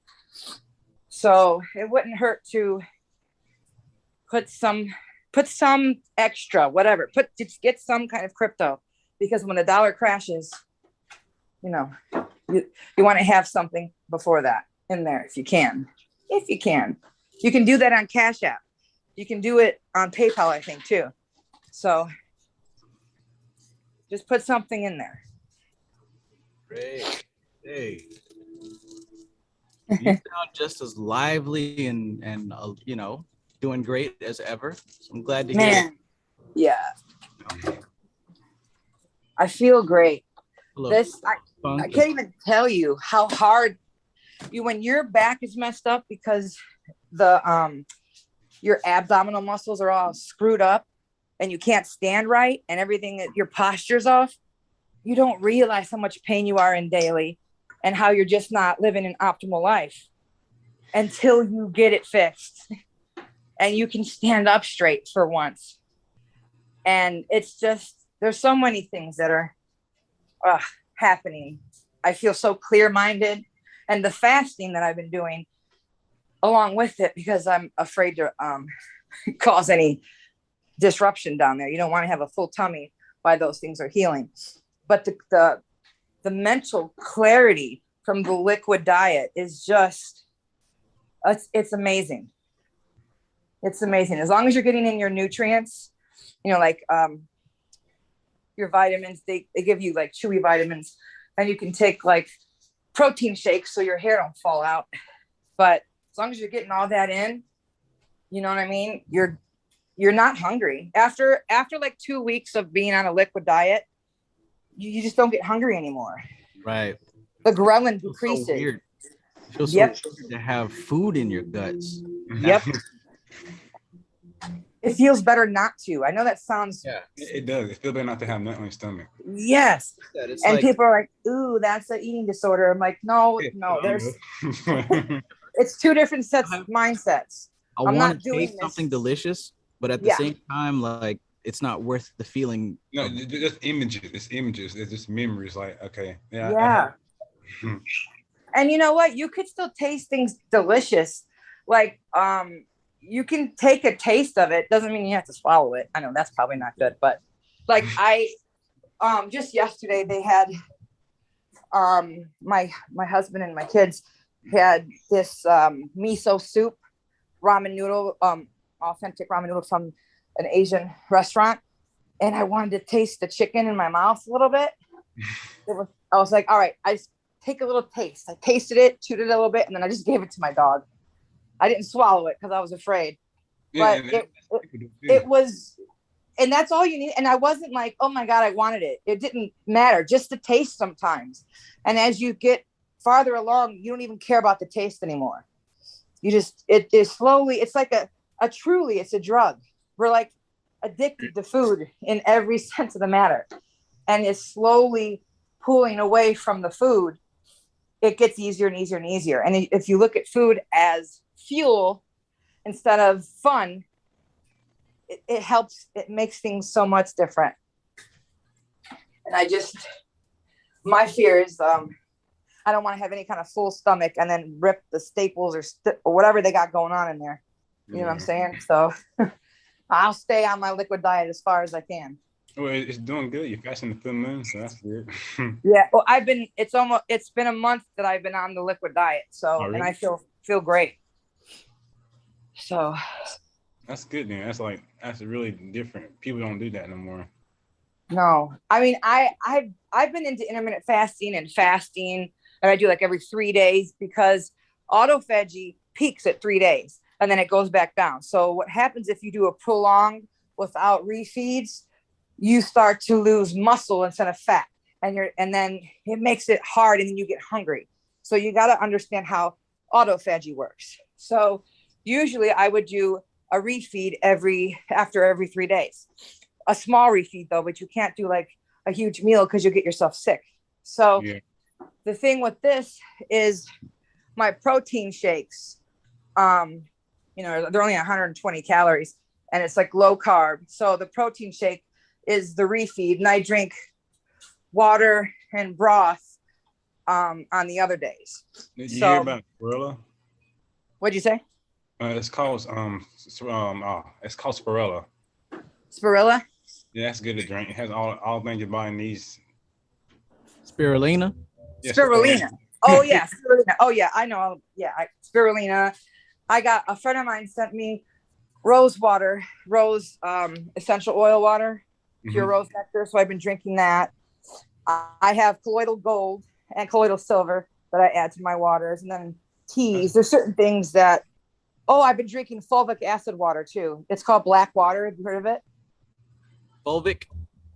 Yeah, fulvic mineral water. So it's called black water, and it's black. The water is black, but what's inside the water is fulvic minerals, which it's a huge array of minerals in the body, and then you have antioxidants and amino acids in it, and it helps to heal quickly, and it repairs the cells in your body.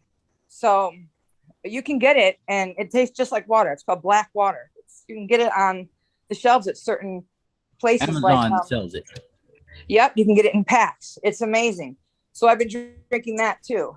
And I feel like when I came home from surgery, that's all I drank. And I feel like that helped me heal quickest instead of just regular old. I don't drink tap water anyways, but you know what I mean? No. So this stuff is pretty good. It really seemed to help me heal. I'm glad. Yeah. Guru says we're addicted to everything. Sensual True. experience is totally engulfing. Fasting provides a new non-attachment pattern. Mm-hmm. Because the Egyptians did it 3 days. They did it 3 days. The Egyptians did. See, you said 3 days? Oh yeah, they did 3 days. See, they knew about autophagy then. They understood, because the thing is you want to be eating the fat of the body, not the muscle of the body, because your brain's a muscle too, right? Mm-hmm. So the autophagy makes it to where it's the body's self-cleaning mechanism that eats the dead and dying cells and turns it into energy. So it peaks at 3 days. So people doing 40-day fasts without a refeed are starting to self-eat the muscles, and it's not good.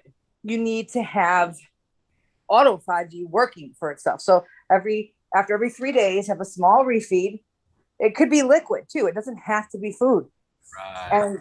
And then you'll really see. And the mood boost that comes from this, oh my God. Because you're in nutritional ketosis, which means now your body is burning fat and not carbs, because you're not putting carbs in it. And the clarity and wellness of the mind that comes with that, and the feeling good, it's insane. Mm-hmm, it's just like jet fuel. Truly. Yeah, I don't know the specifics of it, but that's pretty much where I am with it. Like, I don't eat but like every 3 days. Like, that's how it's come to at this point. Mm-hmm. And when I eat, I mean, like I'm saying, one meal.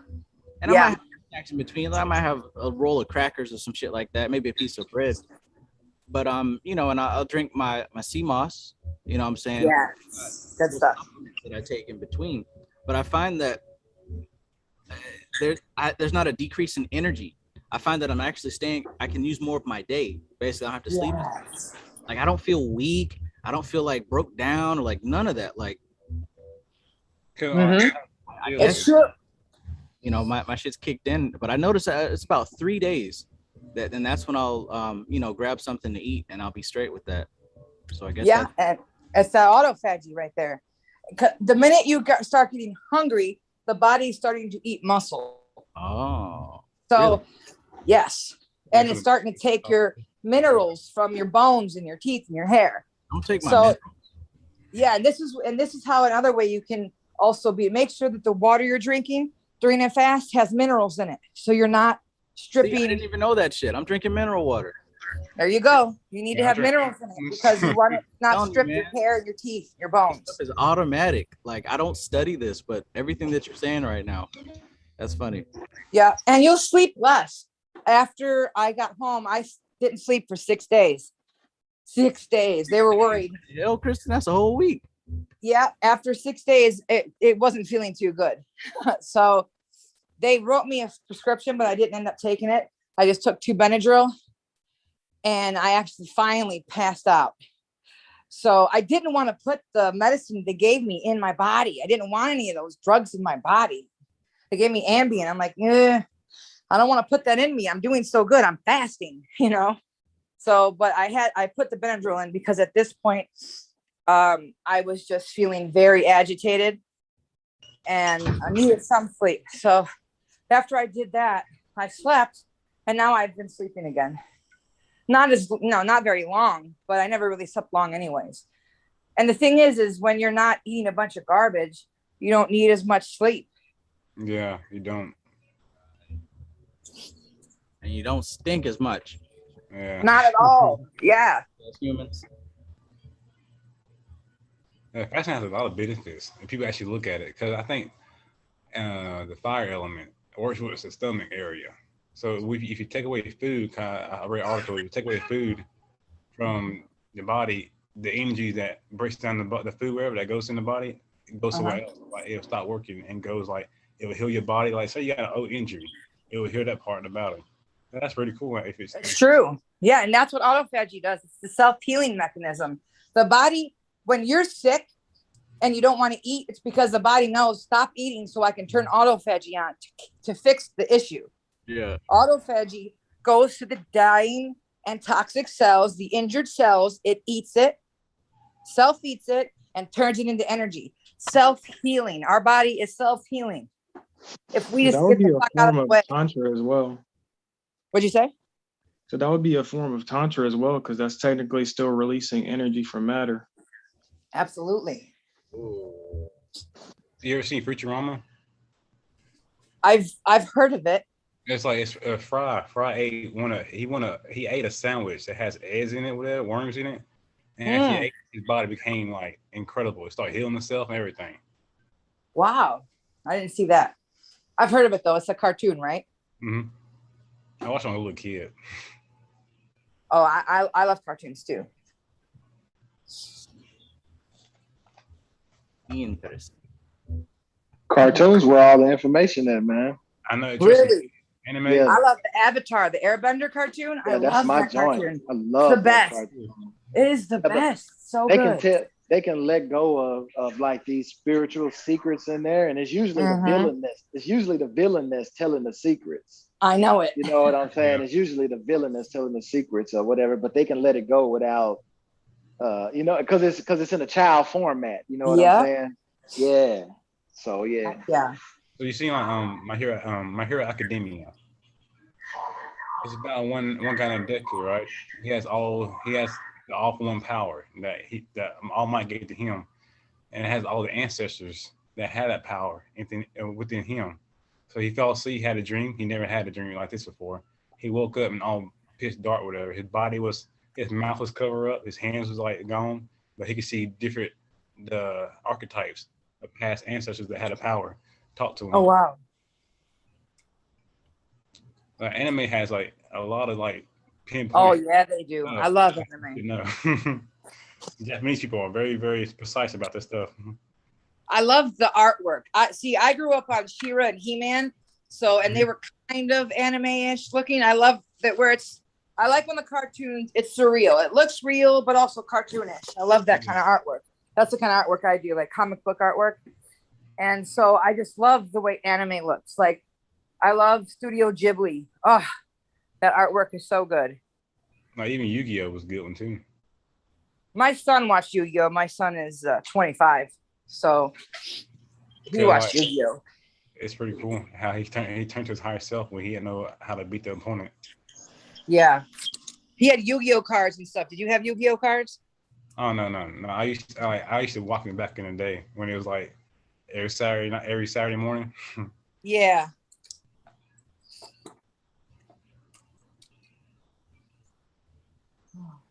My favorite Dark Magician.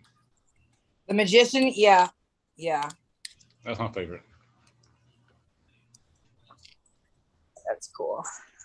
Because it had different parts about the Egyptians, how it was, like the eyes and all that stuff. Every bit of cartoon I watched so far, that's like a little glimpse of visions.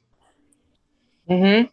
About Yeah, that's true. Same for me. Like, if you go back and look at things you were interested in, cartoons and movies, it's led up to where you're at now. All the culmination, there's like little bits of things feeding you, little bits of information in every movie, every book, every story that actually like was of interest to you.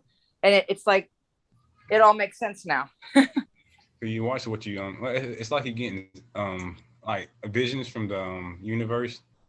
Hey, this is for you. All right, what you mean for me? You watch a little glimpse of it. It's I got that part. I'll see that part. That's like having visions. That's like I watch anime. I get all myself from anime, and like these.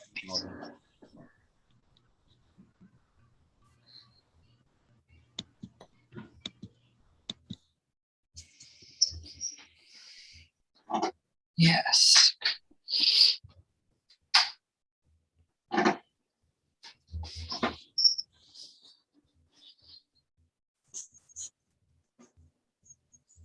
So next week, as far as the reading of this book goes, it'd be a good idea to make it to chapter 8. These next couple of chapters are very short. Let's go to chapter 8. Talk about that next time we reconvene on a Sunday. So, Trav, real quick question while everybody's on.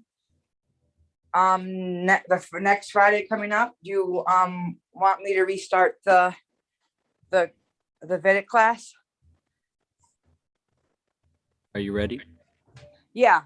Yeah, I definitely am. I have that exercise prepared. So I have another art therapy exercise ready to go for everybody. I think that they're gonna like it.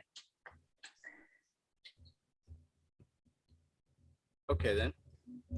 Next Friday we can do it. Sounds good.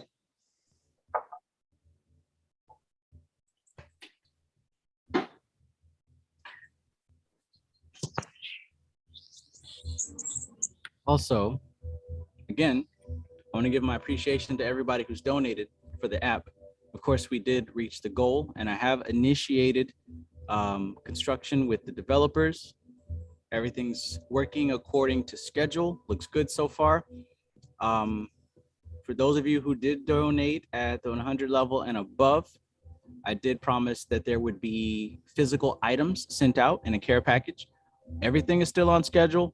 It just takes a little bit of time for everything to be printed out.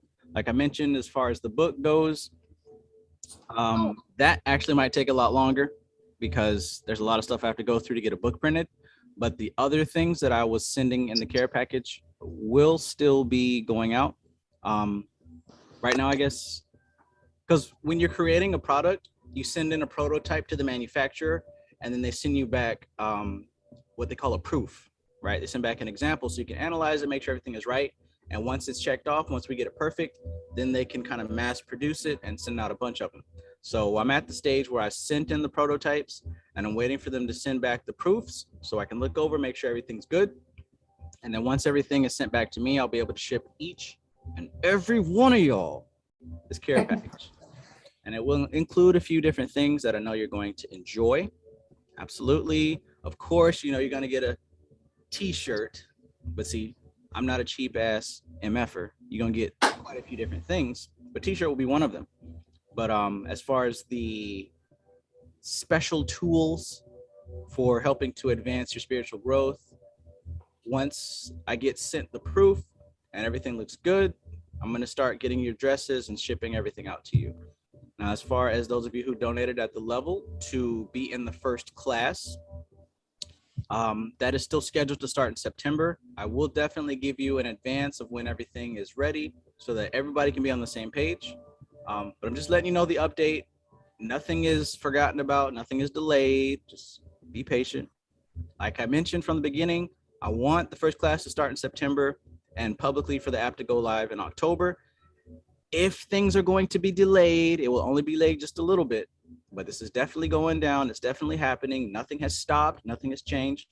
I'm just, like I said, behind the scenes, working hard between writing this book, between, waiting on these prototypes to come back to me and waiting for the developers to put the finishing touches on the app. So everything is still going according to plan. Perfect, perfect, perfect. Yeah.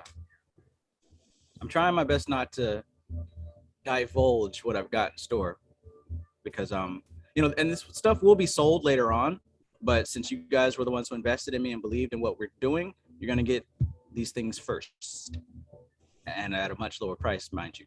But some of this stuff is not being sold anywhere, mainly because I don't think anybody's out here doing as much work that I'm doing in this particular direction. So you guys are going to be some of the first to get your hands on the stuff. So yeah. For D. Oten, she says, what's the title of the book?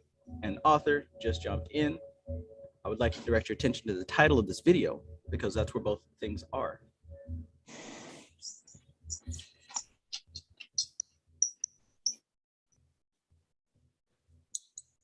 Godflow93 says, when's the last day to donate? Okay, so like I said, I did reach the goal for creation of the app. So right now, if you still want to get into the first class, I'm going to be closing the GoFundMe at the end of the month, right? So this is the last week, I guess. Yeah, damn, this is the last week. Yeah, I'm going to be closing it at the end of the month. I'll try to give an announcement, I guess maybe the last couple of days for anybody else who may want to take part in the first class, so we can all get started at the same time. But yeah, basically I'm going to be closing it at the end of the month. So if you want to be a part of the first class, there's still a few more days. Yes, y'all, and you don't stop. You were going to say something, Kristen? Oh, no, I was just saying this is amazing. Fantastic.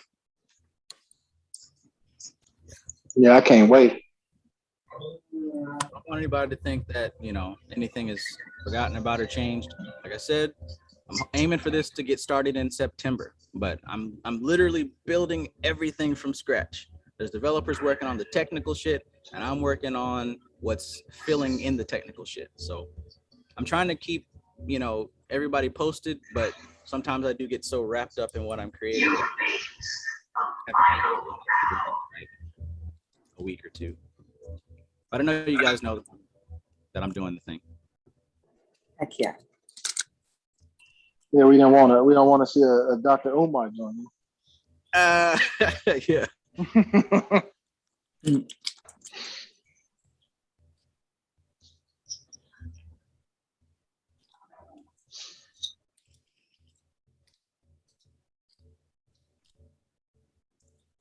All right, let's see.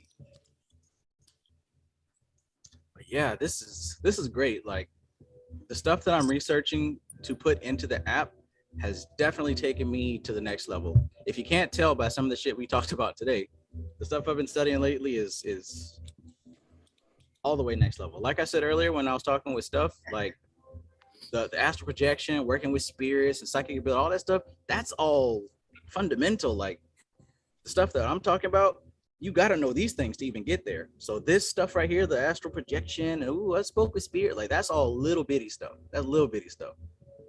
We're going to somewhere much further past that. Are you gonna take us there with the class, Trav? Yes. That's what I'm talking about. Hell yeah. Yes, and that's part of what the physical items are to help with. Like I'm also studying how people learn, and I know it's really hard to kind of like stick with something like this because you're not seeing results. So the physical items are kind of designed in a way to give you something to have a hands-on, tactile experience with day after day. Some people learn visually, so y'all are gonna do good. Some people learn by hearing, y'all gonna do good. Some people learn by physically dealing with stuff. So I want to make sure that everybody has a chance to move forward. Like I'm literally going to put everything I have into this to get you to that next level. You literally, you that last 20% is on you. Listen to the videos, do the exercises, work with the objects, and you're going to get there. You're going to get progress. You're going to make it. You're going to have these abilities open up for you. Like it's no longer in the realm of maybe it's real. It's absolutely real. And we have things to do with them. So this app is designed to help you get there. It's not about maybe magic is real, maybe psychic ability. No, it absolutely is. And stuff, you've seen these books, so you know. Oh yeah.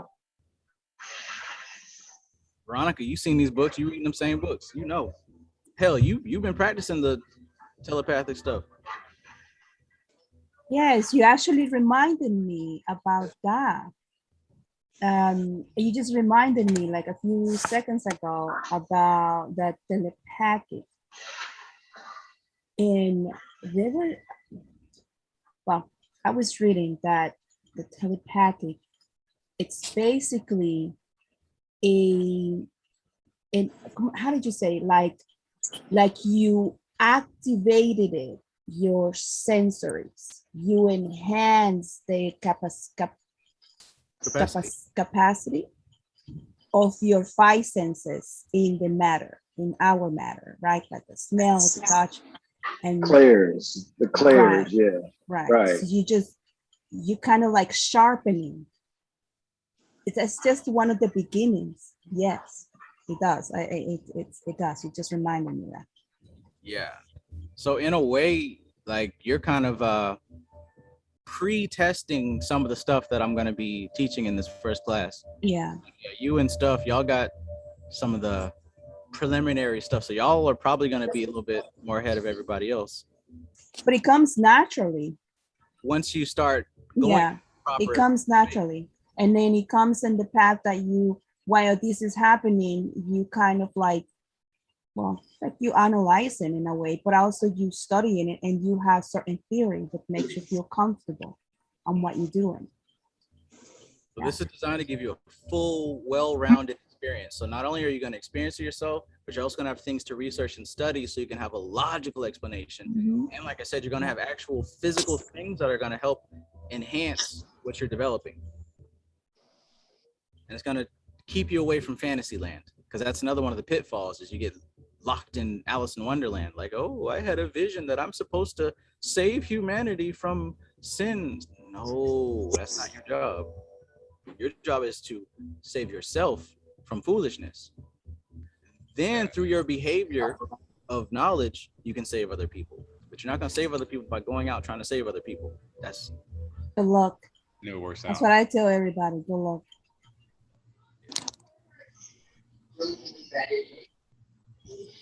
Like the Egyptian says, the only way you can help others is to help yourself out. That's it, man. You're not being heartless. Trust me, you're not being heartless. Oh. Yeah, I mean, they tell you that on the plane. I mean, you put your mask on before you put the mask on the person beside you. You know what I'm saying? Because if I try to secure the mask of the person beside me and I pass out, we both dead. Man.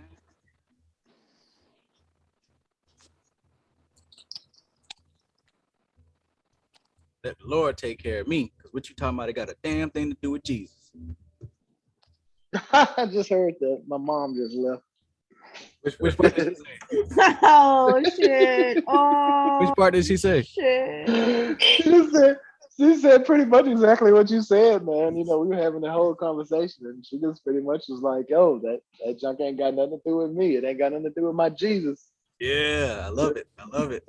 Yeah, me too. So I just, you know, I shut down. I don't shut down. You know, I tell her what I can. I give her bits and pieces. I sprinkle it in. And she actually went back, because I was telling her, I was like, the Christ, and if you go back and you look at it, he was not the Christ to begin with. That was an attainment. he attained the Christ. And she was like, I told her that, and she looked at me funny, but then she went home and she was listening to a pastor. And he was like, he said something along the lines of, we're not really Christians, we're Christians, because we are all Christ. And she came back to me and she was like, that kind of blew my mind, because that was kind of exactly what you said. You know what I'm saying? But she can't take that from me because I'm her son. Yeah. Yeah. You know what I'm saying? Like, she will not accept it from me. And I've realized that. So I kind of shut up. But the juices were flowing because we were having a conversation and she was here. So she got the lion's breath. You know what I'm saying?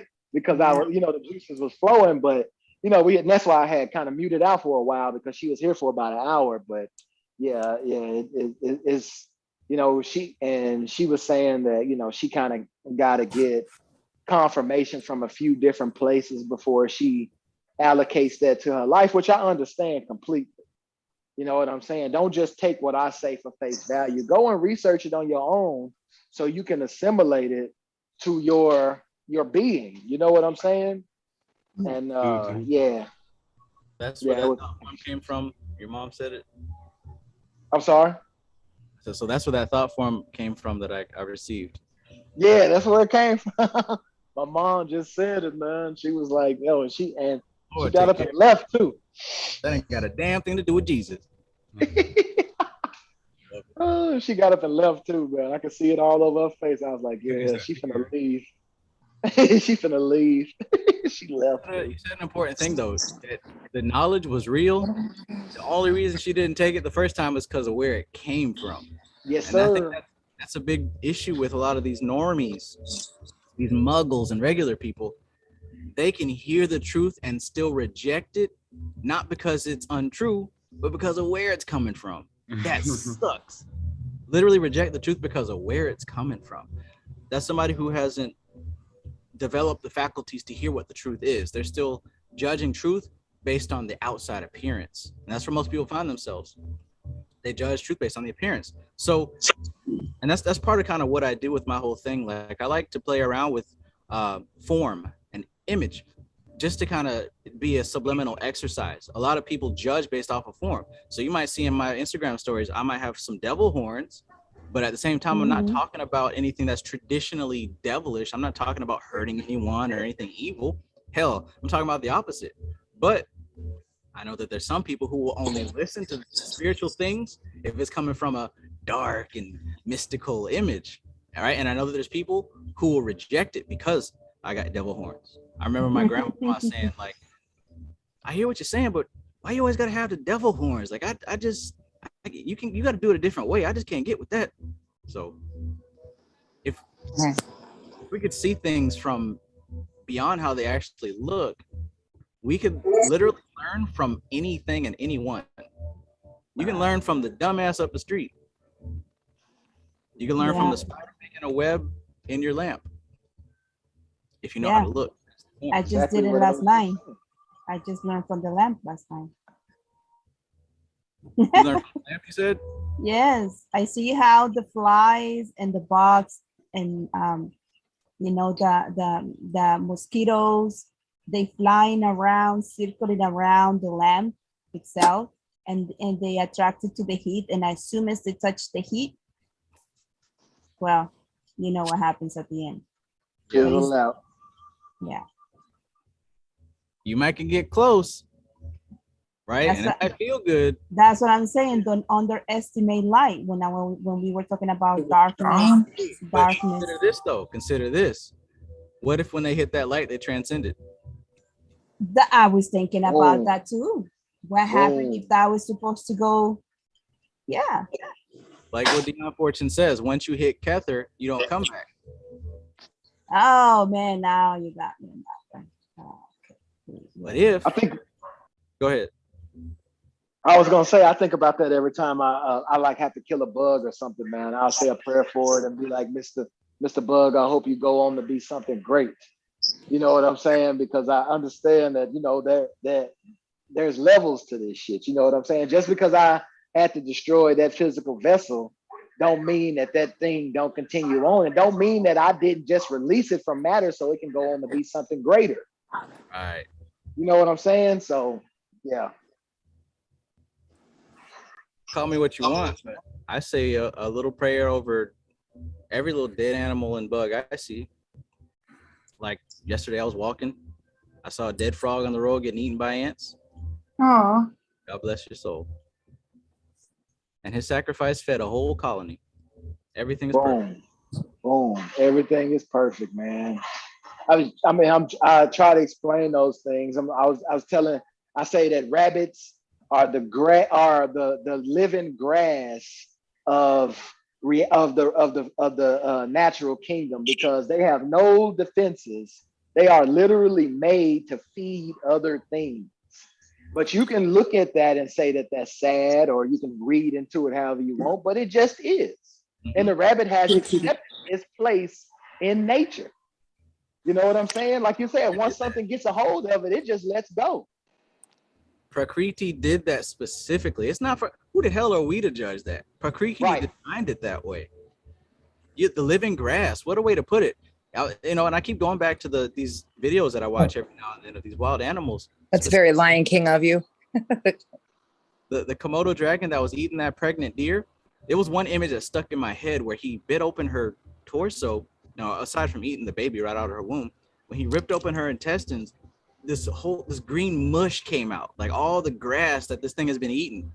This whole green mush started pouring out of its intestine, and he gobbled that up. And I'm thinking to myself, you know, this Komodo dragon would never eat grass. It would never eat any type of vegetables or nutrients, but it did just then. Mm-hmm.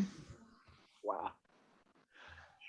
Why would it be designed like that? If it just is, man. There's no reason for us to infer any kind of emotion into it or anything. You just look at it and you say, that's the way, that's what I'm in. You know what I'm saying? That's the way this is built. That's the way love goes. Was that Michael Jackson? Yeah. And you take that all the way to human suffering too, when it comes to like murderers and pedophiles. Truly, I know it sounds like heartless, but it's true that it's happening for whatever freaking reason. Because when I'm looking at like murderers charts, some of these, I look at it, I'm like, they had like almost no choice in this matter. They were this for whatever reason. Christian, and it's crazy. I just got done talking to my mom about my man Judas, because that's my man. That's my man. And I was like, how did he get compelled to do this? And why is he punished for this when he was the catalyst for something so great in so many people's lives? Yes.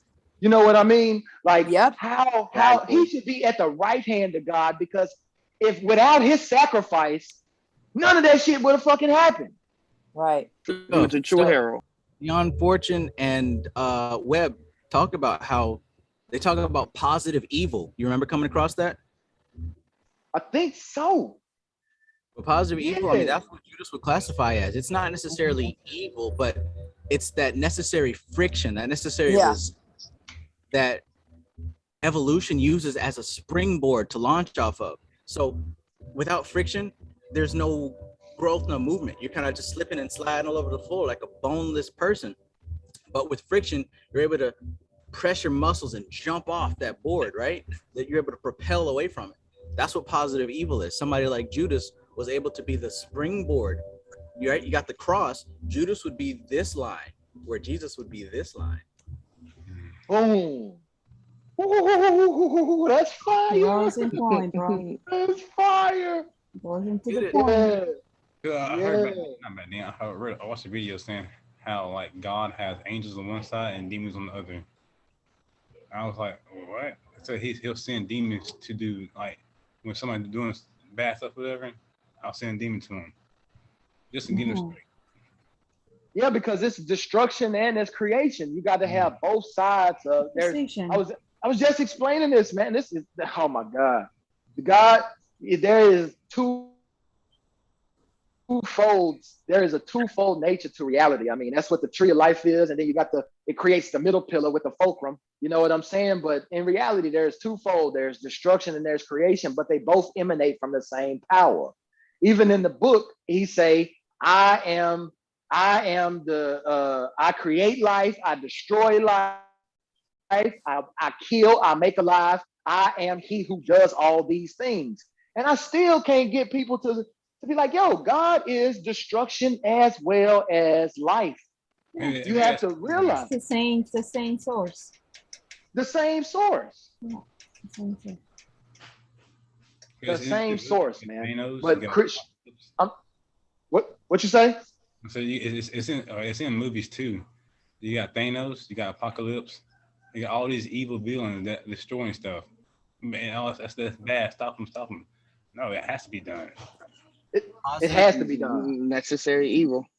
The occultists call it positive evil. It's a necessary factor of reality. Without positive evil, there would be no quote unquote good. Because look, good. There would be no movement. There would be no movement. There would be no movement. That's the necessary friction. Like what Dion Fortune and Webb said, it's the friction, the springboard that evolution launches itself off of. Like, we wouldn't have rocket ships if there wasn't a freaking station for it to blast off of, right? It's like, if you're here to do something bad, whatever, don't be like, I'm not doing that because that goes against like what bad really is. But if you're down here to do a mission that like you gotta destroy stuff, you have to destroy stuff because stuff has to grow. Right. Destruction creates life. Forests burn down all the time, and then they just spring right back bigger and better than ever. You know what I'm saying? That's how. Go ahead, Trev. They come back bigger and better than ever. So the question is, was it ever evil? What is good and bad? Like, these words, they don't have meaning. They're not real. It's based off of our individual perspective. And that's what I was saying in the beginning, that we have to really come illusion.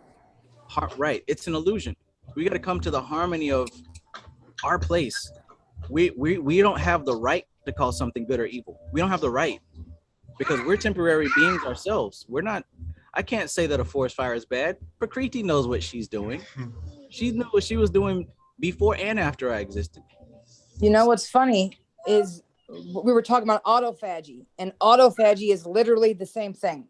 It's self-eating to turn it into energy to benefit us. It's eating our own old and dead, decaying, so-called negative parts of ourselves to replenish ourselves. Look at God. Plants do it all the time. Plants do it all the time, man. Eat the bottom leaves, cannibalize themselves so the top leaves can grow out. Self-eating. Yeah. Ain't with the bad, ain't with good. That's it. Look at God. Yep. So here's the thing. What if autophagy didn't happen? Right? You said that it's when the body eats the harmful parts of itself, these dead, decaying. What happened if autophagy didn't happen? Those. Yeah, you just take death and decay would just accumulate, run rampant. So here we're talking about the tree of life and the function of Gibura and Hesed. The reason we have Gibura, Mars, which is what you were talking about, the general ward on the chariot, ready to slice something up, right? Y'all know about Gibura. Also, because we've been talking about the tree of life for about a year now. A little red sphere right here. That's the autophagy. That's the positive evil. That's slicing away what is no longer useful. Because if we didn't have Mars, Hesed would accumulate all that harmful death and decay stuff, and we'd start having all kind of viruses and sicknesses and disease, right? Is that Kali also? Yes, it's Kali also. Matter of fact, Kali would be the higher octave of that. Oh, that's what Kali is? Oh, I thought, in between. Oh, now. in between. Because Kali is also related to form. She's also related to Bina, to Isis, Prakriti. All female entities are the same entity. All female feminine entities are the same entity. Exactly. Yes. Just different aspects of them that people tap into, right? Yep. Yep. Kali is Durga. Durga is Prakriti. Prakriti is Deva Shakti, Prana Shakti. Why? Because the feminine, divine feminine essence is the essence of form. Everything that is experienced whatsoever is the feminine essence, is the female, is the divine feminine. Anything to be experienced, not penis, vagina, anything to be experienced is the divine feminine. All of it. So represented on the human body, the woman can take in energy and encapsulate it into a form, into a little miniature human being, kind of like what we see. Yeah. This is the power of divine feminine, right there. Right. And we all built off of that template. That's why everybody got nipples. Right.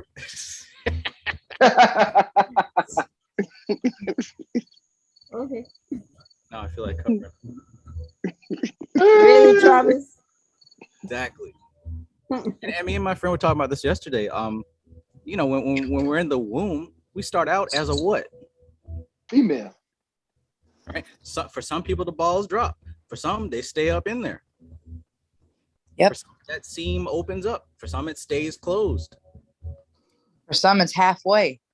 And for some, it's halfway. Some is halfway. But how does it start? What's the origin point? That feminine. That feminine. Yeah. So that's not something that we have to like agree with, or, you know, I believe that. No, I don't believe that. No, this goes past the realm of belief. This is self-evident. Reality, truth is self-evident. There's no debate on that. You can't debate that we start out as female in the womb. You can't debate that woman is what gives birth to human beings. Oh, people try. So that's a display of ignorance. Yes. If you sit with me about something like that, we don't need to be talking. Right. You haven't earned an audience with me. Hell no. But I just think that, you're not thinking. Let me stop before I get if I start sounding elitist. Oh man. That's funny. Deep build. The state of the popular opinion today. How? You know, Kali Yuga. Okay, I mean, Brother Pan talk about it too. All right, that's in December, talking about the Kali Yuga stage. Okay, just like what we talked about. Go ahead. No, you go ahead. Sorry. Just like what we talked about with these elements, you got Akasha, you know, and we talked about even in this chapter, the further away this vibration, it's radiation. The further it goes from Akasha, it starts to become more solid, more concrete until it becomes Prithvi. Prithvi is the condensation of Akasha. It's all Akasha, but this is the condensation of Akasha. This happens through time, and time is ruled by these 5 elements, by these tattvas. So it goes through cycles, and I've got these diagrams that I've drawn up, and I'm going to put in my book and in the app also. But tattvas are ruled by times. They call them the tattvic tides, and this isn't really spoken about because this is part of the secrets of these secret societies. This is that next level of astrology that makes it personal. But anyway, in these tattvic tides, collectively, they also span hundreds of thousands of years, and they call the golden age. This was an entire tide that was very close to the Akashic realm. It was one and the same, essentially. This is probably where we have Atlantis, Lemuria, Mu, and all that good stuff, because physical manifestation and Akashic manifestation was damn near the same thing. But time is the passage and the evolution of elements. So we're so far away from that time period that we're closer to Earth. We're closer to Prithvi, the Earth element. We're condensed, and we're so far away from the divine that society is the way that it is today. Confused, ignorant. Babylon. Babylon. But what we learn from the evolution of tattvas is what comes next after Earth of Earth. What comes right after Earth of Earth? Earth of Fire. No, I'm sorry, Earth of Fire. Is it? I'll show you. So it starts at Akasha of Akasha. Hey, what app is that? It evolves all the way to Earth. Now, what comes right after Earth of Earth? Akasha Akash. Right. That's why the Golden Age comes right after the Age of Complete Darkness. It's darkness. So this is excellent. I'm happy to see the world in such a deteriorated state, because that means coming up next on planet Earth. Once again, it's 6 o'clock. Thank you, digital ladies. I think that app is called the Totwick Tides. Oh no. What's that app called, Trev? Beats me. Yeah. But yeah, that's what you're saying is completely correct, bro. It ain't no arguing that shit. Like it's dark as before dawn. And just talking to my mom about the yugas and us being in the Iron Age and it going through cycles, you know, but that's how people could tell the future. That's how you had motherfuckers like Nostradamus who could tell that Earth was going to be then deteriorated into this state because they understood the Totwick tides. Right. Or they understood those that we go through cycles and it just repeats itself. You know what I mean? But yeah. Yep. That's it. I was saying to my a friend of mine the other day who was like, who said to me, "Oh, you're psychic. You're psychic." I'm like, look, it's you don't have to be psychic. You just need to know astrology. You just need to know nature and how to read things. I'm like, back in the day, if you would talk to a farmer back in the day, you would think he was psychic because he knew what was coming based on his plants. Almanac. Based Almanac. on based on what's going on with the moon. I'm like, all you got to do is get in touch with your surroundings, and everyone is psychic. Everyone has this ability. Mm-hmm. You don't it's not about, and people think psychic means you're reading minds. Everyone always thinks that psychic means mind reading, which is not the same thing. No, and you're in tune. So you're just different. In tune. You're in tune. And so I'm like, it's not so hard to understand how Nostradamus knew shit. He knew astrology. Yep. Really easy. Right now I can make a prediction for 300 years from now, and it will be right because of astrology. Yes. And they'll be like, man, that Christine Chambers, she was a wizard. It's just astrology. Today to get you separated. Today will get you celebrated. 100 years ago, it might have been a different outcome. Right. So who knows what's going to happen in 300 years? Well, we know. All we got to do is look at the astrology, and we'll see what's happening. You know what? In the chart back then, it probably was up under a certain combination or configuration to where if you talked about the stuff publicly, you would have harm that would come to you. Of course. And you know what, Kristen? Even if you're trying to predict the future to people, what are they going to say? You're crazy. Well, yeah, lots of them will. But the thing is, if you can explain it to them that it's cycles, this is what I did. I tried to explain to people about what's happening right now is the repeat of 9/11. It's based on Rahu and Ketu's 18.5 to 22 year cycle. And every time they come around, depending on which sign they're in, they're going to bring certain type of calamities, certain time of issues. It will happen again in the next 20-year cycles. People are like, oh, it's going to happen in this year. I'm like, yeah, we can literally, if you want me to, I can go ahead and do a whole thing about what's coming next, and it'll be right. And they're like, oh, you got to explain to people that it's not woo-woo, mumbo jumbo, supernatural. It's very natural. It's a cycle. That's all it is. It's repeating cycles. And depending on the house it lands in, and the sign it lands in, and the specific degree is what will be happening. It's like a clock. We all know it's going to be 12 o'clock again, right? Does that mean you're fucking psychic? No, we just know it's coming again.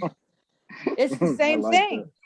So are you saying that the difference is some people accept things on blind faith or reject them on the same blind faith, and then there are others who are able to demonstrate, study, and explain the methodology behind a thing? Absolutely. You think that's the difference? Absolutely. what do they say? Magic. What does it say? Any superior advanced technology will be considered magic by primitive people or whatever. Yes. This stuff that we've been talking about, this magic here, this ain't no just wave your hands and fingers and say a magic word and suddenly you're rich.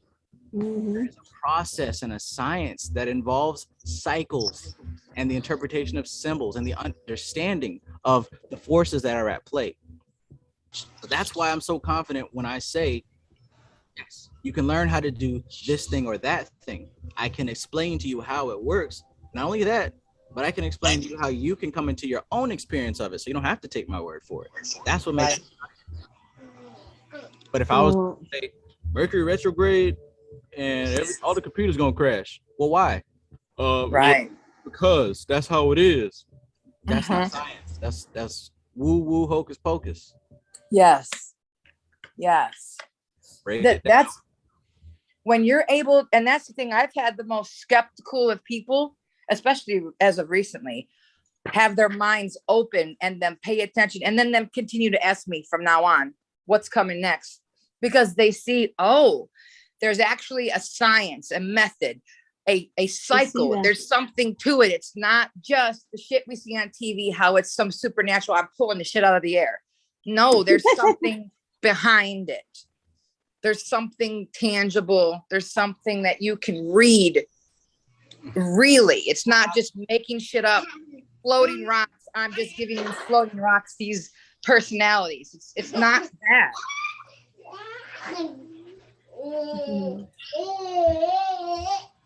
It's like Trav says, the lack of data. It's always a lack of data that makes,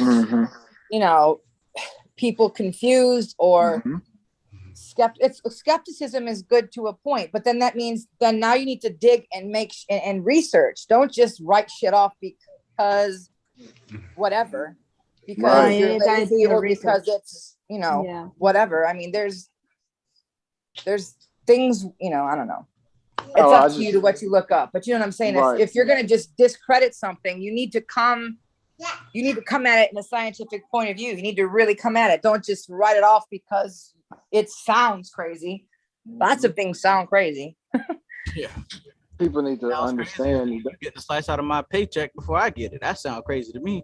Right. The fact that my country is in trillions of dollars of debt. That sounds crazy. Debt to right? Who?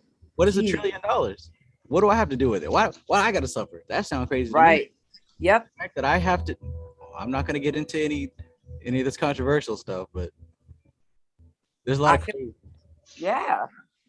that you expect me to believe without research, without right. You don't know what you don't know, man. It's truth. People will admit that, then they can start to empty, if that cup is empty, they can start to fill it up with right knowledge.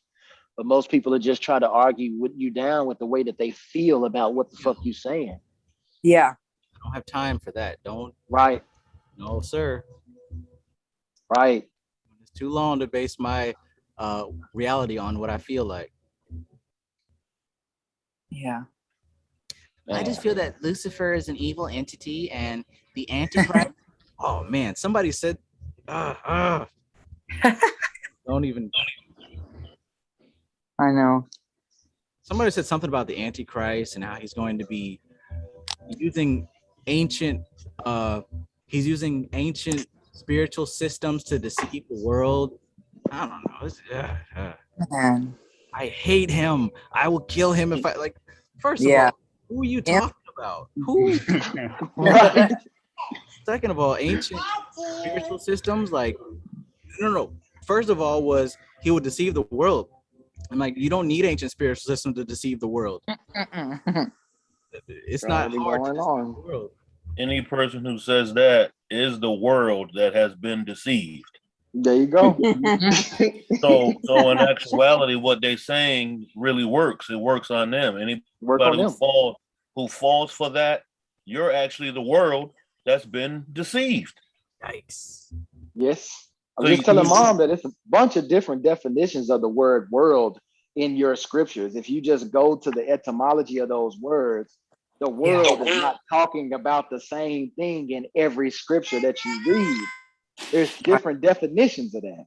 See, that's what stuff just now basically, and peace, everybody. I didn't mean to just come in without saying peace. You know what I'm saying? I should know that. You know what I'm saying? That you should always come in peace and go in peace. So I'm coming in peace. But that's the stuff. Dog is pretty. You know, he said a mouthful with that. But like I said, most people they don't see that what you're like how we said before. It's like a big video game, and we just playing our part. This is just one big Grand Theft Auto simulation. So when everybody else is doing their thing, they're just a program that's in the game. So once you give your attention to any particular program or anything you're experiencing in the game, you've now lost your game because you're not focusing on your individual the way you should be playing your individual game. So anybody that's not broadening their vocabulary, like how stuff just said, a person will read the Bible and just see the world. They'll see that word world and they'll just think that means only one definition.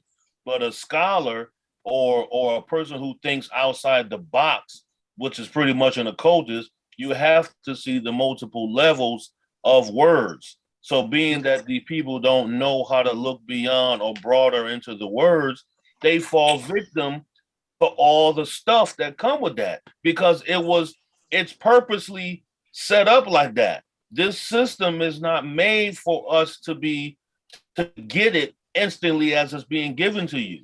It's made for you to prove yourself to be a workman.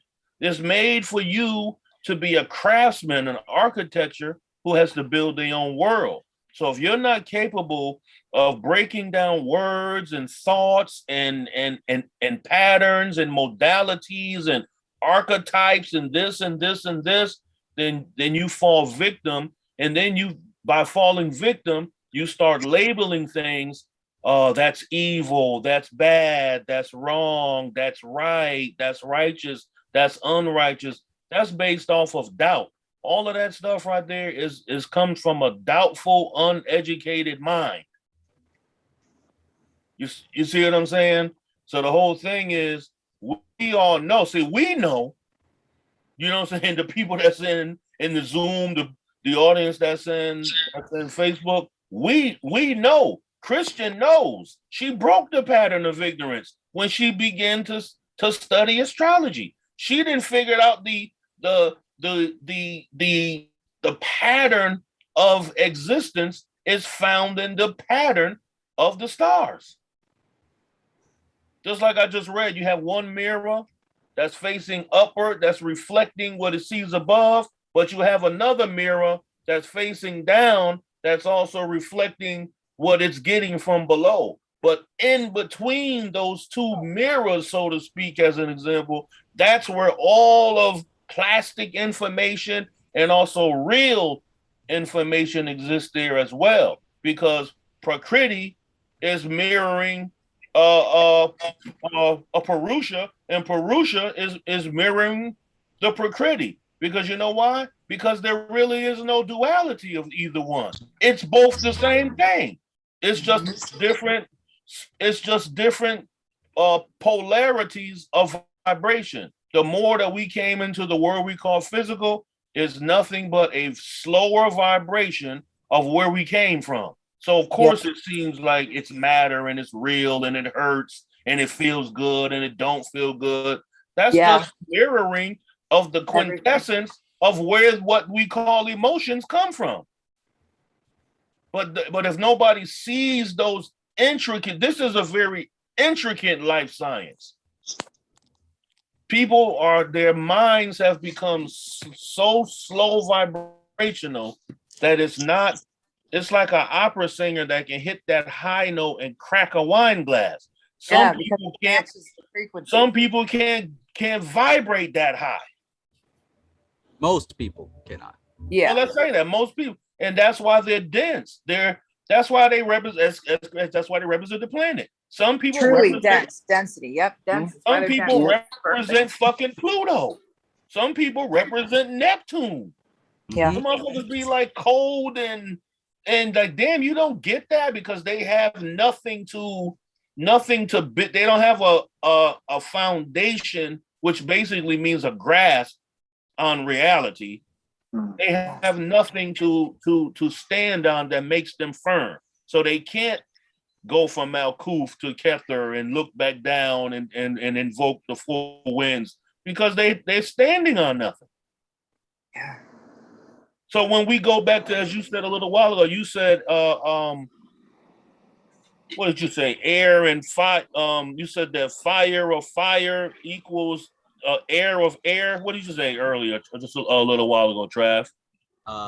As far as like Akasha and Earth. Yeah, you just said something. You said fire. You and stuff was mentioning it, and then he said that it's air of air.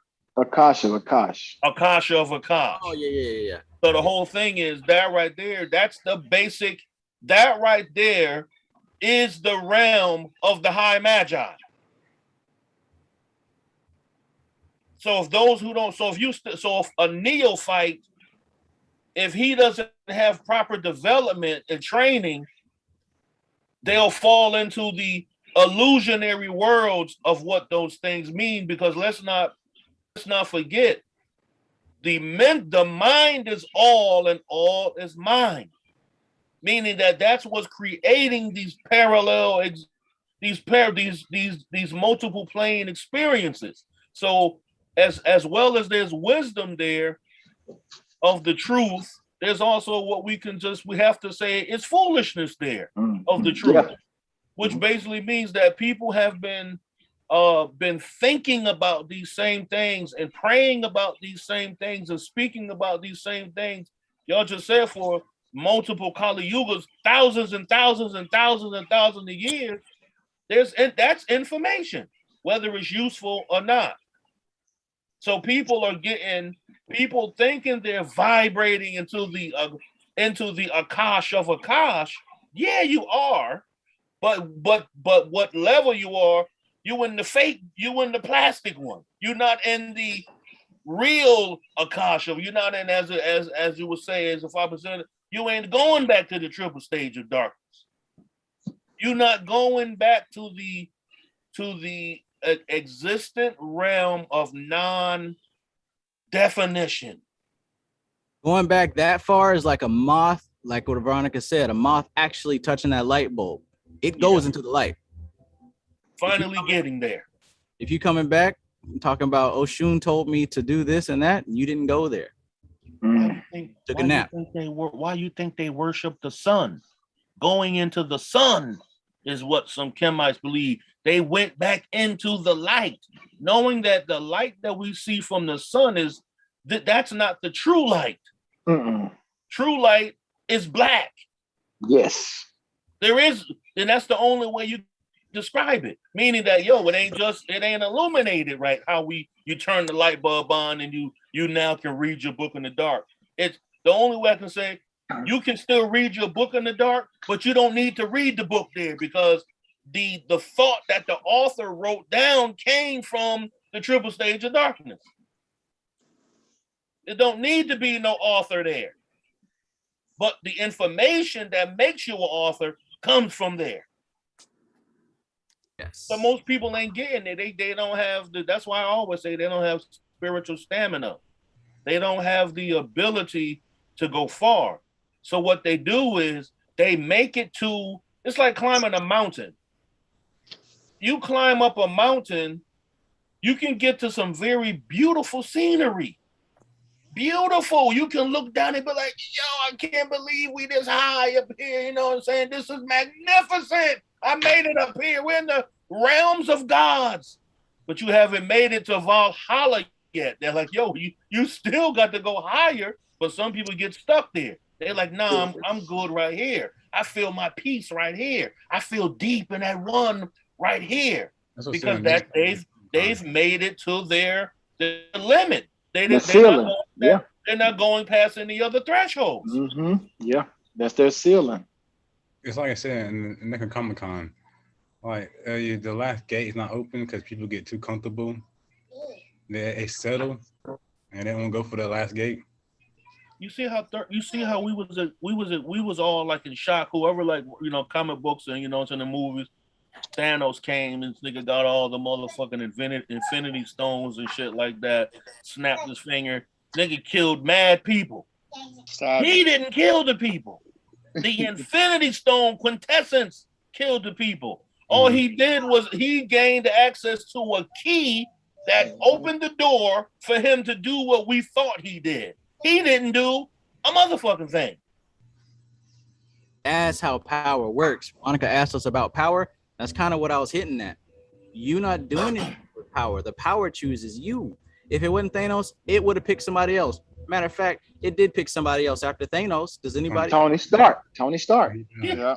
Exactly. Yeah. And after Tony Stark, it picked somebody else. Them stones keep picking someone else. Mm-hmm. And don't forget that fucking Peter Parker was nothing but a prototype. Tony Stark's made Spider-Man his fucking neophyte. Mm-hmm. Gave him the initiate suit.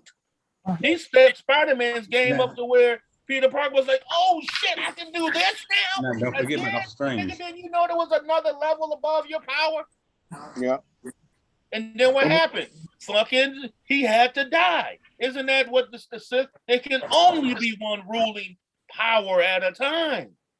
Like y'all was just talking earlier about Jesus and the stuff and saying they mentioned Judas. Judas was a prototype Jesus. He was nothing but an archetypical essence of what was Jesus. Without having Judas, as you said, there would be no Jesus. But you know that was already been planned out, because if you learn to read those words without emotion and be like, get back to the Bible. See, that Trav, I meant to tell you that. A lot of people are going to be upset as this past keeps going on, because you're going to have to go back and fuck with the Bible now. All of that, your anger with the Bible. Exactly. The Bible. The whole thing is, when Jesus said to his disciples, he said, I chose you 12, but one of you was a devil. He already knew what the fuck was going down. Because you know why? Because he already knew what his job was. Yo, my job, I'm nothing but Krishna, come back. I already done told y'all that's what all the ancients say. Every time the human starts to think that he controls these levels, Prakriti and Purusha, when he start fucking with Purusha got to send an energy down here through some human being to be like, yo, you need to get your fucking game together. They did that shit with Moses. They did that shit with Abraham. They did that shit with Joseph. They did that shit with Solomon. It's always doing that shit over and over. It did it with Mahatma Gandhi, Martin Luther King, Malcolm X. All of them people were nothing but Krishnas. They just came to fucking put their life in front of everything else. We're like, yo, it ain't about me, my nigga. Y'all niggas wildin'. I'm gonna give y'all I'm coming with the map. I'm coming from the divine scrolls to give you the information. If you don't catch it, it is what it is. It's like Doctor Strange. Judas was the one he was the key to the whole, as Christians say, Judas was the key to the whole death and resurrection. Now, if you emotionally attached to Christianity, you will never be able to say that. Because they follow a different, so they get the different information from the egregor. Christianity is a created egregor. Because you know why? Jesus Christ is real. Because you know why? Because thousands and millions and billions of people been praying to this egregor for 7,843 years. Right. Hell, I have proven that it don't take long to create an egregor, a strong egregor. So imagine how strong that one is. It's strong. Saint Augustine said that Christianity has always existed. It just didn't exist in the name of Christianity. Because you know what? Because it's the same thing with Vedic science. All it is a science for the refinement of the human machinery. It's to put you back in place to let you know, like, don't get it twisted. You really nothing but a fucking, you are not this suit that you have to wear to exist in the atmosphere of what's called the planetary Earth. That's all you are. That's just your suit. But what you really are is me. You gotta go. That's why the whole thing, I and the Father are one. Yes. Yes. You are, once you come to that, it ain't about being the arrogant God. It's just a realization to be like, oh shit. Once you sit in your silent meditation and contemplation, your personality or your person begins to dissolve. And all the things that you believe that you were or you had to do, if you were a woman or a sister, you got to put your makeup on a certain way because you thought that's what made a part of your personality. People may know you like, you do your makeup so beautifully. The way you have it's just so like that don't mean nothing. You might as well. It's the same thing with a man. You know, nigga have a clean shape up and shit like that. His edge up, you motherfucking razor blade. That don't mean nothing.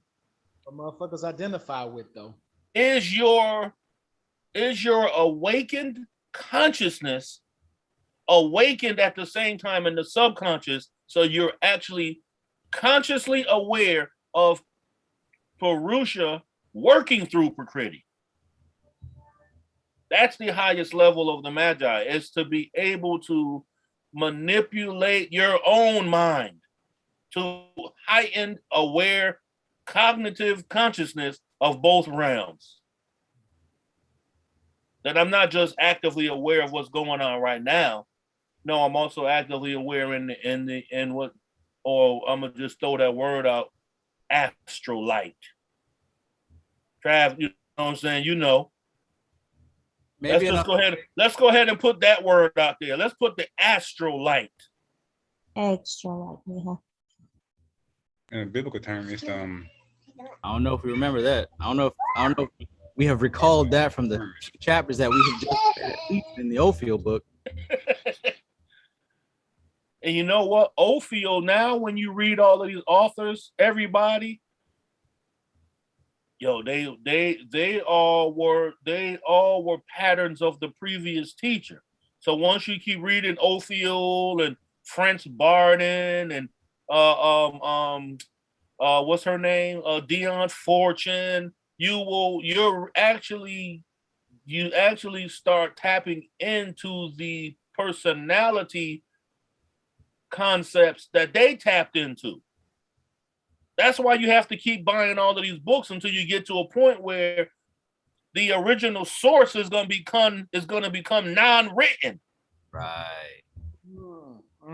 Exactly, All this is designed, it's supposed to lead you in a specific direction, and that direction should involve you becoming familiar with a still quiet voice that has been speaking to you the whole time. The inner guru. Your grandmother and them used to sing about that small little voice that you hear inside. Baby, let God talk to you inside you, baby. Just go pray.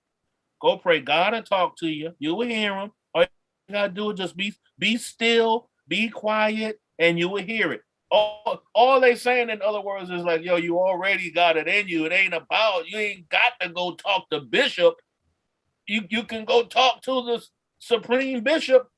Those bishops, deacons, deaconesses, pastors, all of them are nothing but archetype energy that already exists within you. That's why they exist outside of you.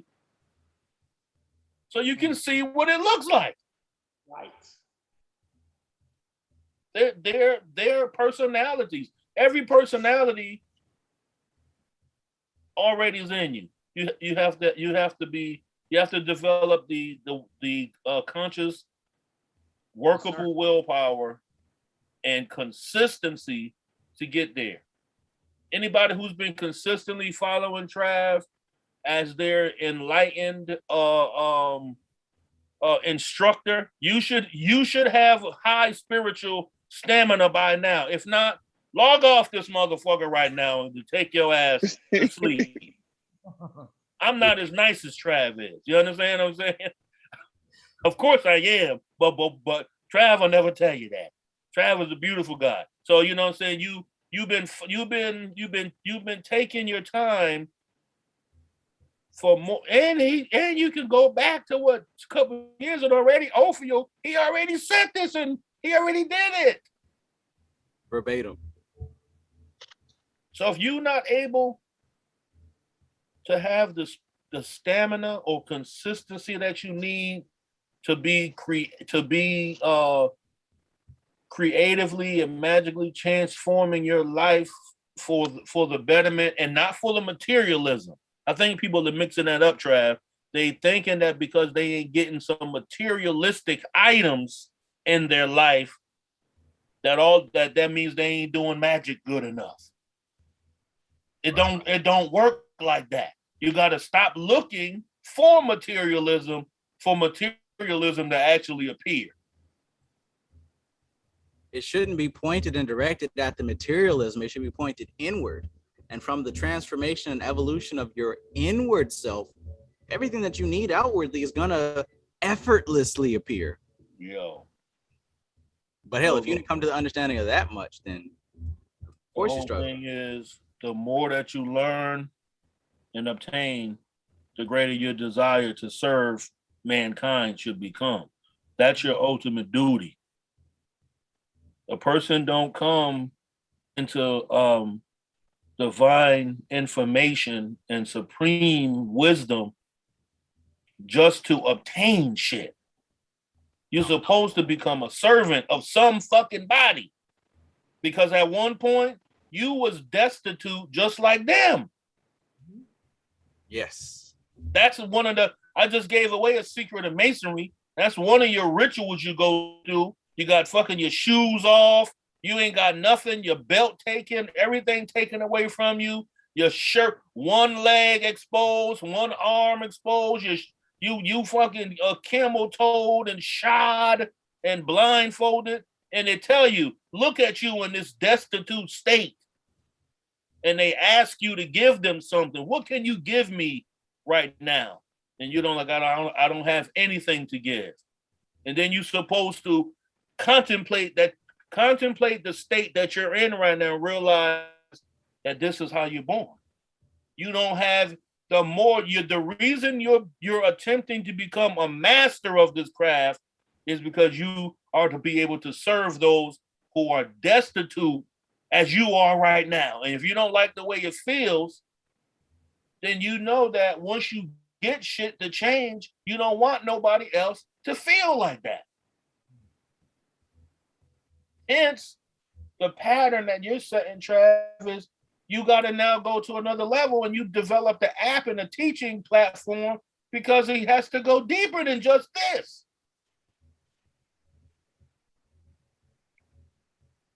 You understand what I'm saying? So once you think from a higher vibrational thought, you'll start to see every single moment, that's like the whole thing you just showed with the Tatwa clock. And then I looked at it, that should change every 5 minutes. It's in another image. So that means that every moment you fucking breathe is a moment to change. You have no excuse. You can't say, well, I'll do it tomorrow. You know why? Because energy follows this pattern of what? Consistency and discipline to do what I need to do right fucking now while I can. Why you ain't waiting like, right now I don't feel like being fucking Vayu. What if it says that?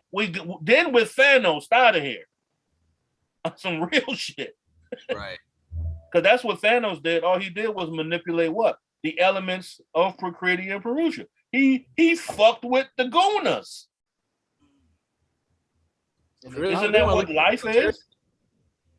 If you look at that esoterically, what he went through, for the common Muggle mind to understand it, they had to see him going across the universe finding physical stones. Yeah. But in all honesty, he was reaching levels of understanding that he has put together into a system that was usable. Because where did he want to go, Trav? He wanted inner peace. Yeah. He really wanted to be by himself on some quiet shit. And what he was going to do, sit and contemplate all day. That means he was going back to the God realm. He fucking Durga. He was Durga. He Durga the existence. Isn't that what Durga does? Destroy everything and then rebuild it? So that also, it was different from the actual comic books, right? Because he was obsessed with death, and death was personified as a female, and he wanted to be with her. He wanted to be one with her. So as an offering, he wanted to get the infinity stones and, you know, do what he did, the 50%. So in a way, we're still talking about the same thing. And he had no what? He had no sons. He had 2 daughters. He had the feminine energy already around him. And the feminine energy demonstrated one was a masculinated feminine energy, and the other one was a more stable feminine energy, which basically just one had more inertia than the other one. So they became what? They became at variance with each other. And when elements become at variance with each other, they become unstable, and they have to do what? They got to separate. That's what the creation did when, let's just say it as simple as this, when Shiva starts really, really thinking, shit starts happening. Shit start vibrating. Shit start coming into manifestation because he's really giving off, instead of shooting out 120 million sperm cells, it's an infinite amount of sperm cells coming out that's impregnating the cosmic galaxy. The universe is the womb. You inside the woman already. You in the womb nonstop. Never leave it.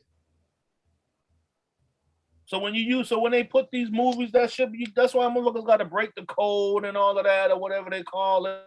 You know what I'm saying? You start saying like, oh shit, they giving you the creation stories. They giving you ancient science through entertainment. And if you look at people, you can see it. Just like I was listening to Prince this morning, right? And I thought about Prince. Prince was the physical embodiment of a man comfortable with his feminine essence. Not on the extreme side where he has to now become a woman, but he was comfortable with that. And you know what? Nobody ever called Prince. They didn't equivalent him with being gay. We said, yo, I just know, and it wasn't even like you disrespecting him, but like, nigga wearing high heels and tights. It was just like in your mind, unspoken, you said that shit. I just wouldn't wear no tights and heels, but I would damn sure rock Prince music all day. He knew he was an example, because if you peep human beings, they're gonna show you the examples of supreme nature. They're gonna show you both aspects of existence. And then he became a symbol, Shango. Then he became a symbol, because now he had to what? Separate his inner consciousness from his outer personality, because the outer personality was too caught up in earth shit, contracts and record label bullshit. So he had to separate who he really was internally, a musician, because you know musicians are highly connected to the higher source. That's why they be musicians like that. Fucking Prince could play every single instrument. One of them. You know what I'm saying? Mastery level too. At mastery level. So the whole thing is once he saw that, oh shit, y'all just trying to monetize me, y'all and not giving me no money like that. Okay, I'm gonna go ahead and carve slave in the side of my beard. And now I'm going to be known formally, the artist known as Prince. And put the fucking Ankh and the feminine symbol on your ass, which really was what? Representative of what? Masculine and feminine. Yep. Facts. He was birthing that shit in front of our fucking face. And his color was what? Purple. And what does purple represent on the king scale when you deal with the occult of colors and shit like that? Purple, when you look at the tree of life, that's a man, where's my picture of it? Purple represents a higher realm. Because purple is a derivative of blue, and blue is the remember that picture I sent you, Trav, and I said it was Ezekiel's ladder? That was the extended version of the tree. I'm trying to think of purple. I be having my paperwork all over the place, so I can't find it. But the whole thing is he as a quote unquote human being represented multiple very intricate levels of spirituality. I agree. Bobby Hemmett was a living God, or a being. Let's just say let's use the word being, who was over a realm. From the time period that he taught up until he didn't teach, that was the end of that realm. He was the Lord of that realm right there. Holy shit. There was no other Lord. C. Freeman L. was the Lord of his realm. And so on and so forth. There's multiple people. So we got to start looking at the physical activity as nothing but the mirrored activity of what goes on in the heavens, that we think that when we say we're going to evoke whatever demon, and this demon is over legions of demons. Bobby Hemmett was whatever. He was the Lord of that realm and made multiple legions of people. Fucking us. We physically represent what we read about and what we're studying. You in a realm. It's just called the Magic Society. Now it's called the Magic Academy. That's a realm that you're in. There's an egregor you can tap in, because an egregor is created by a group mind. Don't forget, you can go back and watch the video and see when we consecrated it. Mm-hmm. Made it an actual group of certain individuals and yada, yada, yada. That right there did what? Fed the egregor. Eating it right now.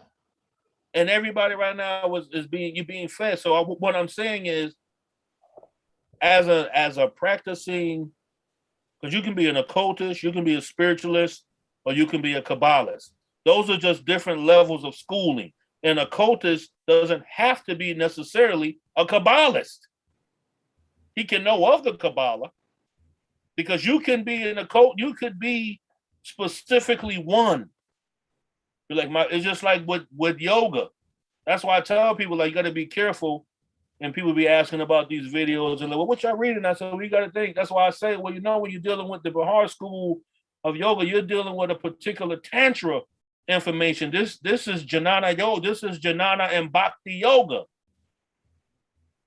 This ain't Shiavism. This ain't Kaula. You're not a Kaula. You're not studying the path of the Agori with this right here. This ain't Vama Marja. Those are different schools of yoga. You can be a yogini or a yogin of a particular school of thought. So each individual like gathered here is actually becoming an adept master of a particular school of thought. Yes. So when you read the Golden Dawn information, and you see that the different initiation, when you go from the adeptus to the the practicus and the excelsior and all, those are different degrees of learning. And once you get to each one of those degrees, you'll see there's different things that you're going to learn. Mm-hmm. And there's different things that you're expected to understand. And you're expected to understand. And the overseers of those groups test you consistently to see if you're not just only becoming what? A bookworm. Right. Because a practitioner is not just a bookworm.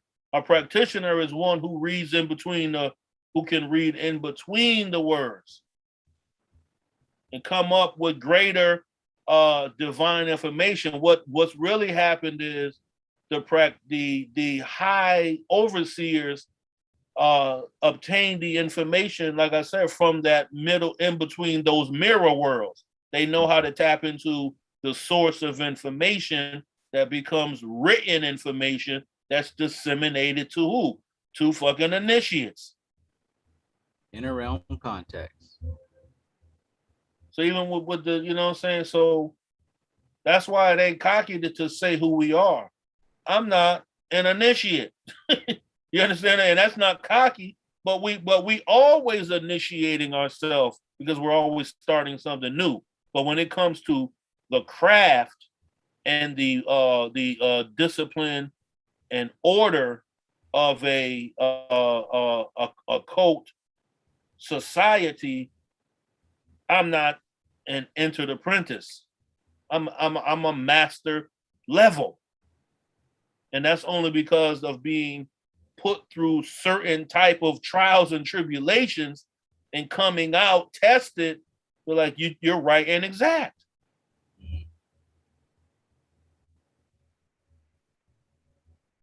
So that's where everybody got to be able to, and that's just accepting position. If there's things that I don't know, then I'm not going to know it. I'm just going to say, I don't know anything about that.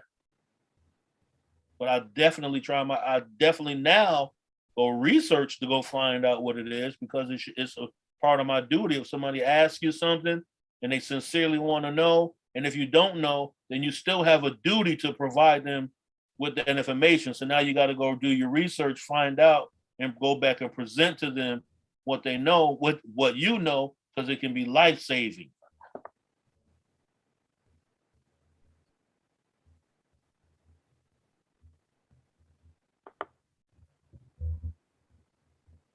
Wow.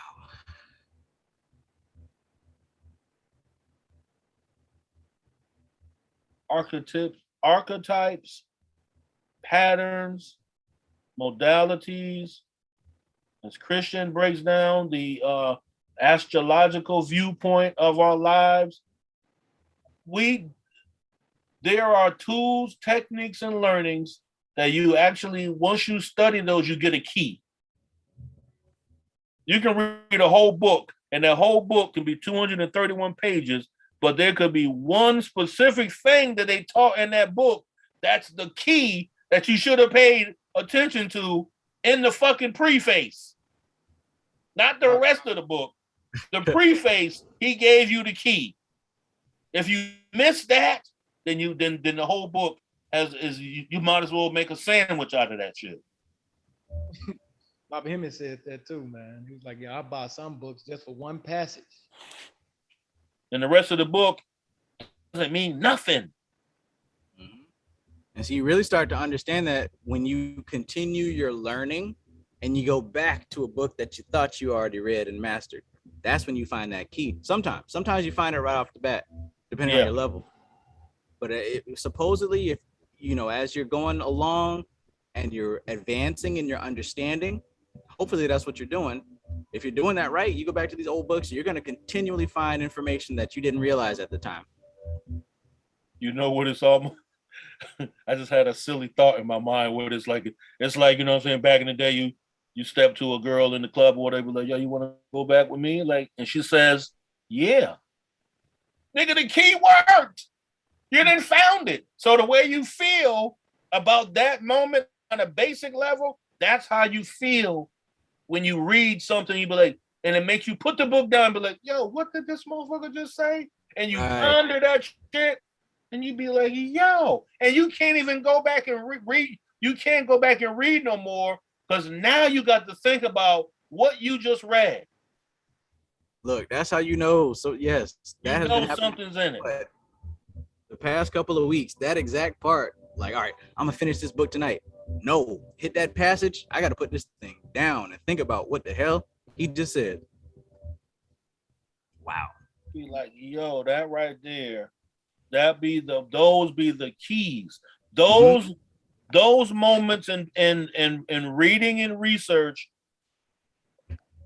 is the whole reason why you was led to that one book.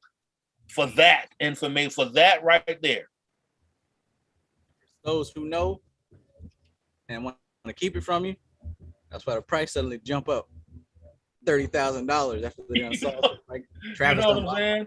Yeah. That's one of the books that I had to do that with, Trav. I told you that I was reading it, and I ran across something about 3 a.m, and I couldn't focus enough to write the notes down. So I was like, man, fuck it, I'm gonna highlight in this motherfucker. I don't give a fuck if it's 30,000. Because it was so, he had caught me, and it did exactly what y'all said. I had to highlight it, and I had to stop and think about what the fuck he just said, because it was so goddamn deep to me. You know what I'm saying? It had penetrated some levels of my consciousness, and I was like, wow. That right there was, I play Grand Theft Auto from time to time, right? And in Grand Theft, sometimes you got to go around and you find these things. They'd be like statues, and you go and you find the statue. So boom. So eventually when you get how many statues you want, you get some kind of a score or something. But that's what's in these books. You're finding, because you're on a self-exploration, you're on a journey, right? Like an archaeologist. So once you read these books, you discover the tomb. You be like, oh shit, we really found it. And the reason you found it is because before you were even a human form, that information was already set and patterned for you to find it. Right. There was no coincidence. It wasn't, so even when anybody discovers this type of realm, when you tap into the Magic Society, whether it's on Facebook, and people, I'm gonna throw this up, people don't realize the actual Magic Society Facebook group is the egregor, because it's self-feeding, it's self-rides. That's what egregor does. It manifests as Trav has put his work into it, and what has it done? It has gone from an infant to a fully operational machine right now. So the whole thing, when people discover that egregor, which is also a machine, you have now tapped into a particular rhythmic system or vibratory library that you were supposed to discover along your path of self-exploration. There's something here that you need to keep you going, whether you stay here forever or if you don't. Those who have got off the train early, nigga, the train don't go backwards. Nope, it goes far ahead. And that shit keep going faster and faster. Because what happens? The vibrations speed up. That's why you go back to what? The Akasha of Akasha. You know how fast of a vibratory pattern you have to be vibrating at to go into Akasha? There's no form there. Oh, so check it out. Technically, what we've got going on right here, this is the bleeding edge, as they speak, of, say, that particular egregor. Because what we're doing right here is the Akasha of the Akasha, the study, the practice, the real time. The now is the Akasha of the Akasha. And everyone who, say, isn't keeping up with the videos, who isn't reading, but who's just hanging out in the Facebook group posting memes all day, they're way back in like the Prithvi, right? The earth element. Yeah. They're getting some of the backdrop of, they might get some breadcrumbs because they're not actually up here in the front doing the work. And you know what else? There's nothing wrong with that. See, that's the whole thing. You have to be of the higher level vibration to say that what I just spoke is nothing but actual facts. It has nothing to do with an attack of an individual or individuals. It has to do with facts and truth. You didn't what? Have the spiritual stamina to keep up with the rest of the marathon runners. Nothing wrong with that. Go back. It ain't no different than when like in sports, if they sign like a rookie and you come in there and the nigga been in there for 8 years already. You don't matter to him like that. Nigga, get your weight up. It's all good.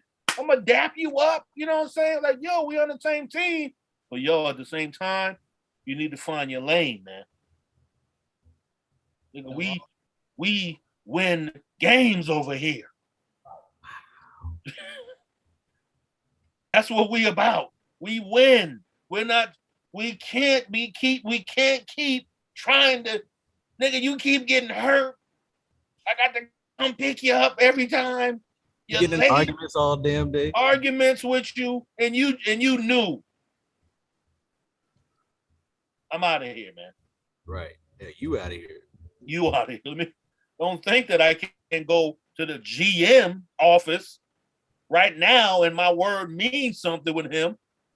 You don't think LeBron James can go to the owner's office and put a bug in his ear, but like, yo, man, this nigga's fucking up. Yikes. And you wonder why niggas be traded off the team. Shit like that happen all the time. All the time. Nigga, you ain't man.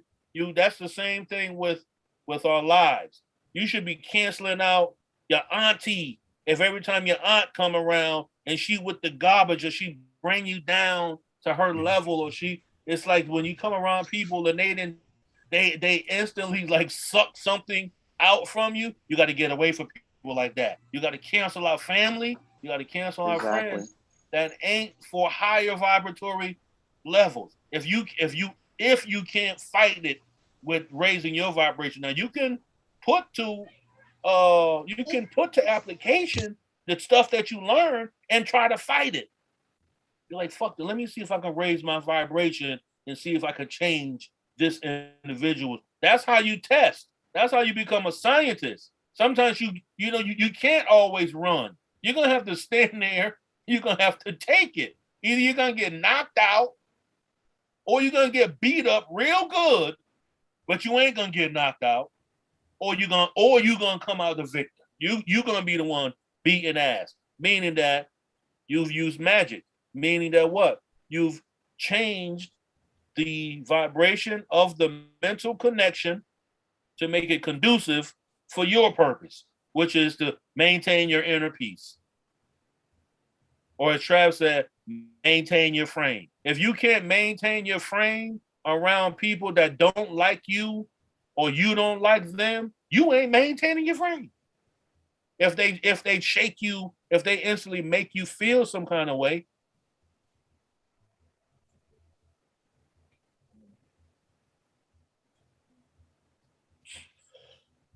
so that's what I mean too. When you study, those who study long enough and practice long enough, along with Trav as he's been doing this the last couple of years, you should have the ability to fight.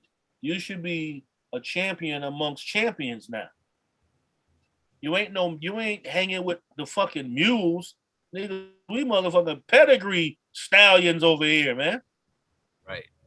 You only got one mule because mules keep shit away from, so that's the only reason they put mules with other pedigree animals, because a mule will actually kick some ass. So if you want to be a guard, then that's all good. We need motherfuckers to guard the door. And isn't that what Bobby said? That's what he it's said. It's good to have the people, that are in the so-called spiritual community with nonsense, because they block certain harm from people who are actually doing the work. And that's why we always get examples of shit that happened to people that are quote unquote supposedly have been spiritual people. Then all of a sudden you're getting the accusation you're touching kids. Yikes. Uh-oh. Bodyguarding the inner sanctum. So you know why too? If you always notice, see, it's a pattern. You have to notice the pattern. Them kind of people don't hang with nobody. They don't have no homeboys that be checking their asses. They're like, yo, my nigga, what the fuck is you bringing her? Don't bring that bitch with us, man. You will always know the pattern when you got a leader or somebody that's fucking around with what's called a spiritual community, and they start going a little left. They never have a team of loyal people that's dedicated to keep them in check. And I use Jay-Z for example. His homeboy Tata, who he done rapped about thousands of times, that nigga ain't letting Jay-Z go nowhere where he ain't supposed to be.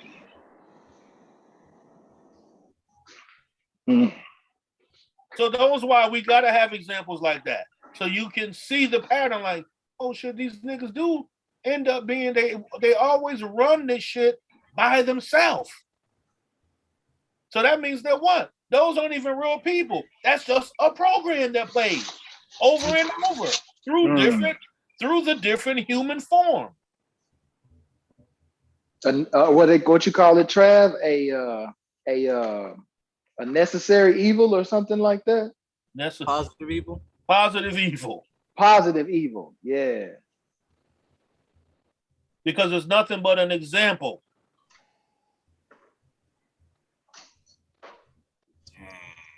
And he would say it's a living positive, meaning that it's an energy that charges for the purpose of bringing a perception to knowing to why things like this happen. There's a key to whys.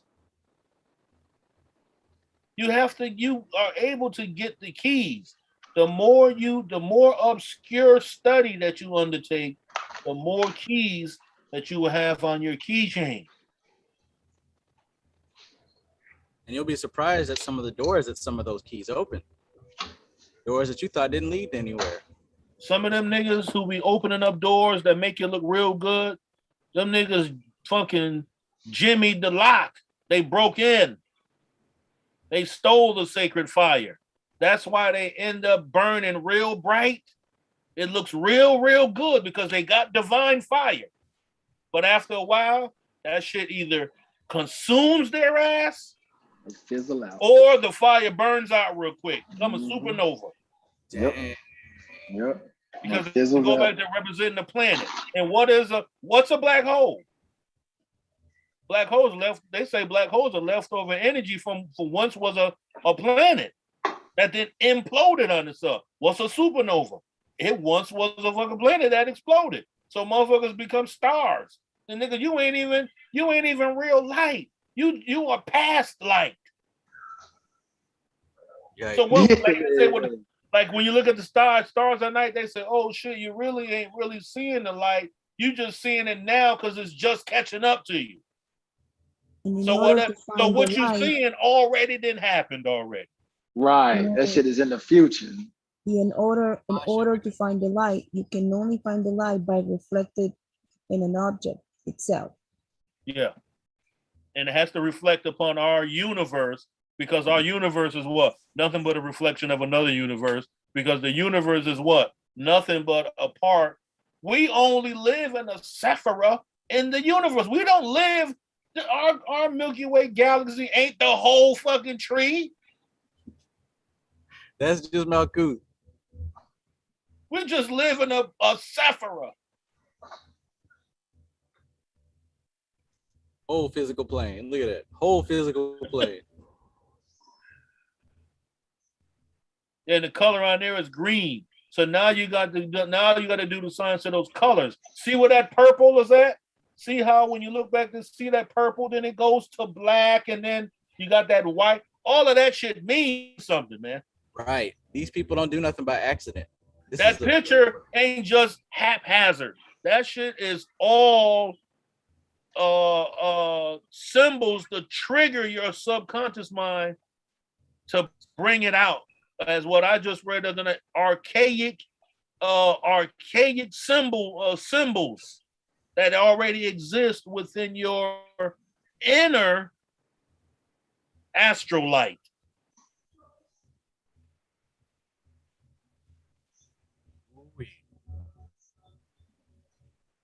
So actually, that purple would be in the, what's that, Bria? Because there's only 4 levels. You know what I'm saying? So when you get to Bria, you're not touching the higher. You're not really touching the supernal triangles yet. Spheres 1, 2, 3. You're still in the realm of 6, 7, and 8. No, 5, 6, 7.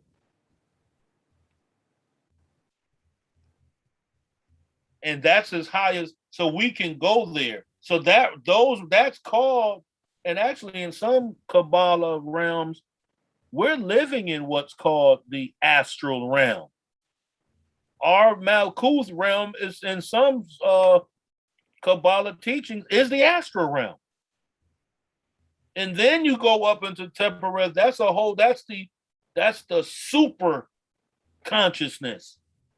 And then of course, you know, we go up into the next supernal triangle. That's a whole nother Akasha realm that it's more finer, supra consciousness. Less form, more force. We're in a good place, man. I think people who have found, like I said, every school of thought is around. And the people who've kept up, they should be in a real good place right now. Facts. Have you ever seen Kung Fu Panda? Kung Fu Panda. Mm-hmm. The animated movie. Yeah. And the second one is about him finding inner peace because he didn't know he went through a trauma that his whole family had killed by the evil peacock, whatever. He didn't know at all. He didn't care at all because he had inner peace. Then the third one's about Chi. The first one's about him being a dragon warrior, him having the ambitions to seek out, I'm gonna be a dragon warrior. I'm gonna be a dragon warrior. So he became a dragon warrior.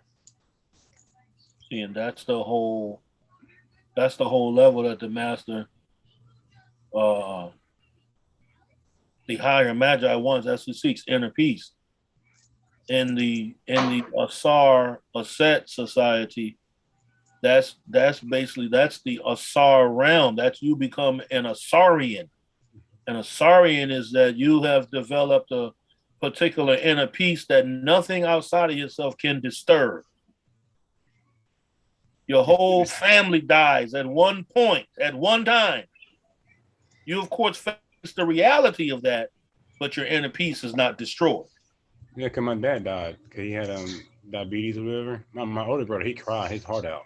Me and my twin brother, we went in our room, we couldn't cry. Like, we couldn't cry at all. Like, we tried, but we just didn't cry. And that's evil people. Oh, well, that's like a bad thing, wherever you can't cry when your dad died. Everybody should cry when their dad died. Speaking about Kung Fu Panda, I think Kung Fu Panda is a remake of The Last Dragon, because that's the same thing that Bruce Leroy went through. Yeah. When he went to find the master as some dumb goy or some dumb heathen. You know what I'm saying? Because that goy is short for heathen. You know what I'm saying? Or goyim. Goyim, yeah. Goyim, yeah. So he was looking for the master. And, you know, he busted in there the second time. And he was like, I demand to see the master. And they told him, there ain't no master here. And they showed him what the master was that machine. And then when Shonuff was dumping his head down in the water, all of that, the recollection came back to him. And his sensei told him that he hadn't looked in the one place that he should have looked to find the master, which was inside. And And what does water represent, stuff? I was just gonna say. I was just gonna say when he came up out of the water, and represents what, a rebirth, or what would you say? What would you say, Shango? He didn't baptize this nigga in his own death. Yes. Because that's what they say baptism is. When you baptize, you basically you're born again. You die in the death of Christ, which what brings you back alive. Yeah, and he was glowing yellow too. He basically drowned that motherfucker to the point where he went to the inner self. Nigga came back. The master. The master. And he was glowing yellow, and sure enough was glowing red, which was showing you that he was on the lower plane. Sure enough had a power, but he had that power that you were just speaking about, that some people have that burn bright and they just fizzle out or whatever. But Bruce Leroy was glowing yellow, which would mean that he had that power of what, the solar plexus or the sun or whatever. Exactly. You see how you just cracked that code right there? Yeah. It's always like that. It's called the hero's journey. The hero's journey. That's the only story there is to be told. Every movie we watch is basically based off of the same writing style, and that should be the hero's journey, man. Yep. The only story there is to be told in this reality, man, because it's the story of the soul being liberated from matter. Ascension. And first a liberation and then ascension. There you go. Because you got to liberate yourself from all the shit that held you back. It's always the movie where you was the kid always getting picked on. You picked on in middle school, picked on in high school, picked on and you go to college, you picked on. Nothing never worked out for you. Much of hell is y'all don't cut? Huh? Much hell is y'all don't cut? Yeah. And then all of a sudden, what happens? One day you become the greatest. That's why Superman, his false image was what? A regular person. A regular dude. A fucking regular dude. The dude who wasn't always together. He was always bumbling and shit and unstable and weak. His depiction of that man says that's what he saw in earthly humanity. Man. That's what he saw in man. He saw a fool. A fucking weak, a fool. Yeah. Insecure individual just going along with the regular story. Right. I don't want to cause no problems, I just want to go to work, and like you see a movie like somebody, the robbers come in the store and the person said, "Hey guys, I don't want any problems." That'd be the first motherfucker to get shot up in every movie. There's the dude who yells out, "I don't want any problems." You get the smoke instantly, man. You should have sucked it up. Niggas come in with guns. Don't say nothing, man. Don't say shit. Keep your mouth closed. Keep your mouth closed. You know what I'm saying? Man. So all of this should be based off of real.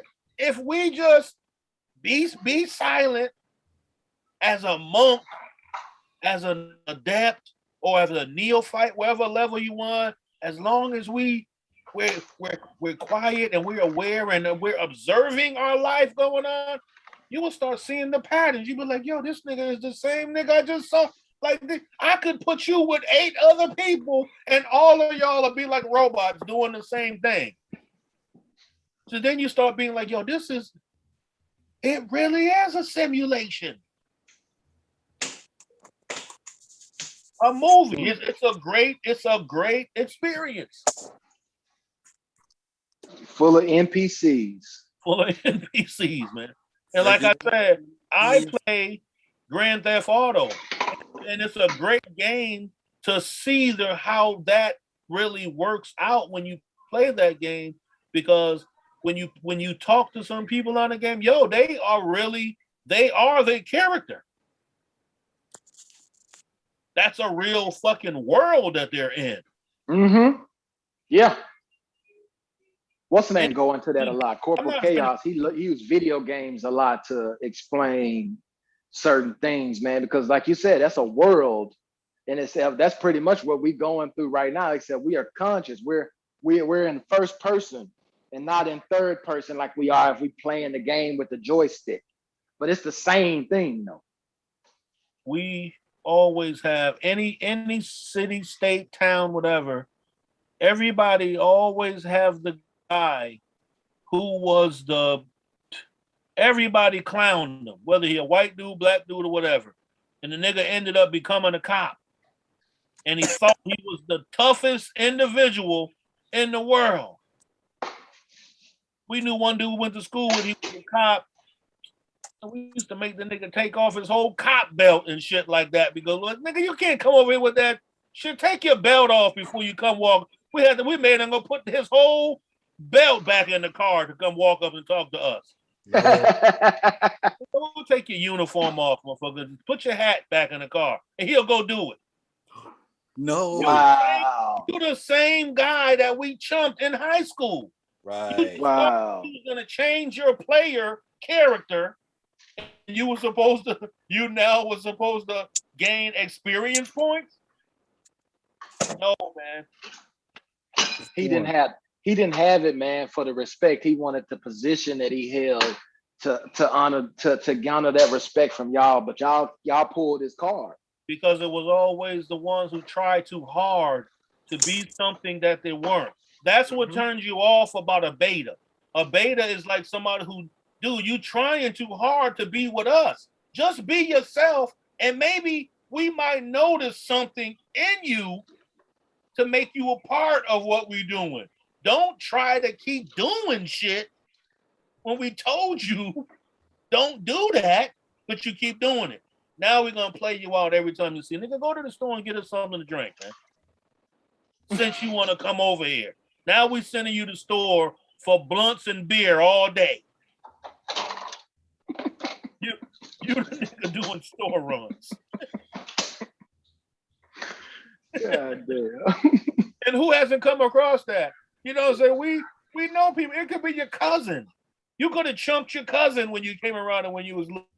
You always slapping him up just because you know he a crybaby. So you make him cry. That's human shit. That's the human testing zone of alpha and beta activity. You know what I'm saying? But once you start seeing it from a higher level, that right there. Those are primal internal emotions. That's that tribal shit. You can't let nobody. Whoever seen that movie, Apocalypto? Yeah. What did that man tell his son that he couldn't bring back to the village? White woman. No. He couldn't bring Travis. He couldn't bring back fear. He said, because it'll ruin the whole village. You can't bring that here. They'll see it. His energy was fearful because something didn't spook them. Nigga, you bring that back here, man, and ain't nothing as your father I can do. The tribe's gonna do something to you. You see what I'm saying? Mm-hmm. Any group, there's different levels of. That's why you got when you get to the Golden Dawn, you have what's called the Watchers. Those are people teaching you no class. They watching over you. Go ahead and try to fuck up and do something you ain't supposed to do, and don't think watchers aren't watching you, overseeing you. The teacher, you know what I'm saying, is doing his particular point, but there's different levels, different sides. That's a mandala. Mandala's be a circle. It'd be multiple different connections of angles and degrees in mandala, because you got to have different areas, different zones. The north region don't operate the same as the east region.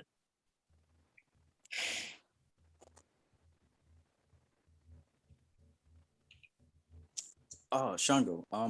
Do you have the Kabbalistic Tarot book? Do I have the Kabbalistic Tarot book? Yeah, the Kabbalistic Tarot by Robert Wang. It's got that fourth dimensional tree of life on the cover. No, that's the one you had showed me. Yeah. Because I was asking about the fifth dimension and no, that's the one you had showed me. I had another one, but I forgot what's the name of it. I think they kind of used that image of that picture. I have to look at it. Mr. Simmons, what page was that on in the Dark Light Consciousness? What page was that on? You asking me? No, the dude in Kira Moss. I think he's away. But anyways, I went into, you sent me that, and we talked about that earlier. Mm-hmm. Do you have the Golden Dawn book? Yes. Okay. Do you have the same version as me? The cover with yeah, hard copy or PDF? Nope. I actually have a computer copy. Okay, so if you go to the fifth knowledge lecture, it should be number 203 on the fifth knowledge lecture. Let me find it because I was making folders earlier for each. I was trying to put all the books that I have in their own folder. You know what I mean? Like, yeah, astrology with astrology, Ayurveda with Ayurveda. Let me see if I gotta go back and now try to find it. This is here.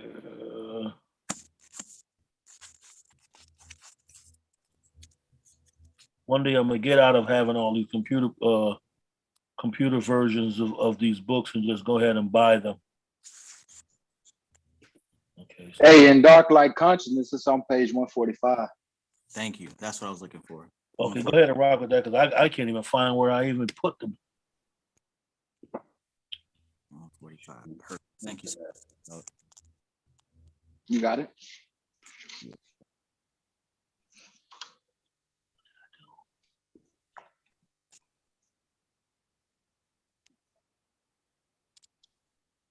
So I guess if you can hit me up later, Shango, in case you don't remember. If you go to the fifth knowledge lecture, and it should be number 203, he's going to be talking about the microcosm and the macrocosm. And the whole reason I even looked back into that was because that's what Ophiel mentioned in this chapter that we were studying today. He casually mentioned it as far as the mirror, right? But basically it ties into the image that you showed me of this right here. And I showed that little video clip, and it also ties into the cover of the book that I sent to you as well. But what you'll find in that fifth knowledge lecture is he talks about how you're supposed to, you know, in your visualization of the middle pillar exercise or even lesser banishing ritual, the pentagram, you envision the sphere around yourself, right? The macrocosm is a sphere that's around you, and your inner world is projected onto it. And what you'll find is that the tree of life is actually projected around you in a sphere. That's why that 3D image of the tree of life is on the cover of that book that way. Mm. And at the top, at the apex above the crown, is supposed to be your rising star sign, right? That's why when you do the lesser banishing the ritual, it doesn't matter what direction you face. It's always east right in front of you. Because the moment that you're born and you come into this world, the whole constellation is locked around you in your personal sphere. Yeah. Interesting. Man, that's crazy. I was always trying to find the cardinal points, like with a compass. But it's doing that for a while, and you know that's good practice. But what you learn after doing it so many times, the east is always in front of you, so it doesn't matter which way you're facing. You know why? Because it's actually the directions when you close your eyes, you are in the direction you're supposed to be in anyway. Mm-hmm. That's some interesting shit right there. But it makes sense of that, even though it's in 1900s language. It makes sense of all those things as far as why we do what we do. You know, there's a lot of rituals and meditations we do just because we're told to do them. But that particular next lecture goes into why the tree of life is depicted in that 3D format, and you know, just how you relate to it. Okay, so what I was talking about was on the cover of Dion Fortune's book. mystical Kabbalah, you see the silhouette of the figure within the tree of life. Well, that is you operating in the third dimension. That's the tree of life around you in the third dimension. What I talked about in that knowledge lecture, that's the tree of life in the fourth dimension. And then the second dimension, of course, would be the tattvas, the tattva shooting program of the elements on the body. So like a Merkaba. Yeah. So just like how there's different worlds of the tree, same tree, but different worlds, this can serve as a more specific meditation tool. Second dimension would be the tattvas lined up on the body. Third dimension would be the cover of mystical Kabbalah. Fourth dimension would be the cover of the Kabbalistic tarot. Mm-hmm. So the whole point of doing that is you're going to be tapping into the essence of the forces, the more pure form of the forces, more concentrated, more specific.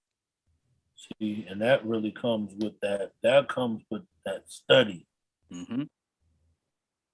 Is it in one of the grades? Like, you know how they, is it in the self-initiation of the Golden Dawn book? Yeah, let me go grab mine specifically. Because you know how they got it. They got the Zealot grade, the different grades. Yeah, I believe that's the Practicus grade, if I'm not mistaken. It is the one by Israel Regarde, ain't it? Yeah. Okay, yeah, because I just ordered it today. Just making sure I got the right one. You got the self-initiation into the Golden Dawn tradition. By Israel Regarde?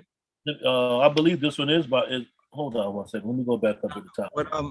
What edition is it? This one is actually by Chick Cicero, or Chick and Sandra Cicero. Oh, okay.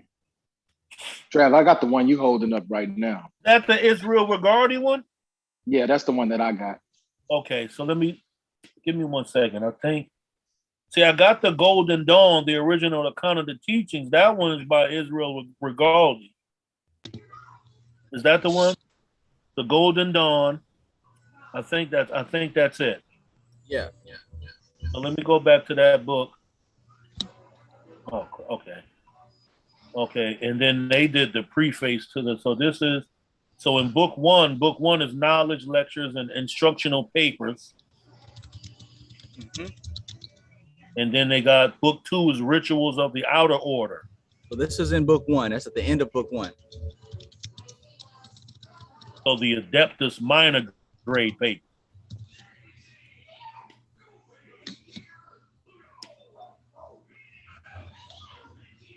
All right, so if you look at the end of book 1, you got the Adeptus minor.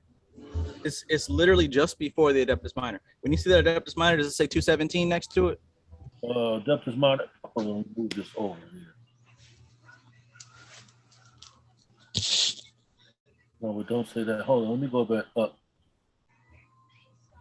So this is why I got to get out of this here, right? Because now I feel like I'm almost like, do I have the right book? I mean, it sounds like it because you said it, the Adeptus minor. Yeah. So what I'm looking at right now, when it says concerning the tree of life, and then it says this book is the path of the chameleon. The colors of the forces which lie beyond the physical universe. What's that? That's what it's saying about. That's what it's saying in the Adeptus minor grade papers.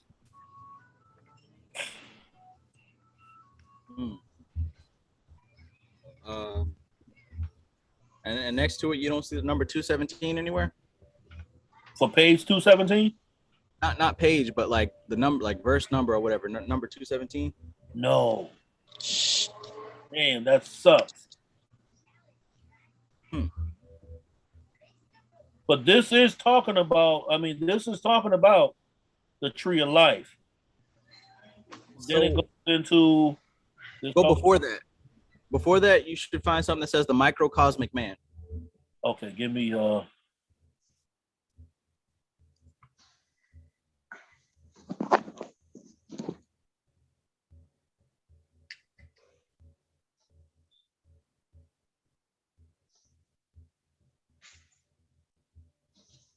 portal meditation.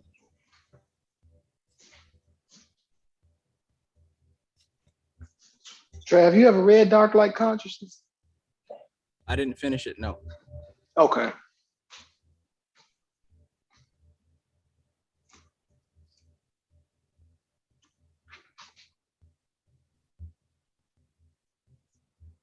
Damn it.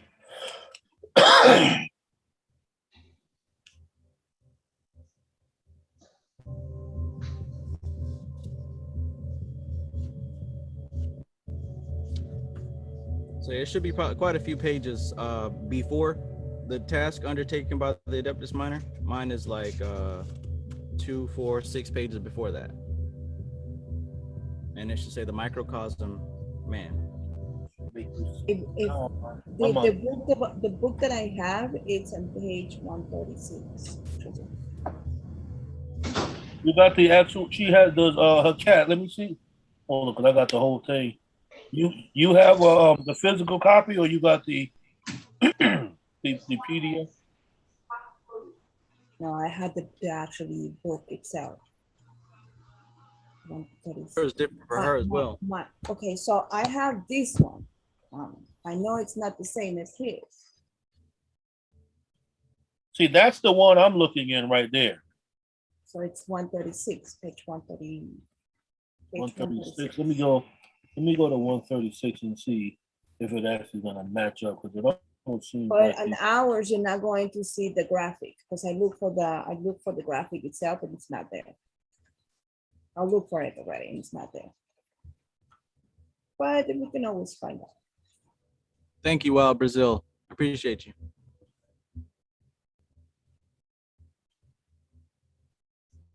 I went to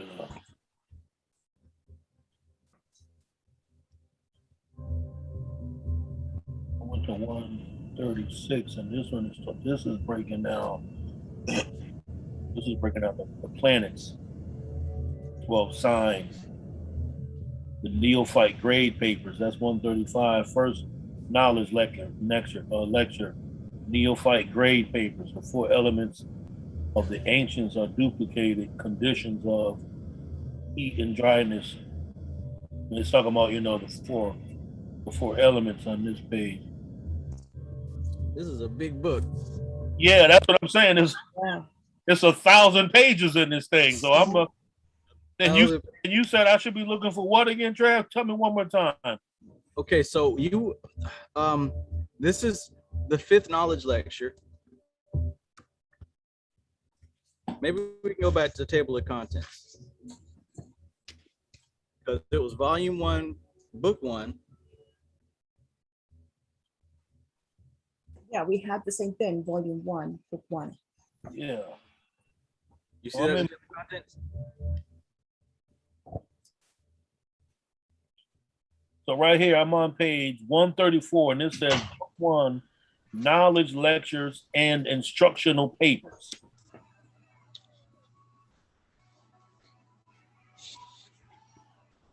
And before that, that's when they give you all the symbols of the angelic tablets and all of that stuff like that. So you call it the 5th knowledge lecture, Travis? Yes. So that's page 88. 5th knowledge lecture, Shangu, it's apparently here. It's page 88.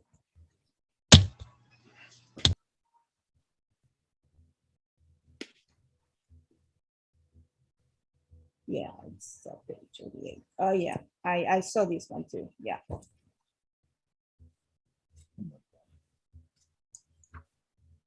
So totally And page 1, I'm sorry, page 80, page 88, it's what we get like this. That's like the 5th.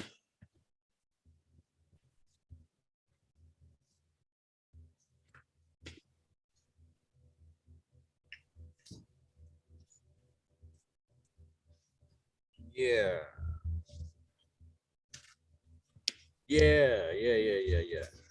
See, that's what it is. It's just not saying that 5th lecture. It's like I got book 1. Okay, so the first, after he goes to the he gives all this introduction to the first edition. He got book 1, which says knowledge lectures and instructional papers. And these are the neophyte grade papers, the zealoter, zealoter down to the adeptus minor grade. Then book 2 is the rituals of the outer order, ceremony of the neophyte. So when you saying the lectures, and you saying the 5th one, should that be 1, 2, 3, 4? Wait a minute. 1, 2, 3. This is in volume 1. For example, the rituals that you're talking about, that's volume 2. Okay, so book 1 is this one. The knowledge lectures, instructional papers. Yeah, there should be 5 of them and like some extra stuff, right? You got the Zealiter, Theoricus, Practicus, Philosophus, the Portal grade papers, Adeptus, minor grade papers. That's all book 1.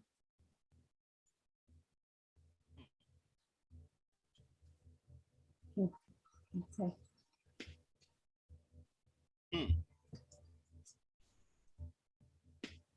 I think for me that might be book 2. This is mixed up. Why?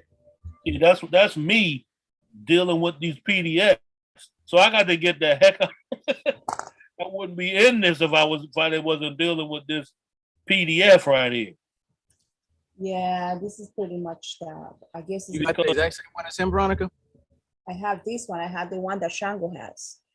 Okay, so you said what you were looking at was on page 136. Can you show me what that looks like?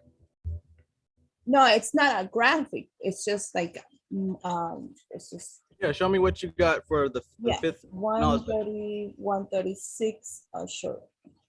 36 is If that's just what Shango has, and I can help navigate from that point.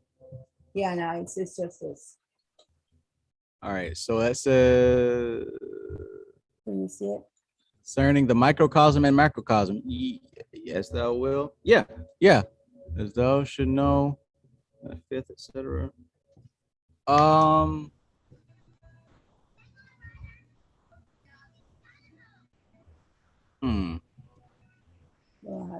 We are looking at.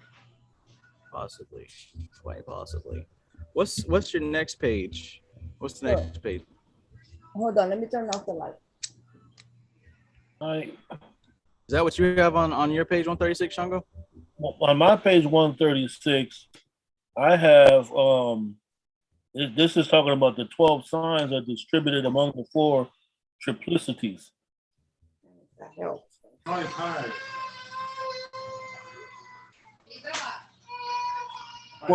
What page is that, Cat? This is 137. See, that's just totally. I'm sorry, 137. Yes. You know what, Shango? If this is a PDF, you should be able to search for words, right? Yeah. Okay. All right. So maybe we can search for a phrase. It's crazy that this is What? Okay, can you search for magical mirror? Magical mirror? Magical mirror of the universe, even. Okay, hold on. All spelled regularly. I was just about to ask were they using the K? Yeah. MAGICAL MIRROR of the universe.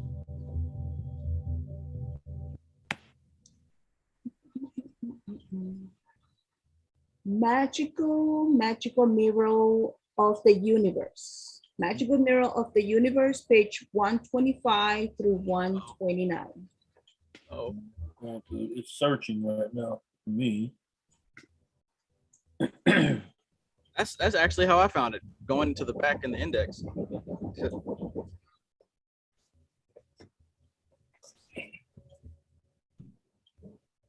That's funny. That's how you find it? That's how I found it originally, because Ophiel didn't give a page number or anything. Well, that's about the magical mirror. That's the job of the student, my friend. We gotta find it. Right. That's the job, and he say that. Yeah, they all say that, man. They'll give you the direction, but it's up to you to walk the path. Right. The micros men 125. This is one. Hope you can see it. I was kind of getting pissed off about that a little bit though, because I was like, man, wanting them to elaborate a little bit more, but I had to understand. Like, yeah, it's better when you get it yourself than when somebody give it to you. Yeah. Yeah, that's the exact page right there, Shango. That's the one right there. Whatever page that is, Veronica, that's exact. What page 125? That says the micro. Go to one page 125. That's it exactly.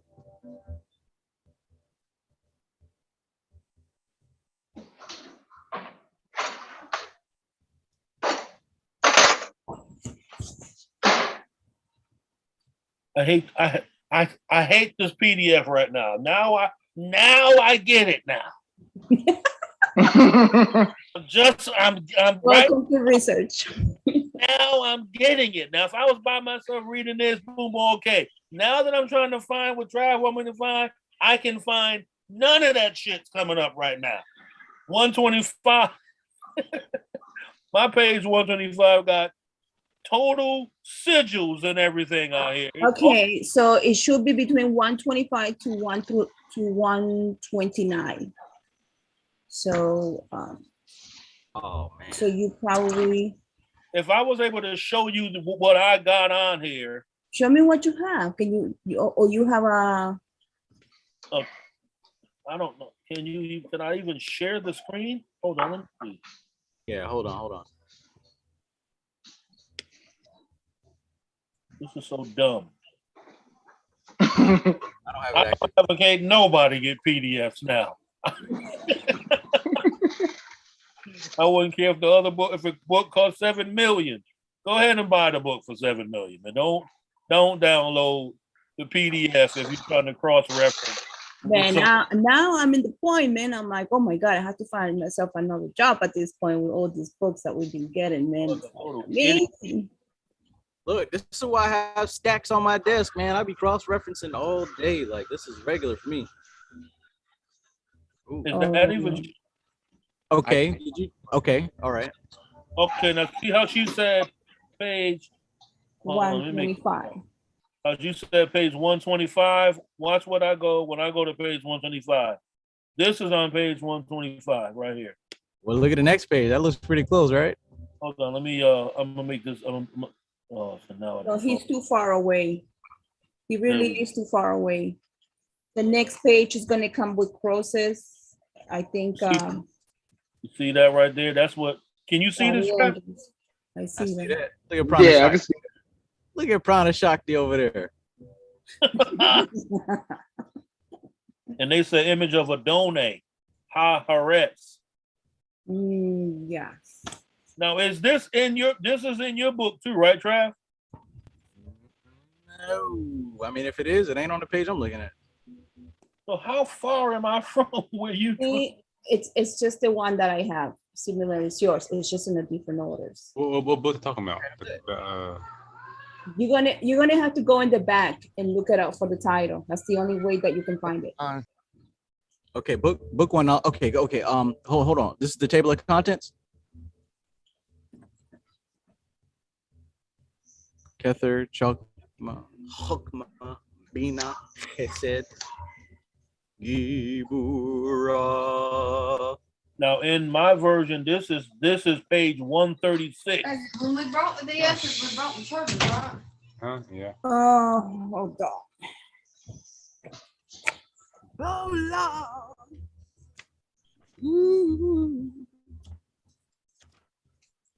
One more time. I'm almost ready to throw the whole MacBook out the window right now. I'm throwing the baby out with the bathwater of PDFs. I'm so done. I'm feeling some kind of way right now.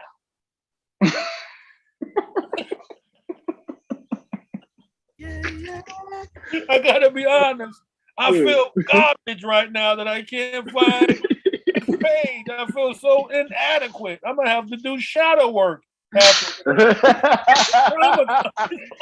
Oh shit. So much trauma is rising up in me right now with this crap, man. It's crazy. Hey, I think I see where you're at now, though. I think we're on the similar page. Maybe. as protection. It can be used. Okay, yes. So for you, Initiation so of the what page is that for you? This is page 140 that I'm on right now. So for me, that's page 55. Jeez. God damn. This is all the way up. You see what I'm saying? What? Oh, okay. So 50 pages later. Well, yeah, 50 pages later, give or take, you might be closer to where I'm trying to get you to go. Okay, so I need to go to That like book, 190. 400 pages. That book 1,000 pages, I think. This book is 1,243 pages. Damn. off of odor too. So Trav said I got to go 50 more pages to get to where he's at. What's that gonna be? I'm on 140. So what that should make me go to 190? Yeah. And we'll kind of navigate. You know what? I had that Fifth PDF. meditation. Ruach and air and all that good stuff. Like, see, you can. So right now I'm on 190. I just went up to one. This is. Wait a minute. This says 188. Why did I go from 188 to?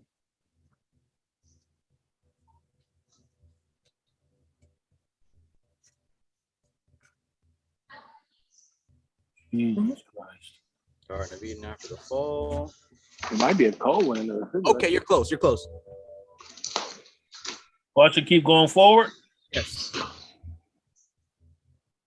Portal gray papers.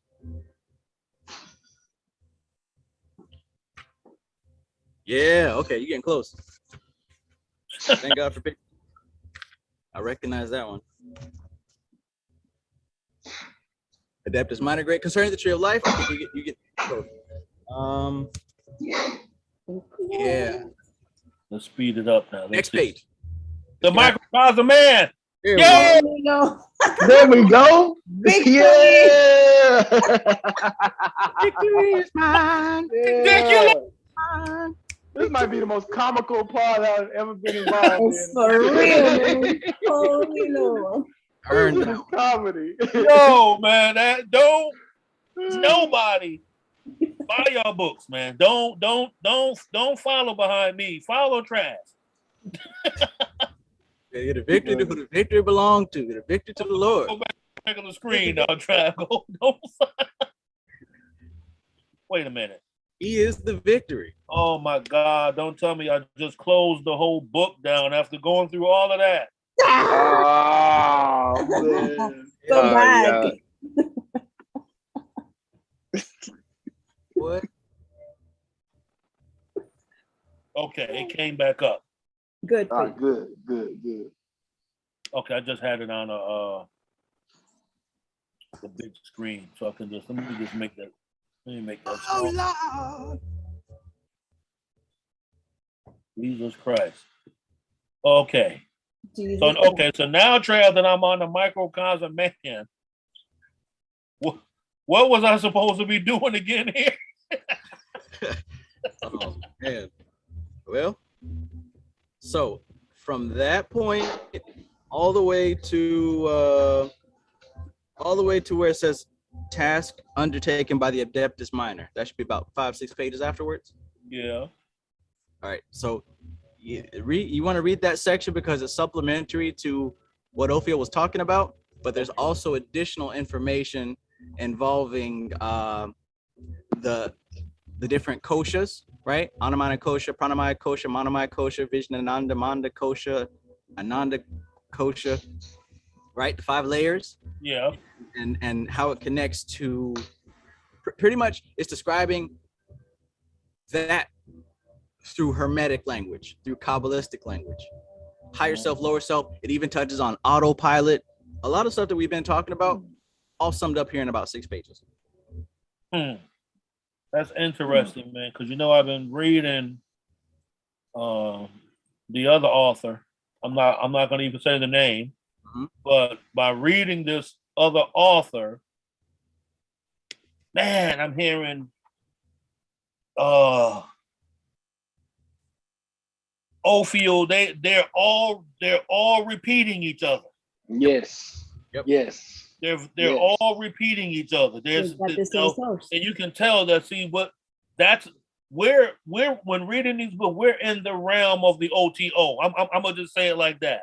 Then the Order of the Golden Dawn, as they keep saying it, you know, it broke up and stuff like that. I don't think it broke up. I think it went back under the ground. Thank you. Thank you. I think it got away from the public mainstream. You got what you need from us. We're out of here. That's what I was trying to tell Veronica when she said that she watches the meditations videos that they have on YouTube. That's great, but don't expect special sauce.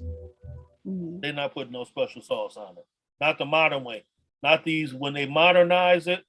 But yeah, when you look into these books, the Israel Rigaldi, Dion Fortune, France Barden, the author, I'm not gonna even say his name, Ophiel, just them five right there, they're all in the same school. When you want to do All of them have their own school. Each one of them have their own school. Each one of them started their own school because think about it, they all added on to the subject of what they learned from their previous teachers.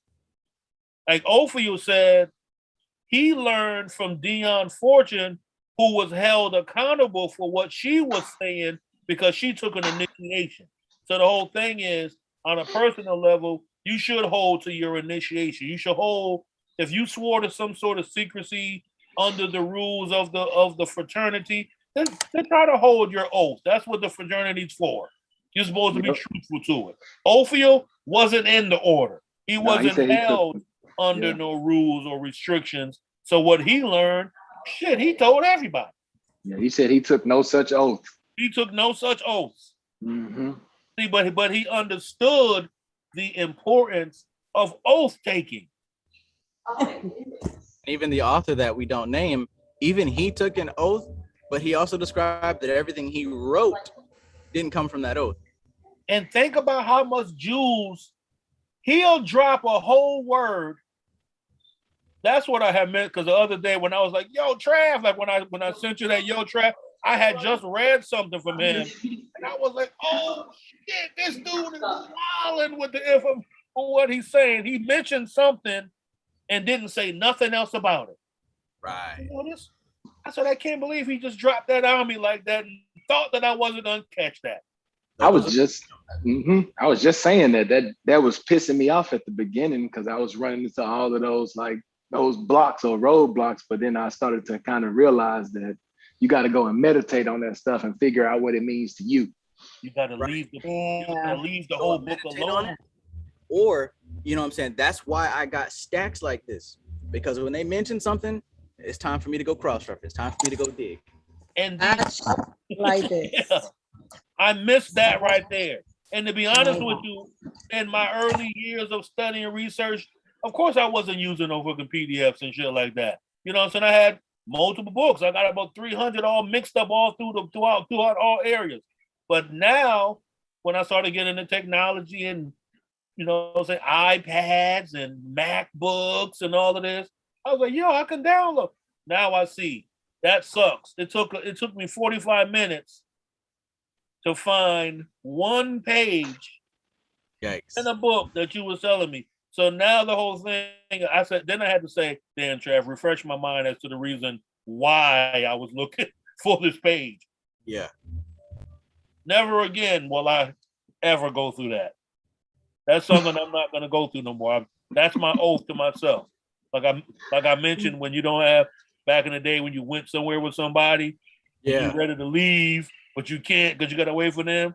And I said, all in. will I ever have somebody make me feel like a PDF will never make me feel like that again. Man, that's that all in shit right there. I know exactly what you're talking about. When you go with somebody and they like, hey, I'm ready to go home. Now, motherfucker, you all in. You all in. You all in. Learn that lesson one good time. I learned it one good time and then I was done. You ever had somebody pick you up from work, you just got off, but they stopping here, stopping at a person's house, stopping here, Then you go home. You just worked 8 hours and you ready to go home to your bed or bath, and you got to be carried along. And you know they doing that shit on purpose too. On purpose, man. I'll walk home first. Hell no. Yeah, man. Right. Damn, that just sucked bad with that PDF, man. That was a horrible. Well, actually, it was a good example to show the reason why you can have the PDF, but you might need to have the book too. Wait, are you saying that that experience was an example of positive evil? That was an example of positive evil right there. Don't depend on just because you can find it and download it for free. Don't mean it. That don't mean it was good money. Yeah. Free ain't good money. Nope. Not all the time. It took us 2 hours. 2 hours. To find the pages. 3 different people. Man, At the end of this conversation, it's gonna be 10 hours. Showing me the page. Trav rubbing his beard like, I know it's in there somewhere. You almost there. I'm 90 pages away. We would have still been looking if we wouldn't have figured that out. Yikes. Hilarious. How dumb was that, man?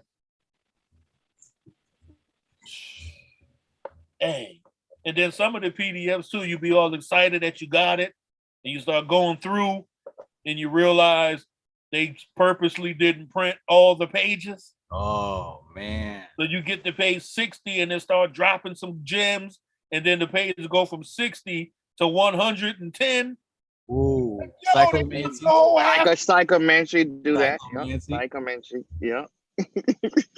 You know. They left the whole book out, and you know they missing the whole chapter in that book. They left the whole ritual out of the book. You'd be like, yo, I can't even do it now.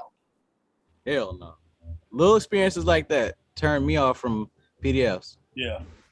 That, and also the fact that it's more easy to get distracted on a physical device. You're right, because it does take a lot of my mental energy to actually stay focused and read. I mean, I do read these books, you know what I'm saying? But just to read them on a computer, it takes a whole different type of, you know what I'm saying? Just I gotta sit differently in my chair than I would if I was reading a book. You gotta have your notebook on the side of the computer. So now it's like some of the books you can't highlight them. So now I'm taking hours to write down all the notes that I need for the book. I usually go to the easy reader. Yeah. In the easy reader, you download the easy reader. You can download the book, the ones that you have, and this program will actually read for you while you are reading in your computer. I know what you're saying. It's not the same as having the book itself. But if you have it through this easy reader, you actually will feel that the reading is a little bit more easier than just reading in the computer itself. The voice woman, it has such certain speeds as well. This is how, I read, but I don't read as quicker. But, it still gives you a certain amount of speed for you to read as well.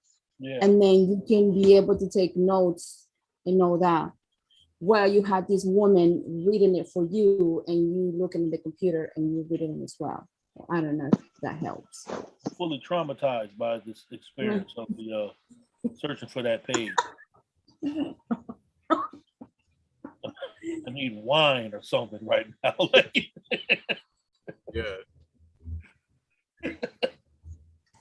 But I knew Shango was full of shit, man. He couldn't even find that page, man. Trav told him not to get the PDFs. Hilarious. Golly.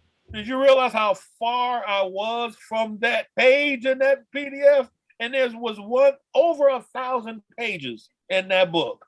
It was almost reversed, wasn't it? It was almost like Trav was on like page 300 and you was on page like 90 or some shit. And page 125 for the ones we got these books. You know what it is? A lot of them charts that y'all have are placed in the beginning. I'm seeing that now. A lot of them little tables. Yeah, so they put that at the end of your book, at the end. Yeah. Yeah. And there's a bunch of them too. Yeah, and yours are in color. Mine are not. Mine are not. And The some that's one- good. You need to, and sometimes you want to have those colors because you know that they utilize the king's color. You know what? I still have that you sent us. Remember a couple? What was it? Remember you sent us that color scale? Yeah. I printed that thing out and got it in a 3-ring binder because the colors do have significance. Which scale was it? The king scale, the queen scale? It was the king scale. Okay. And I think it was dealing with the tree of life, wasn't it? The tree of life, yeah. Yeah. It was all the spheres and the different worlds, the different colors. But more of that to come for certain. Because I know what that means. It gets as colors and even particular deal with the color scale as well. Smells, olfactory. More to come later, huh, Trav? I know what that means. It's a real nice way of saying, let's shut this down real quick. You know something? Even in Chinese medicine, the elements has their own smells. Like, for example, water. If you have water, smells like putrefaction. If you have earth, smells like fragrance. Yeah. Picture like plant itself.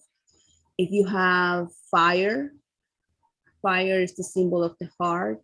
It smells like burned because it's fire.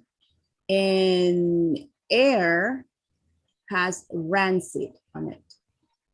Damn. Yeah. Does anything smell good? Well, you're talking about the body itself.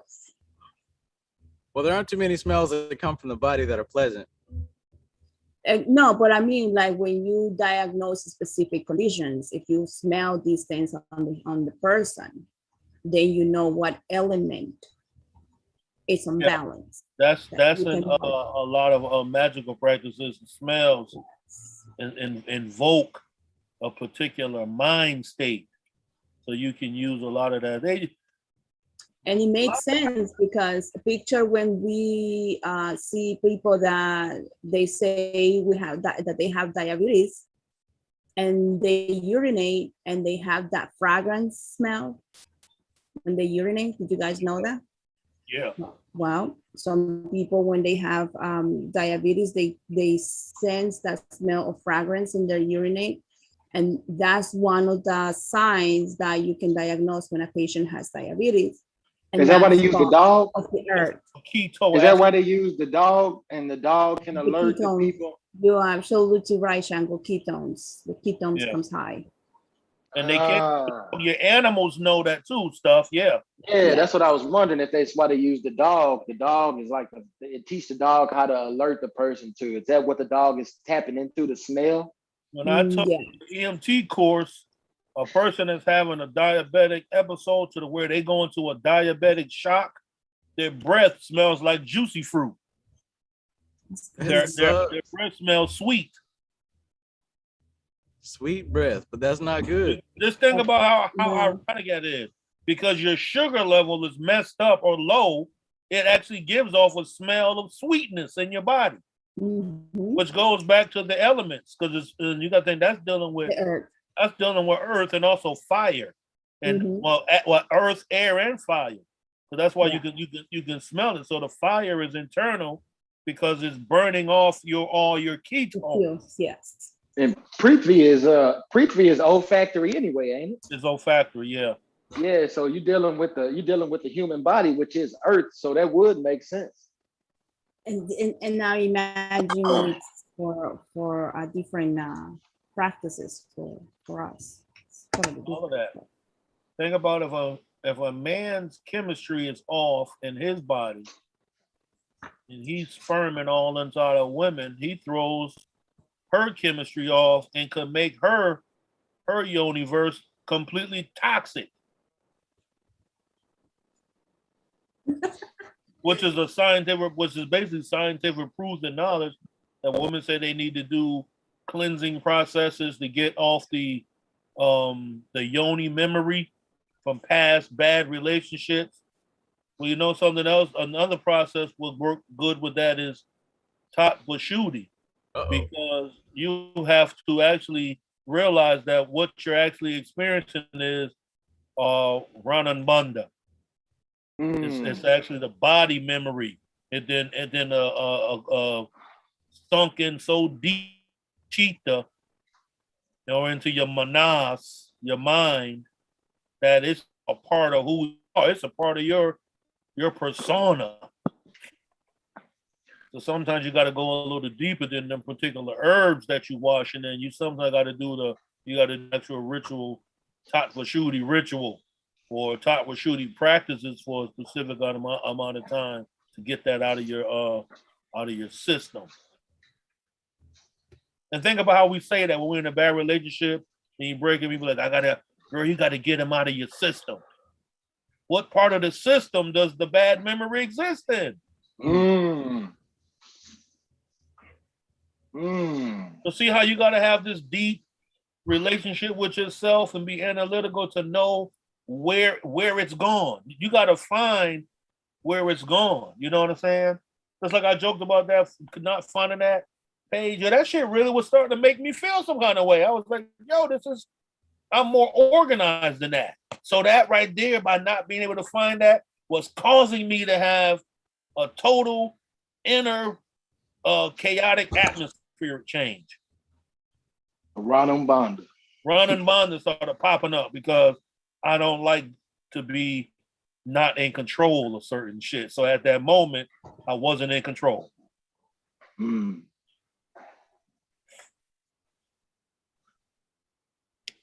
But this is all good though, man.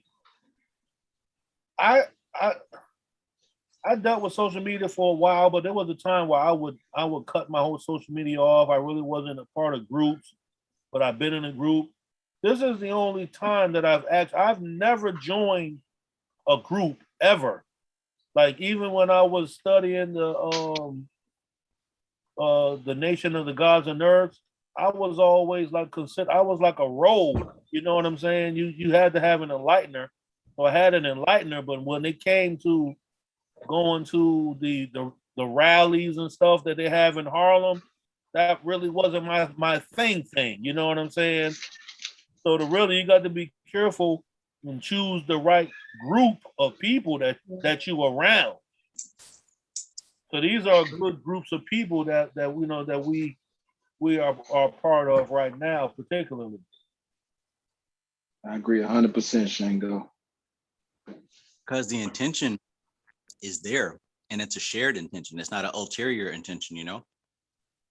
And I was just reading about that the other night, man. I'm talking about, I'm not gonna say the author, but boy, he was talking about that, you know what I'm saying? Like he was basically, stewards and guardians of the mysteries. And that's pretty much when you become a part of these, it's like all of those words they use, mystery schools. That's what this is. It's a mystery school because it's something that has not been mainstream passed around. But think about how powerful this information is. This shit can change the whole, whatever state that you live in. If your governors and senators and them was utilizing these particular techniques, they can change the whole flux of the way the politics go, which they actually do. The practitioners of the craft. But, damn, that sounds familiar. What is that sound? I'm sorry, it's my washing machine. I was about to say that sounds like my washing machine. Up around on Banda. Cycle is finished. Yeah, you got a Samsung? No, I dated a girl who she bought. Damn. Took me with it. But everything, man, go back, I said earlier, man, and like y'all was saying, once we study enough, we start actually seeing the actual You really physically see and experience the patterns. It's like the symbol. So now we know that when we look at the Kemetic symbol of Ra with the arms reaching down, holding the Ankh in his hand, that is the same thing that we experience as those arms represent electrical frequencies of life. And those electrical frequencies of life draw together elements that create living beings. If you take electrical particles and you stimulate them a certain way, you can make dust balls. And dust balls, the majority of dust in your house is what? Human flesh. Your own human flesh. So the whole thing is you could really create a living being with electricity. Ashes to ashes, dust to dust. Ashes to ashes, dust to dust. A golem. You go, you're trying to become Dr. Frankenstein. And Bobby Hemmett always recommended, and he said that people should be reading Mary Shelley's version of Frankenstein. I think that was the original Frankenstein book because it mentions, you know, saying because he was talking about the human artificial. Uh-oh. So that goes back. See, this is what I'm saying. This shit that's a whole class right there on the human artificial, man. Oh yeah. Work my way up to it. Now, Sean, I'm trying to work my way up to it. See, if I just come out and talk about a human artificial, I'm gonna lose too many subscribers. You know? and I'm gonna get canceled off of YouTube. We gotta be so careful.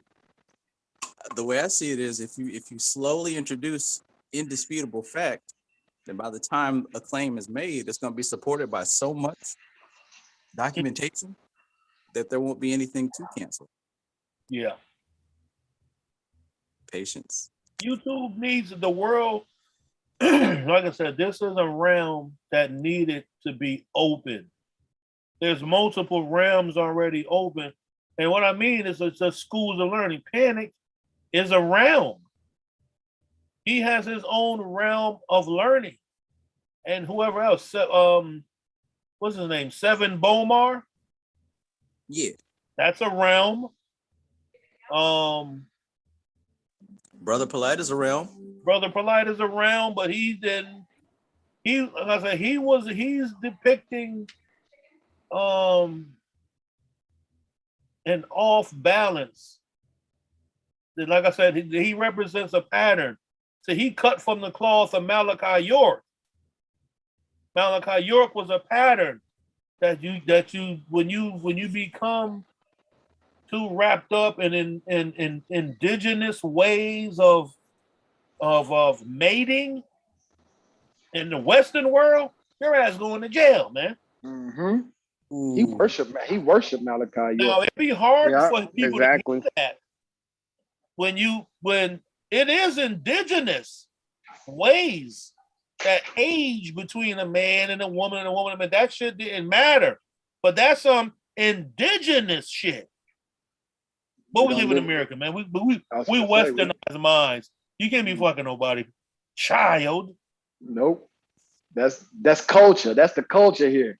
The culture over the and I'm a father of 4 daughters. You got me all the way messed up if you don't think I want you to go down because of that shit. Right. Exactly. Yeah. Right. Because we westernized minds. Now you can, like I said, you can have the science. Because there is a science. That's Tantra. Why do you think the European wanted that shit closed the fuck off? They experienced that when they went to India. Like, yo, what are they doing over this with all these young girls and these old ass gurus and sages over here? I mean, them people, that was a whole nother world. Can't do that in California, man. You can't do that in Kansas, Florida, nowhere. Not in Western society, man. You was right. Nowhere but West Virginia. Can't do that. Can't do it. You understand what I'm saying? So, but he represents a He represents a particular pattern of whatever the pattern is. It's an R. Kelly pattern. It's a polite pattern. It's a Malachi York pattern. It's those patterns that men who violate the age group of young girls, thinking that you don't think that shit is wrong, and you ain't living in some indigenous country somewhere, man. You just can't do it. Nope.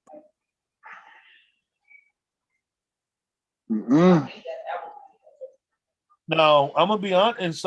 In some cultures, some sciences, the Palo Mayombe and dark Kimbanda practices, that shit be some stuff will make you question your morals and values and shit like that. So that's why you got to really be careful of what type of particular system you're getting involved in, because they be having different levels to their training and different levels to their no different than the OTO, they calling them grades. And it might not fit with you. It might not fit with you, and it may not fit with Western society, man. Right. That's like I told Trav earlier. I made a joke. I said people might be upset that as they continue to go up in grade, they're gonna find out like, yo, you can incorporate the Bible as any hermeticist or arcane practitioner. There is no separating yourself from the Bible. You know the code. The Bible is a code for magic. Right. Why you think they made you mad about it? They use you. It continues. People get, and then you see the patterns of the false preacher, of the real preacher, of the old school preacher, of a Protestant. That's why they got different names: Protestant, Anglo, or Lutheran, and Baptist, and all of that. It ain't no different than India. You got Shivism, you got Kalagu, you got Tantra, you got a Brahminist. There's multiple different schools of learning from one particular pattern or system of spirituality.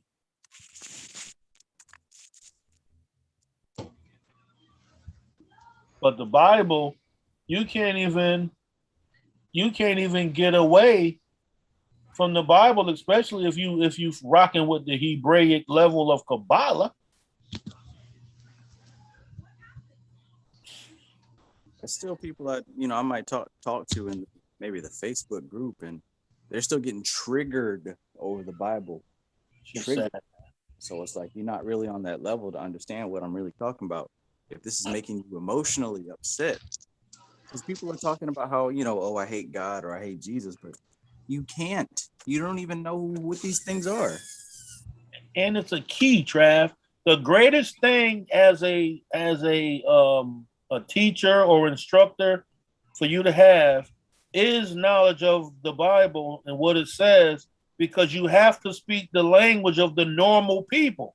Yes, sir. You want to bring higher information to your auntie or to your mama who go to church every Sunday, boy, you're going to have to know how to speak her language before you can open her up to hear your language. I just went through it today, Shango. I just went through the same thing, talking to my mama and breaking it down to, to like a level where she can ingest it. You know what I'm saying? And I've been working on that. Didn't she ingest it so well?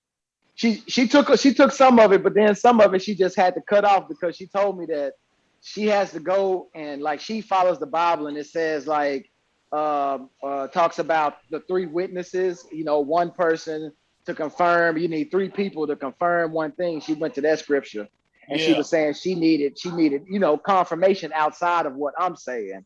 So she listened to preachers to a hierarchical system. Yes, and I understand that. She can't just, so that's why she goes back to what 2 or 3 are gathered. You know what I'm saying? In the midst, you gotta have that. So that was even her language. That was her language right there. Yeah, that's her language. And I can speak her language. She tell me all day that I know the Bible better than she do. And she a super Christian. because I understood the significance of that book. And I knew that that's where I started at actually.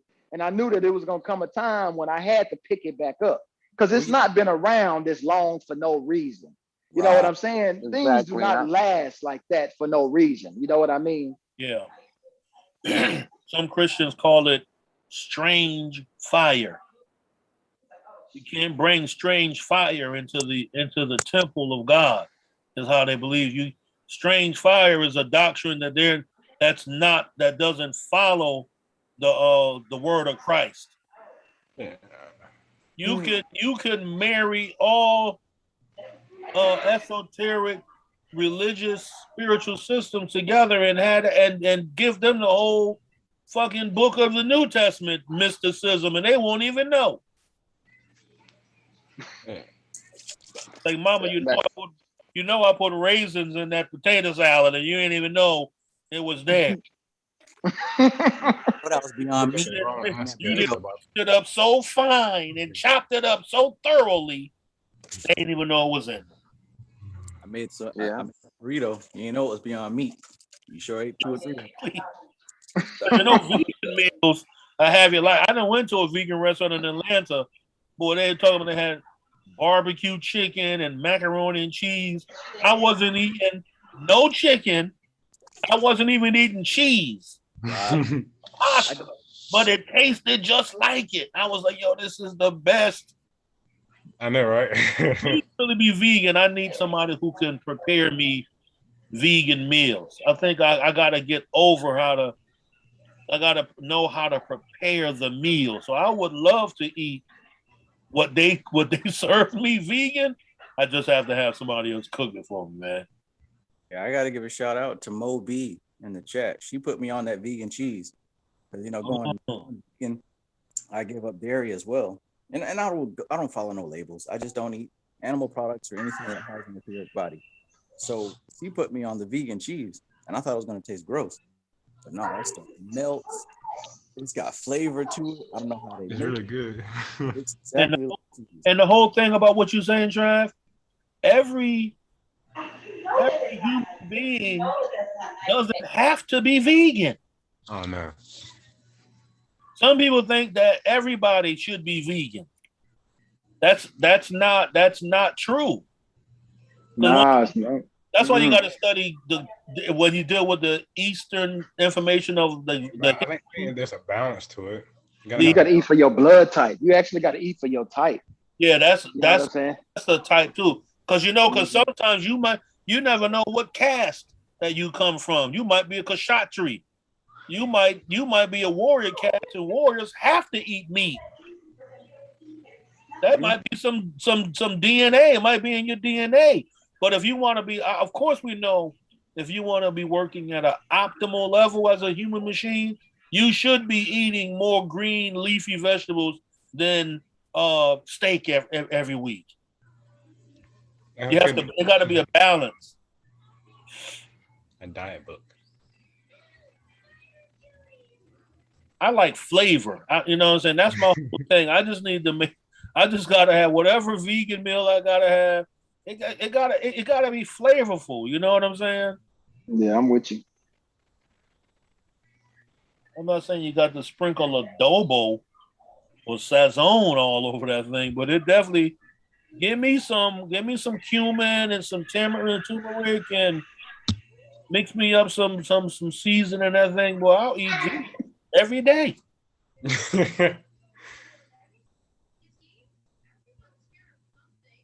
Yeah, let me see this thing. Y'all making me hungry, man. I'm about to get off this live and whip me up a little bit or something. Yes, sir, Trav. I always appreciate you, Trav. You know I do. I appreciate everything. For sure. Of the Magic Society. It's the realm for now. This is where we're at. This is where we're at now. This, you know what I'm saying? A lot of niggas are still on some alien shit, thinking that the pyramids was built by aliens. And come on, man. If you still rocking with that shit, you are outdated program. You know what I'm saying? Have y'all seen this before? Wait, yes.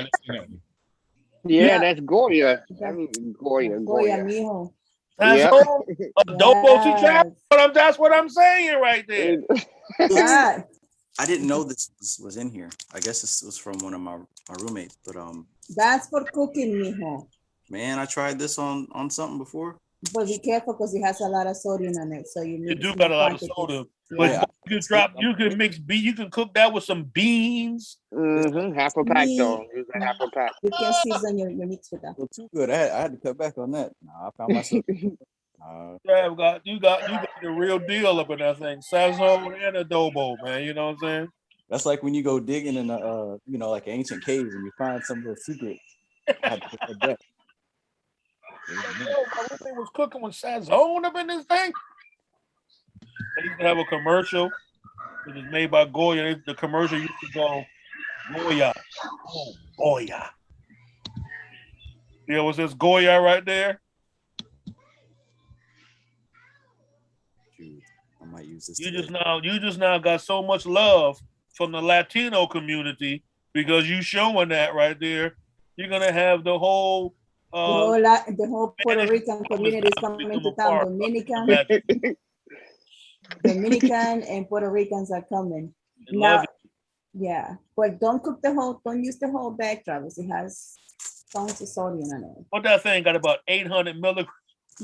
Yeah, 1,200 milligrams of sodium. God. You gotta use a half a High pack. blood pressure, that's gonna put you in the danger zone. Yeah. Half a pack. Half a pack. Is that good, Veronica? Yes. Yeah. Okay. But everybody, I sincerely I appreciate each one of you. Each one of you add on to my life and into my studies and to my experience, and I appreciate each and every one of you. So with that, I wish everybody a good evening and an happy, productive, and peaceful week. No doubt, Shango. Same to you, brother. Everybody, peace. Same, Shango. Same, Peace, man. Shango. Peace, man. Peace. I'm gonna jump off here and let Trav get to eating too, man. It's always been a pleasure, man. And y'all stay up, man. And I'll see y'all next week. All right, bro. All right. Peace. All right, bro. Peace. Same here, Travis. I'll see you soon. Peace, everyone. All right, Veronica, I appreciate you. Have a good night. You too. Yeah, don't forget about that full moon. Oh, yes. Of course. Full moon is happening. You better go outside and stare at it.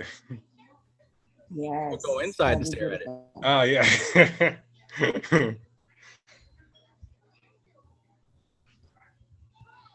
Yes. Well, I think now is the time to eat a very small vegan portion meal, not with some plant-based cheese. Thank God for science. I don't know how that's a thing. And this is not me saying that anyone else has to do it. This is what I have chosen to do, and I love it. Well, I enjoy it at least. It tastes good all the same. It's gonna come out all the same. So get you something good to eat, both physically and also mentally and spiritually. Get you something good to eat. Next week, we're gonna go through chapters 5 through 8. They're very short. I don't even think it's 20 pages. This is shorter than what we went through. Damn sure shorter than chapter 3. But read 5, 6, 7, and 8. And we will report back here. Same Mage's time, same Mage's place. 1 p.m.-ish, because you know how I do it.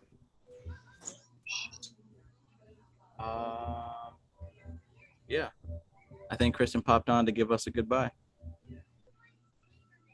I did. Sorry, I had to go earlier. But I wanted to say bye really quick. And so next Friday, right? Yes. All right. So next Friday, bring your colors again. We're going to do another guided exercise, art therapy thing. So be prepared for that. And Your colors, and you're talking about like your colored pencils or yes, or whatever you choose to use. Absolutely. Whatever you feel like getting in touch with your artistic side, even if it's paint, whatever. It's going to be very helpful to dig into your creativity. So you'll get more out of your reading. And then also enjoy this full moon's energy. You know, the Leo and Aquarius opposition, the heartbeat that's happening. You know, focus on things that are of the heart. It's a good time to do meditations and like binaural beats, 528 hertz, anything that has to focus on your heart and heart chakra, your heart center, things you're passionate about. Work on that and expect some good things to come of it. But it's next Friday. Yeah. So next Friday. And I hope you guys have a wonderful week. And I will let you go. Thanks, Trav. I'll talk to you a little bit later. Okay. All right. All right. Have a good night, guys. Have a good night. Peace. Relax, rest, be easy. Yes. Thank you so much. All right, y'all. I'm gonna go and eat and chill and get back to the study. Be on the lookout because we're still on track with everything. I'm aiming for the app to be ready for the first class next month, hopefully within the next 2 weeks. I'm going to give everybody official dates, so you'll be forewarned in advance. I'm going to make sure everybody's on the same page. I don't want anybody left behind. And most of it will be go at your own pace, but there is going to be some things that we'll do together. There's also going to be physical items that I'm sending out. Now, I've never done this before, so there might be a few hiccups in the road as far as time, but this is not going to be a Umar Johnson situation. This is all happening now. So like I said, I've got some of the prototypes already sent in for production. They're being sent back to me. I'm waiting for them to arrive this coming week so I can review everything. Waiting for these people. It might take a little bit longer than expected, but it's coming. In the meantime, I am able to go ahead and send out shirts to everyone who has gone ahead and supported, and the rest of the items are coming soon. I wanted to send everything together in this nice big package, but things are taking a bit longer to produce. But digitally, the app is coming along just fine. I'm creating the modules and everything as we go. And like I said, hopefully the first class will be ready within the next week or 2 or 3. And we're expecting the app to go public in October. So everything's on track. Stay tuned. What's good, changing spiritually? Dale Cupid, peace. Sunshine Chick, did I say peace to you already? Well, if not, I did. Greetings. All right, y'all. About to wrap it up. Kira Moss, peace. Society Ejects, peace. Justin Simmons, of course. Peace, bro. I think that's that. This is TK Trav, aka Travis Magus, here with LVX777. I love you guys. Peace.